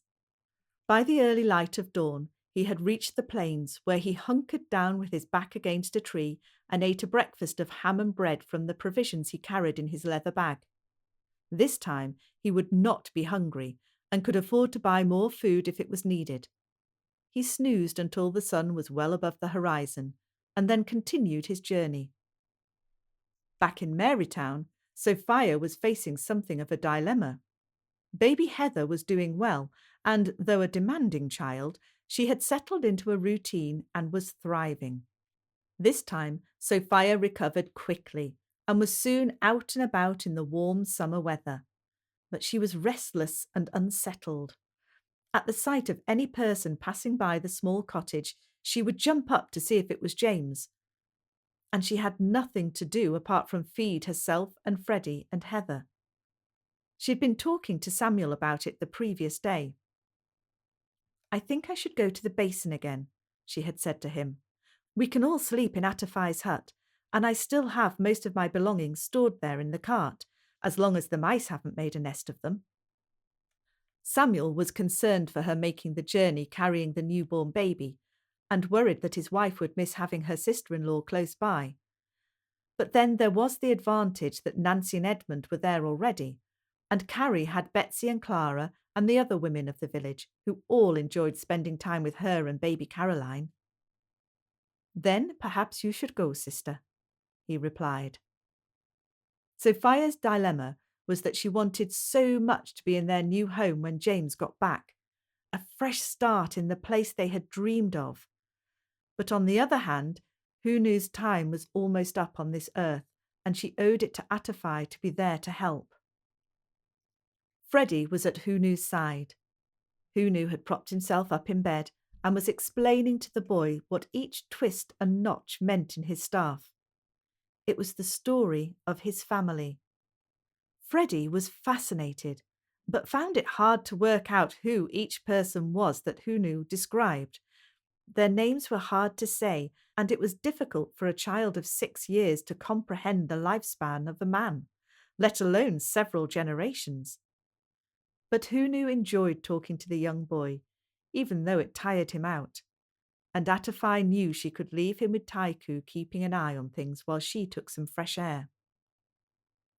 She found Sophia in the churchyard, placing some white flowers on George's grave. Heather lay quietly and peacefully on a blanket beside the headstone. For a moment, she stood apart from her friend, watching with affection as Sophia tenderly tidied the plot and talked to George as if he was there in person. But then, as she often did, Sophia sensed the presence of her Maori friend and looked up with a smile. "How's Hunu?" she asked. "His time is close, my dear. Perhaps tonight, perhaps the next night," was the sad reply. "The family, of which there are few who remain, are here to say their farewells. Ara, his brother's widow, and Aperahama, Taiku's brother. The young men have prepared a grave, and Ara and I have woven a covering mat for his body. It is our way to leave the body in a shallow grave at first, until no flesh remains, and then to take the bones to a place of tapu, somewhere special and secret." This process was not at all what Sophia was used to, but she marvelled at the way Atafai spoke of death, as if it was just part of life to be planned in advance and to be carried out in a practical way. Growing up in Scotland, such matters were talked about in hushed tones or never discussed at all. She took her friend in her arms and hugged her closely. Sophia joined Atafai at Hunu's bedside that afternoon to bid her own farewells. It was hard to hold back the tears as Hunu lay proudly back on his bed, with no fear of what was to come. He held Sophia's hand for a moment, a firm grasp despite his age, and thanked her for bringing him a grandson after all. It was a gift he cherished greatly. Then he laid a hand on Heather's head and whispered a blessing of healthy and prosperous life. And finally, his hand was on Freddie's shoulder. "Be a good boy, and it is my wish that you grow to be a strong and honest warrior who cares for the other people around you. Care for this beautiful land in which you will grow up and tread gently upon it." It was a very long speech for the ailing man, and he lay back against his pillow, breathing heavily with the effort. Tears rolled down Freddie's cheeks. He didn't want to lose his grandfather, and he didn't understand all the words and wondered why Hunu needed to go somewhere else. Freddie and Sophia spent a quiet evening together, with few words exchanged between them. Freddie had been too young to understand the details of his father's death, but this time he was learning to feel real sadness. Sophia put him to bed, but sleep would not come at first. It took the gentle singing of his mother as she rocked him in her arms to make his eyes close at last. Just as Sophia was blowing the candle out in her little cottage next to the stream, Hunu was taking his last breath, his wife and family all around him. Atafai understood that, close friends though they may be, it was not appropriate for Sophia to take part in the tangihanga. Ara and Atafai prepared his body for the ceremony, and the boys stood guard beside him, while other Maori people called to pay their respects over the next few days. Some had made considerable journeys and expected to be fed and watered before they returned home. This kept the women busy. Sophia made oatcakes in a pie full of ham and potatoes. It was the best she could do to help out. And then he was gone. Buried by his 2 nephews in the shallow grave that they had prepared in the quiet corner of the garden that Hunu had created next to the hut, so that Atafai could grow kumara and salad crops, and the herbs she used to cure the sick and heal the wounded. It was a peaceful place, befitting of a man of dignity and wisdom. So it was that Sophia's dilemma was solved. Atafai felt the need to get away from this place for a period of quiet reflection, so she was happy to walk with Sophia to the hut at the top of the valley. She would look after Freddie, holding his hand, while Sophia carried Heather in her arms. They led a horse with saddlebags packed with all the necessities that would not already be there, taking it in turns to hold the loose rein. In truth, the horse didn't need much guidance, as the path was narrow and there was little opportunity for it to wander to the left or right. It merely plodded slowly uphill with its heavy load, flicking its ears and swishing its tail to see off the flies that were prevalent in the hot summer weather. Roy and Friday made lighter work of the journey, hopping over the rocks and splashing through what little water there was in the stream. Friday had picked up Sophia's excitement, and she was expecting something good to happen. She wasn't sure what, but she knew it was good. Freddie had, of course, made the journey before, and knew when they were close to the summit, so he broke free from Atafai's grasp, and, with his precious stick in hand, he ran ahead to see if he could find his friends Ben and Ed on the other side. The twins heard Freddie calling their names and ran up the slope to meet him. "We've found a tree to climb. Would you like to climb it too?" said Ben, and with a nod, Freddie was scrambling up through the low branches of a tree which grew tall and strong beside the stream. He was pleased to be back, and he looked forward to showing his friends where the fish darted through the water and the birds laid their eggs in the tiny moss-lined nests. Atafai and Sophia settled the horse on a flat piece of ground with good grass for him to eat and access to the stream for a good drink, and then unloaded the saddlebags into the hut. It seemed no time at all since the women had been here last time, and Atafai sighed wistfully as she found memories of Hunu in every corner of the hut. And then it was time to introduce Heather to Nancy. It was a joyful meeting for all the women. Adi Rose had grown since Sophia had seen her last, and she seemed more alert, with her chubby hands grasping anything within reach, especially Sophia's long hair and the ribbon that held it back. She was a delightful child, and Sophia looked forward to Heather and Adi Rose playing together as they grew older. Over a mug of tea, Sophia told Nancy about John Sidebottom's visit, and for the first time, tears of joy coursed down Sophia's cheeks and dripped into her mug, mixing with the hot tea. Edmund arrived to the sight of 3 sobbing women, wondering what could possibly have gone wrong. But Nancy explained that he didn't need to worry. These were tears of joy for James's imminent return. Further tears were shed with the news of Hunu's passing, and it was, surprisingly, Edmund who summed it up as he put his hand gently on Atafai's arm. "Atafai, your husband was a good man, with a big heart. His love for Freddie, a boy from another culture to his own, was unconditional and beautiful, and we will remember him as a true member of our community." It was the kindest of compliments from a man who had been suspicious of the native folk at first, and Atafai appreciated it more than she was able to reply in the strange English words. Atafai and Sophia went back to the hut to put things straight before Freddie's bedtime, but they left Nancy with a promise to return for supper. In the end, Atafai decided that she needed some time alone. She felt the need for solitude so that she could reflect on Hunu's long life and the time they had spent together.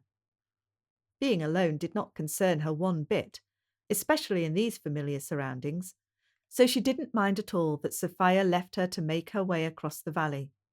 She was happy to tend Freddie, who slept soundly in the bed he had grown so used to over the previous months. In a sense, the supper that Sophia shared with Edmund and Nancy was the proper beginning of their new lives in the basin.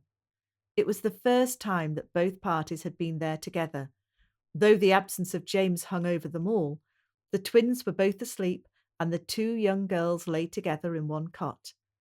It gave the adults chance to talk about their future in this new land.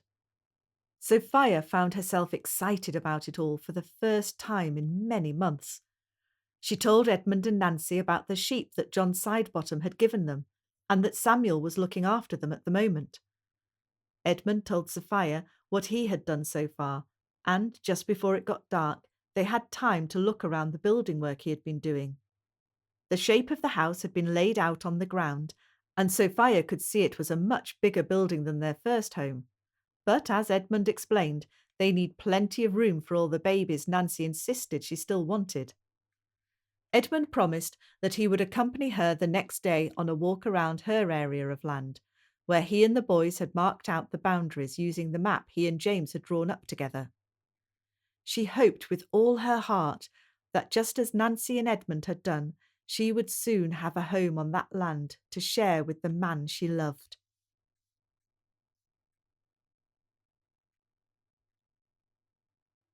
Chapter 15. Reunited, January 1856. Edmund Lawton had been very busy since he and his family had made the journey up the valley. He had made a start on their new house at last, but it had taken them a while to decide on the right spot for it. To begin with, Nancy had wanted their home to look out from the highest point across the plains in front of them. But as the days went by, they realised that this may not be such a good idea, as it would expose them to the damaging winds which occasionally blew up from the northwest. Edmund doubted that a house could even stand up in the worst of these gales, where branches crashed down from trees and anything not tied down like buckets or brooms was set for a tumbling journey across the country. Edmund had the second copy of the map that he and James had drawn together. He and Nancy spent a lot of time poring over it and then standing in a spot they had found on the map to see if it was suitable.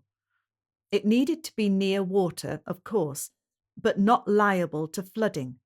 It needed to be in a sheltered spot, but still have a view and some sunshine.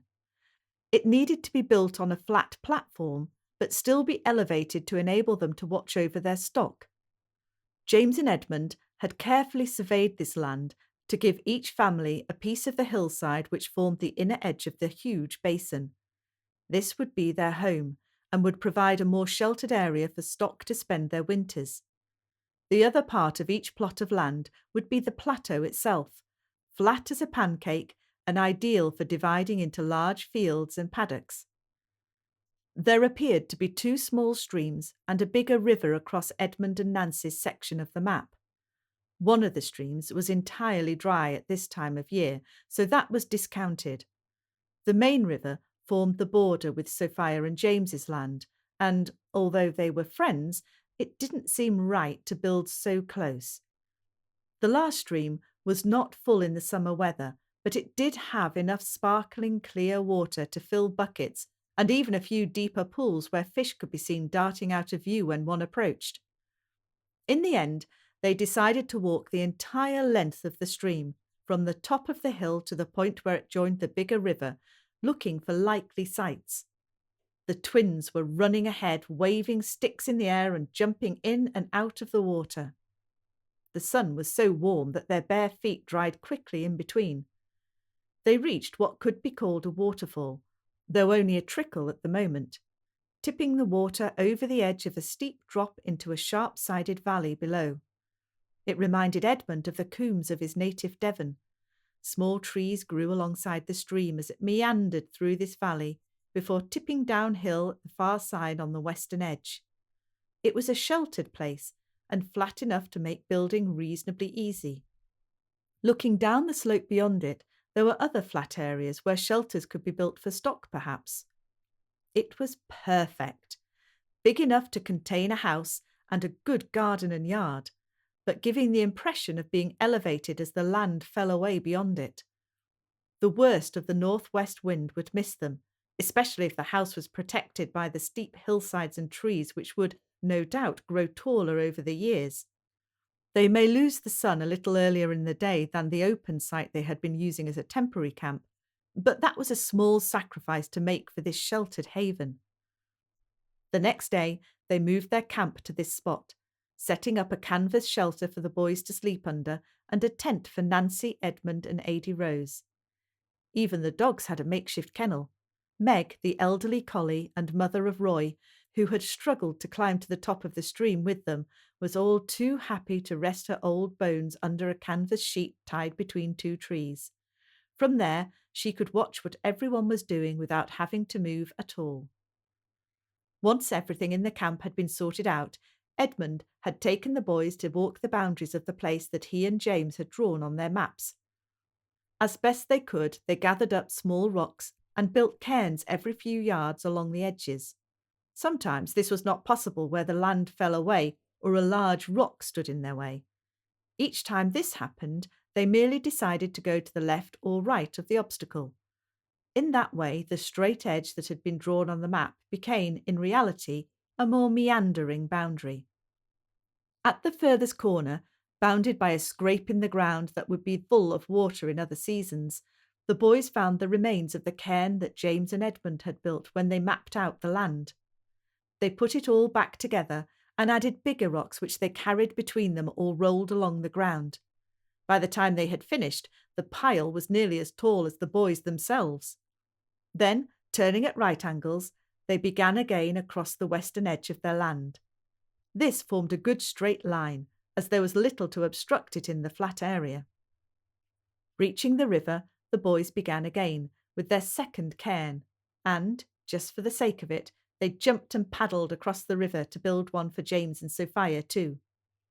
There was little point in marking out the riverside, as it was a shared border with their neighbours, so Edmund and his sons followed the stream back to the summit, where it met the track that had now formed naturally over the ridge. Following this line back to the south, they got back to their first pile of rocks, so that a square had been formed, matching roughly what had been drawn on the map. Edmund promised the boys that they could do the same thing on the other side of the river tomorrow, to lay out their neighbour's plot too, and, sending Ed and Ben to gather some firewood, he went in search of his wife. He found Nancy doing a similar job on a smaller scale. She had spent the morning placing 4 round rocks on the platform of land where she thought her house might be best placed, one for each corner to start with. Every time she formed the shape, she would stand where the front door would go, survey the view, and try to imagine her garden before her at each season of the year. Each time she thought she had the perfect spot, something would occur to her that could be a problem. The summer sun would be too strong for delicate plants. The bedrooms would get no sun at all. The wind would whistle into the house.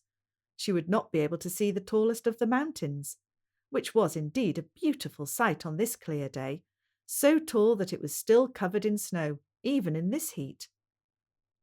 But finally, just as Edmund arrived back, she had her 4 rocks marking the corners of her house just where she wanted them. It did seem that every time she moved those rocks, the house got just a bit bigger. But better to grow big now than run out of room later, she reasoned to herself. Nancy had collected a pile of smaller stones, and together they lay these out where doors and windows would be placed, and even rooms inside. They had all been used, in their smaller home, to one large living space, which they shared for day-to-day things, eating and sleeping. But now there was room for a living space and rooms for sleeping in. What a luxury that felt to Nancy. She had, with Betsy's permission, torn a page from one of the household magazines that were now available from Australia. Betsy had found they were not as popular as the English magazines full of fashion ideas and things that reminded everyone of their homeland, so she was happy for Nancy to take this one. The page, which was now becoming dog-eared after much folding and unfolding, advertised a builder and showed several designs of house suitable for the colonies. Nancy had drawn a circle around the one she liked the best. A double-fronted house with a large front door approached across a deep veranda. It had the symmetry she liked, and the veranda would be a useful place to sit away from the sun or under cover on a rainy day. Edmund and Samuel had seen this drawing and were already thinking about building materials. The roof was of metal sheets and the walls of brick rather than the cob and thatch structures they had built on their arrival. Both these items were available from Australia, but could they afford them?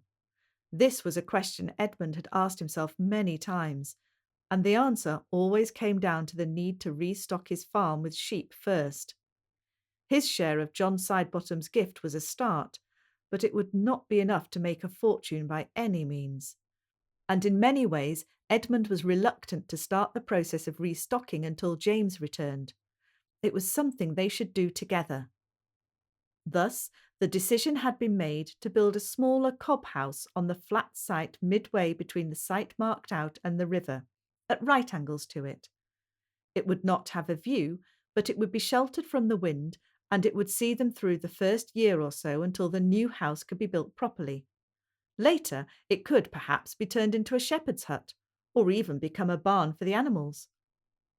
Having done this work once before, and helped George to build his home too, Edmund made good progress with this simple building, and only had the wooden roof structure to put in place, which could be thatched very easily after that.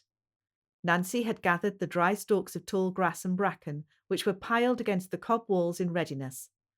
They would continue to sleep under canvas until that roof was finished, but the glorious summer weather made that an easy thing to do for now.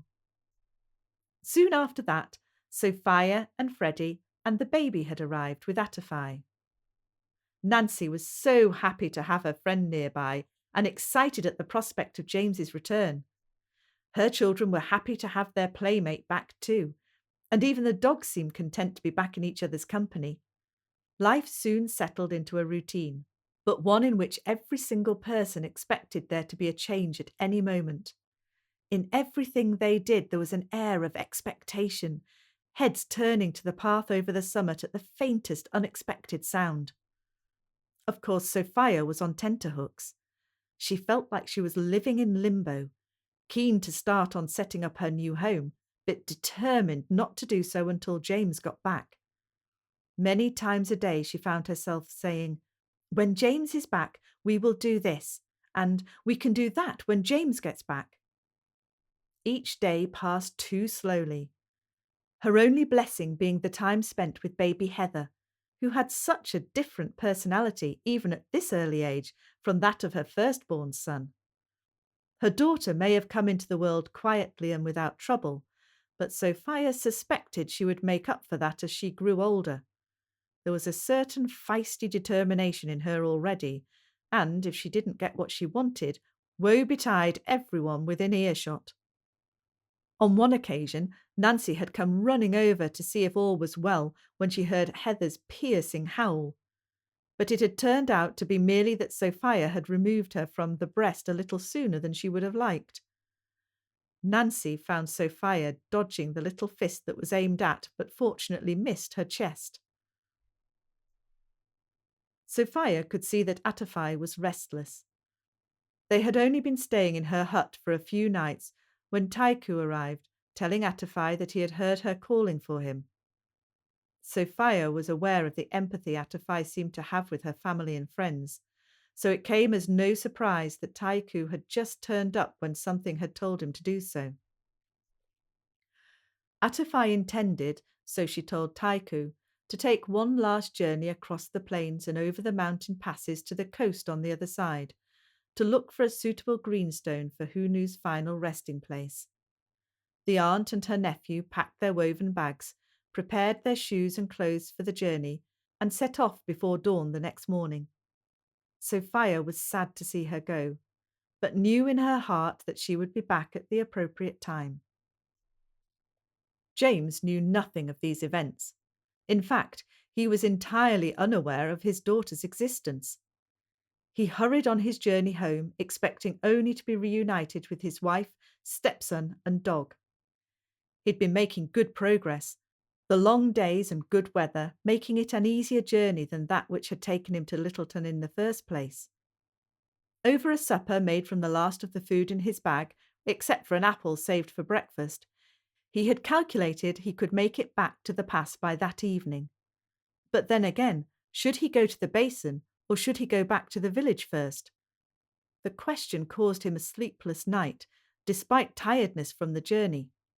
He lay against a rock, watching with awe as the stars that formed the Southern Cross moved across the clear night sky.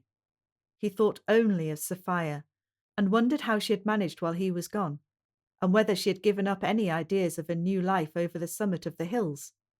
Perhaps she had forgotten him altogether. Perhaps he should go back to the village first to find out a bit more. The next morning, munching on his apple to break his fast, he turned from the track which would have taken him straight to the basin and set off across country towards Marytown. He made easy work of crossing the river downstream and entered the village from the east. All seemed very quiet in the afternoon sun, and he guessed most people were keeping out of the heat. His old hut by the river looked deserted, but Betsy Frank's shop had an open sign at the door, so he climbed the step and entered, a bell jangling to let Betsy know she had a customer. It was dark inside after the sunshine of the day, and he stood, a silhouette against the open door. Betsy emerged from the room at the back, holding a young baby in her arms. James wondered if Betsy had, after all, produced a child in his absence. "What can I do for you, sir?" asked Betsy, not recognising the man's face in the shadows. James stepped forward. The look on Betsy's face was one of amazement and joy, all in one. Throwing her hands to her face, she nearly dropped the baby, and James rushed forward to catch it. "Oh, 'tis not mine, I'm afraid," said Betsy. "'Tis your niece, I suppose, being Samuel and Carrie's wee girl, Caroline. But come through, come and see Edgar again, and Carrie, have you seen Sophia yet?" James was not too sure what to say next, as he already had so many things to take in. Carrie and Samuel had a baby girl. He wondered what else had happened in the community in his absence. Betsy soon had the kettle boiling on the stove and huge slabs of boiled fruitcake placed on a plate. James realised how hungry he was, and wondered how long it had been since he had last eaten Betsy's home baking. In between mouthfuls of cake, he tried to answer all their questions, of which there were far too many for him to take in at one go. And then Samuel arrived back from Oamaru, where he had been to collect a cart full of metal sheets which had arrived recently by ship from Australia. He was excited by his purchase, which he thought would make a strong and weatherproof material for roofing, but he was even more excited once he saw James at the table in Betsy's parlour. "Have you seen Sophia yet?" asked Samuel, as he took James's hand and pumped it up and down in an enthusiastic welcome. As this was the second time he had been asked that question, James felt the need to give an answer. "I wasna sure where she would be," he said, in the accent his neighbours had missed so much. "Is she here with you?" It had been agreed between the friends that the news of his daughter should be left to be imparted by Sophia, so only part of the story was related by Samuel. "She's up in the valley on your land with Nancy and Edmund and the children. Once we knew you may be released, she couldn't decide whether to stay or go, but we thought she would be happier with Nancy," he replied. Then, of course, James wanted to know how they were aware of his coming, and the story of John Sidebottom's visit had to be told, and then the truth of the Bayliss brothers' involvement, and the sheep that had been given, and Hunoo's death. James couldn't quite take it all in, but he was happy just to be back in the company of people he knew. "I must go to her," he said, and went to rise from his stool. "Not at this time of night," replied Betsy. "You will be spending the night on our sofa, and Samuel can help you take those sheep to their new home in the morning. Samuel," she added, "go and get the vicar and his wife. They should know that James has arrived back. And James, you can tell us all about your ordeal over supper." Reluctantly, James realised that, even though the evening stayed light quite late at the moment, he probably didn't have time to get there before Sophia went to bed, and that was not how he wanted their reunion to happen. One more night would make no difference after all this time, so he agreed to stay, and the idea of a good supper shared with friends and a comfortable sofa to sleep on was tempting, very tempting indeed. Those people who now lived on the edge of the plateau were all constantly keeping an eye open for their friend James to come over the summit. But it was not that sight, but a sound that made each one of them stop what they were doing the following morning. Edmund was on the roof of his new house, and Nancy was passing him handfuls of thatch to be pinned into place. Sophia had left her 2 young children to sleep in this morning and had taken a walk across the valley to see if there was anything else to be rescued from the cart. It was the sound of sheep. Friday and Roy were the first to hear them, and, with ears pricked and heads on one side, they awaited a command from Edmund. "Away, dogs!" he ordered, balancing on the roof and pointing in the direction of the track over the ridge, and they were gone in a flash, backs low and heads steady. Seconds later they were back with Blue and Ruby keeping the sheep in a tight bunch as they streamed over the top and tried to spread out as they ran and tumbled down the hillside. Presuming that Samuel had driven the sheep up to their new home, they were not surprised to see him rise up over the hill and start to climb down their side. They both raised their hands in welcome towards him. But then there was another silhouette on the horizon, which made Edmund slide hurriedly down his makeshift ladder and caused Nancy to hold both hands to her mouth in shock. Across the valley, Sophia waved to her brother too, and began to make her way to meet him as he came down the hill. But then there was another man's shape on the horizon, with the sun behind it causing its outline to glow around the edges. She had to shield her eyes to see who it was.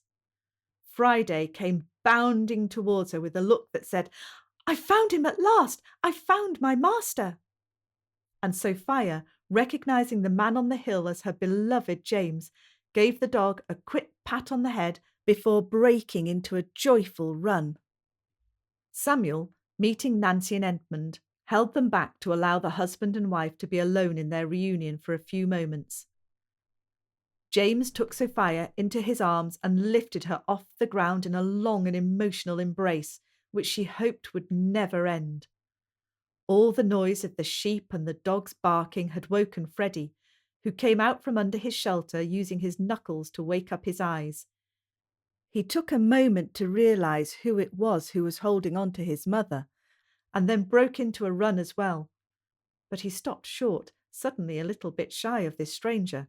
After all, he hadn't seen him for more than a year, which is a very long time to a small boy. The grown-ups both held their arms out, and Freddie stepped forward to be included in the embrace. "All my family, at last," said James with a huge sigh of relief. Sophia remembered that this was not entirely true, and smiled to herself. "Come with me," she ordered James, leading him by the hand down the hill toward the hut, where the other member of the Mackenzie family lay asleep, oblivious to her father's return. Where everyone else had been asking James questions about his time away, Sophia knew that her husband would tell her all about it in his own good time. James loved her for that, and for the way she cherished him without fuss and included him in the dreams she had made while he'd been missing. Over the next few days, they just enjoyed each other's company and reignited their love and respect for each other. Freddie and James took a while to get back to the relationship they had enjoyed beforehand, but it wasn't long before they were back to their old ways. Freddie showed James the stick that Hunu had made for him and explained what each curl and scroll meant. James listened with interest, especially when Freddie said he would make one for his father if he could have a sharp knife for his birthday. "Perhaps when you're a bit bigger, my son," said James. Sophia smiled to herself to hear his words. She seemed to be doing a lot of that these days. The youngest member of the family was an absolute joy to her father. Sophia would often find him standing by her cot, looking down at her with a mixture of love and amazement as she slept. James could hardly believe he had a child. It was not something he had expected to ever happen, and certainly not something he expected to have happened while he was away. It made all those solitary days when every bone ached from the hard grind of road building worthwhile. And here she was, his beloved Heather Louise, the name such a suitable reminder of their homeland, and so appropriate for a girl who he hoped would grow tough and beautiful at the same time. How clever of Sophia to have thought of that name in his absence. For the first day or two, life seemed to Sophia and James like a holiday. They did nothing but talk to each other, or walk together around their land. They just needed time to get reacquainted and to catch up on the things that had happened to each other over the past year. And they got to know their new home together, as Sophia had hoped they would. They walked every inch of it, with Freddie running ahead checking each pile of stones that had been built by his friends Ed and Ben, Heather gurgling and chuckling to herself in Sophia's arms. Often they would stop to admire the view of the mountains, or bend down to see what plant grew at their feet. It was as if they were explorers in a new land all over again. The site where James had first pitched their tent and parked their cart was still the best spot on which to build a house. In a wide valley, but sheltered from the wind, and with the stream running swiftly by. Having a view across the plains, but private from others by virtue of a bend in that stream, it was the perfect spot. It was time to give the remaining cedar trees a permanent home at last. Sophia chose the position of the 3 trees carefully, so that they would shelter the house but not obscure the view however big they grew. And James dug the holes and lowered them into place. They would need watering regularly to get them started, but they would thrive here, he was certain. They both felt it was a symbol of their decision to make this place their family home, and hoped that the trees would look down on the generations to come. Meanwhile, Nancy had been planning a celebration. Samuel had stayed the night with them before returning to the village with strict instructions to pass invitations to the friends and neighbours who were aware of James's return. He was to arrange for them to bring equipment and clothing to spend at least one night on the plateau, where a camp would be set up and a feast prepared. With a certain amount of intuition, Nancy kept the whole thing from James and Sophia until the last moment. But on the day she expected people to arrive, she had no choice but to tell them that a party had been arranged in their honour. James was not at all sure he felt like celebrating yet, but Sophia had caught Nancy's excitement, just as she always did.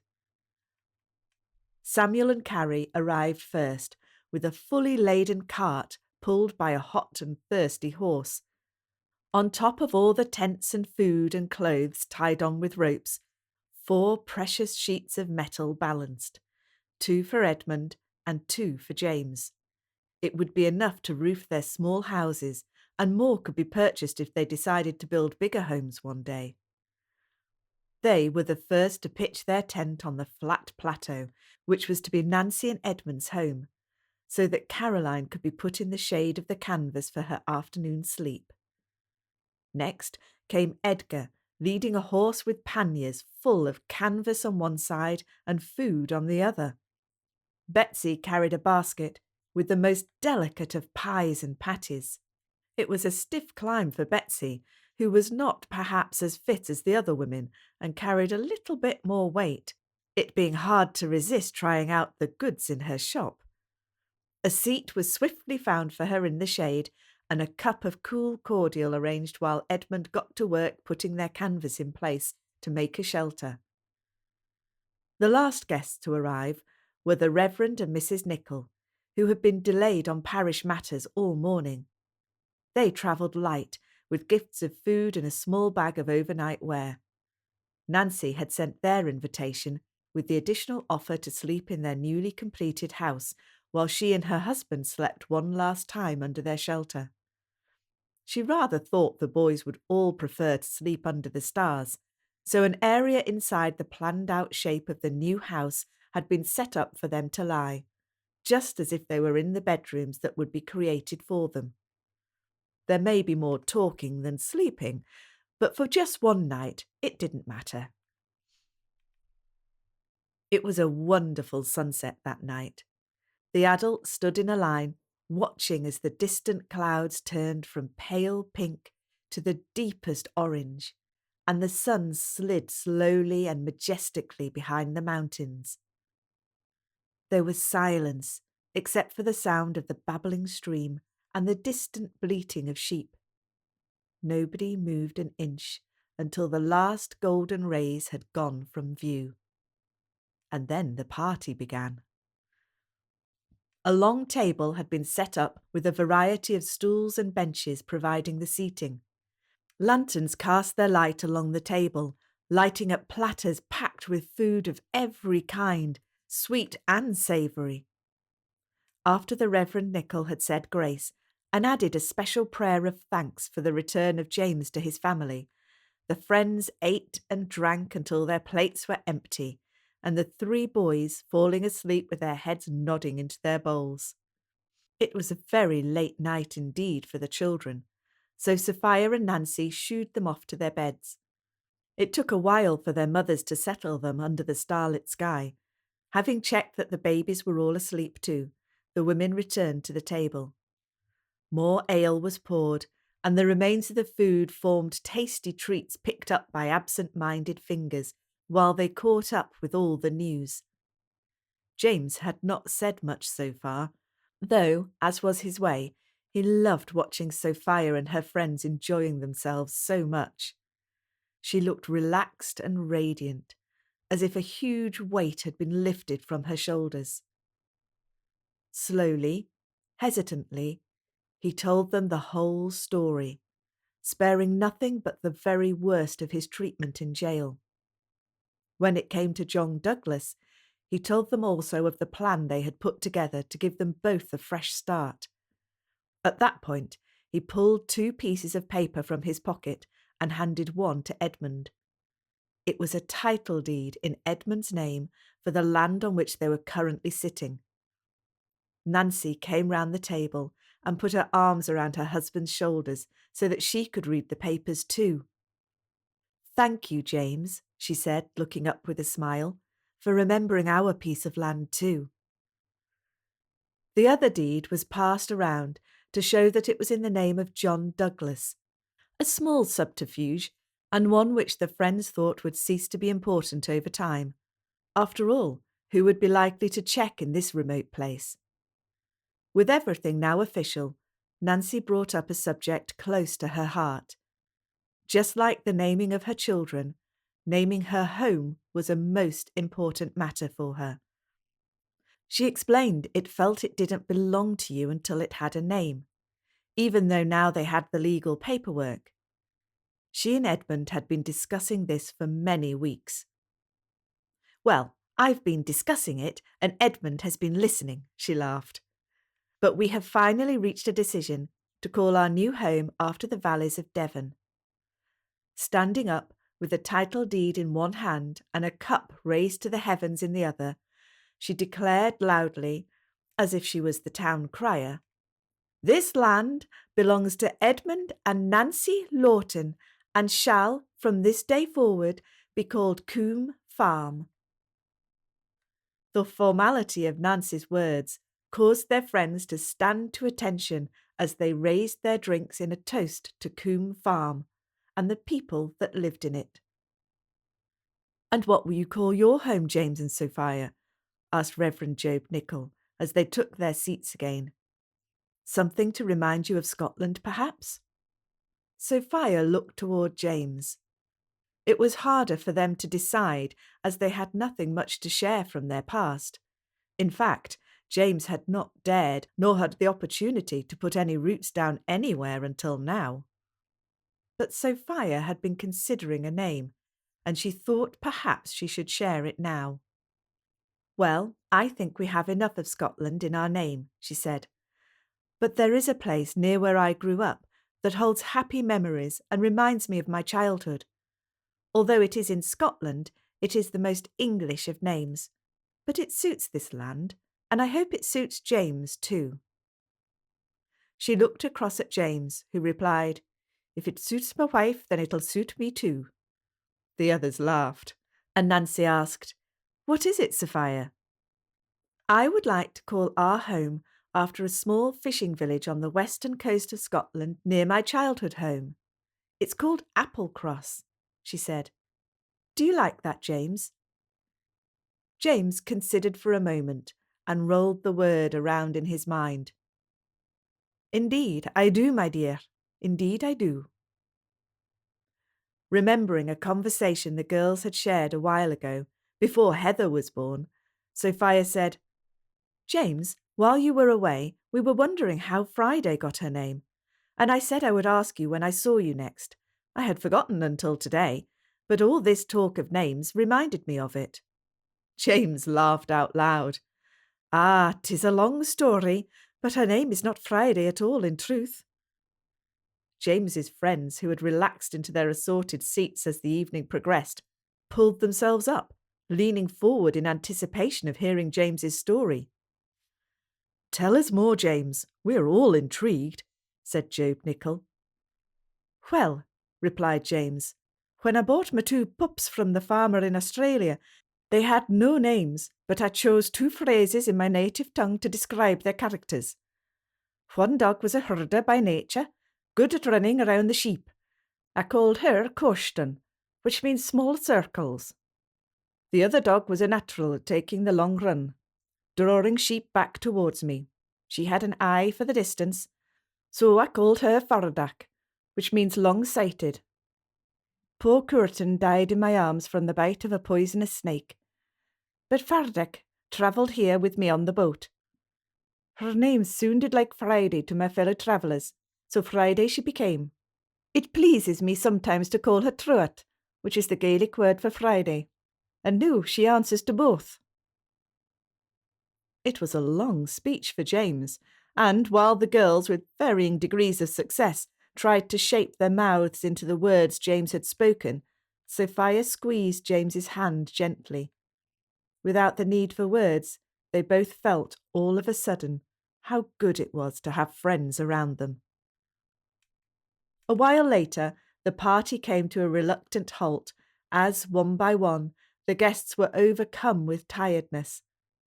Sophia and James set off for home, leaving their friends to climb under the blankets in their various beds and tents and shelters. They walked back across the valley, arm in arm, both thinking their own thoughts about the evening. James could hardly believe the change in his fortunes in such a short time. It seemed to him only days since he had been languishing in a solitary cell after his escape, alone day and night. And yet here he was tonight, enjoying the company of his family and good friends. As they reached the stream marking the start of their land, without warning, James scooped Sophia up into his strong arms and began to carry her across. Sophia gave a cry of surprise, then settled back into the comfort of her husband's warm embrace, as he did his best to avoid getting wet feet himself, without them both ending up in an undignified heap in a pool of water.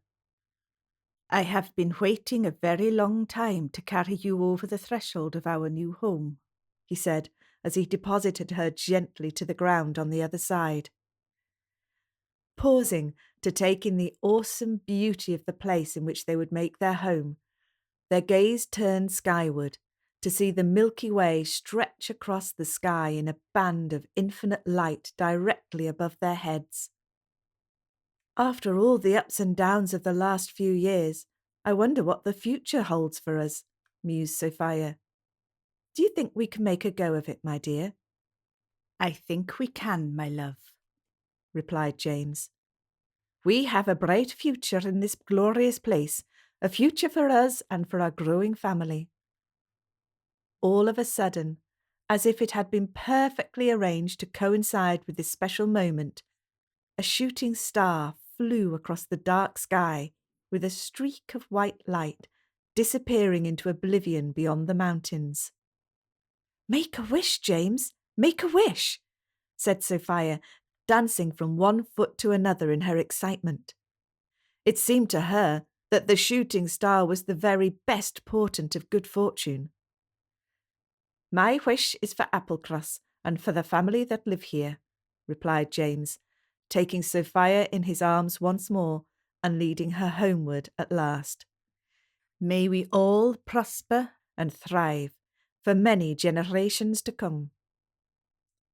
Friday heard her master and mistress approaching in the darkness, and barely lifting her tired head from her straw bed, she gave a welcoming bark. "Friday agrees," laughed Sophia. as James bent down to give the dog a good-night pat.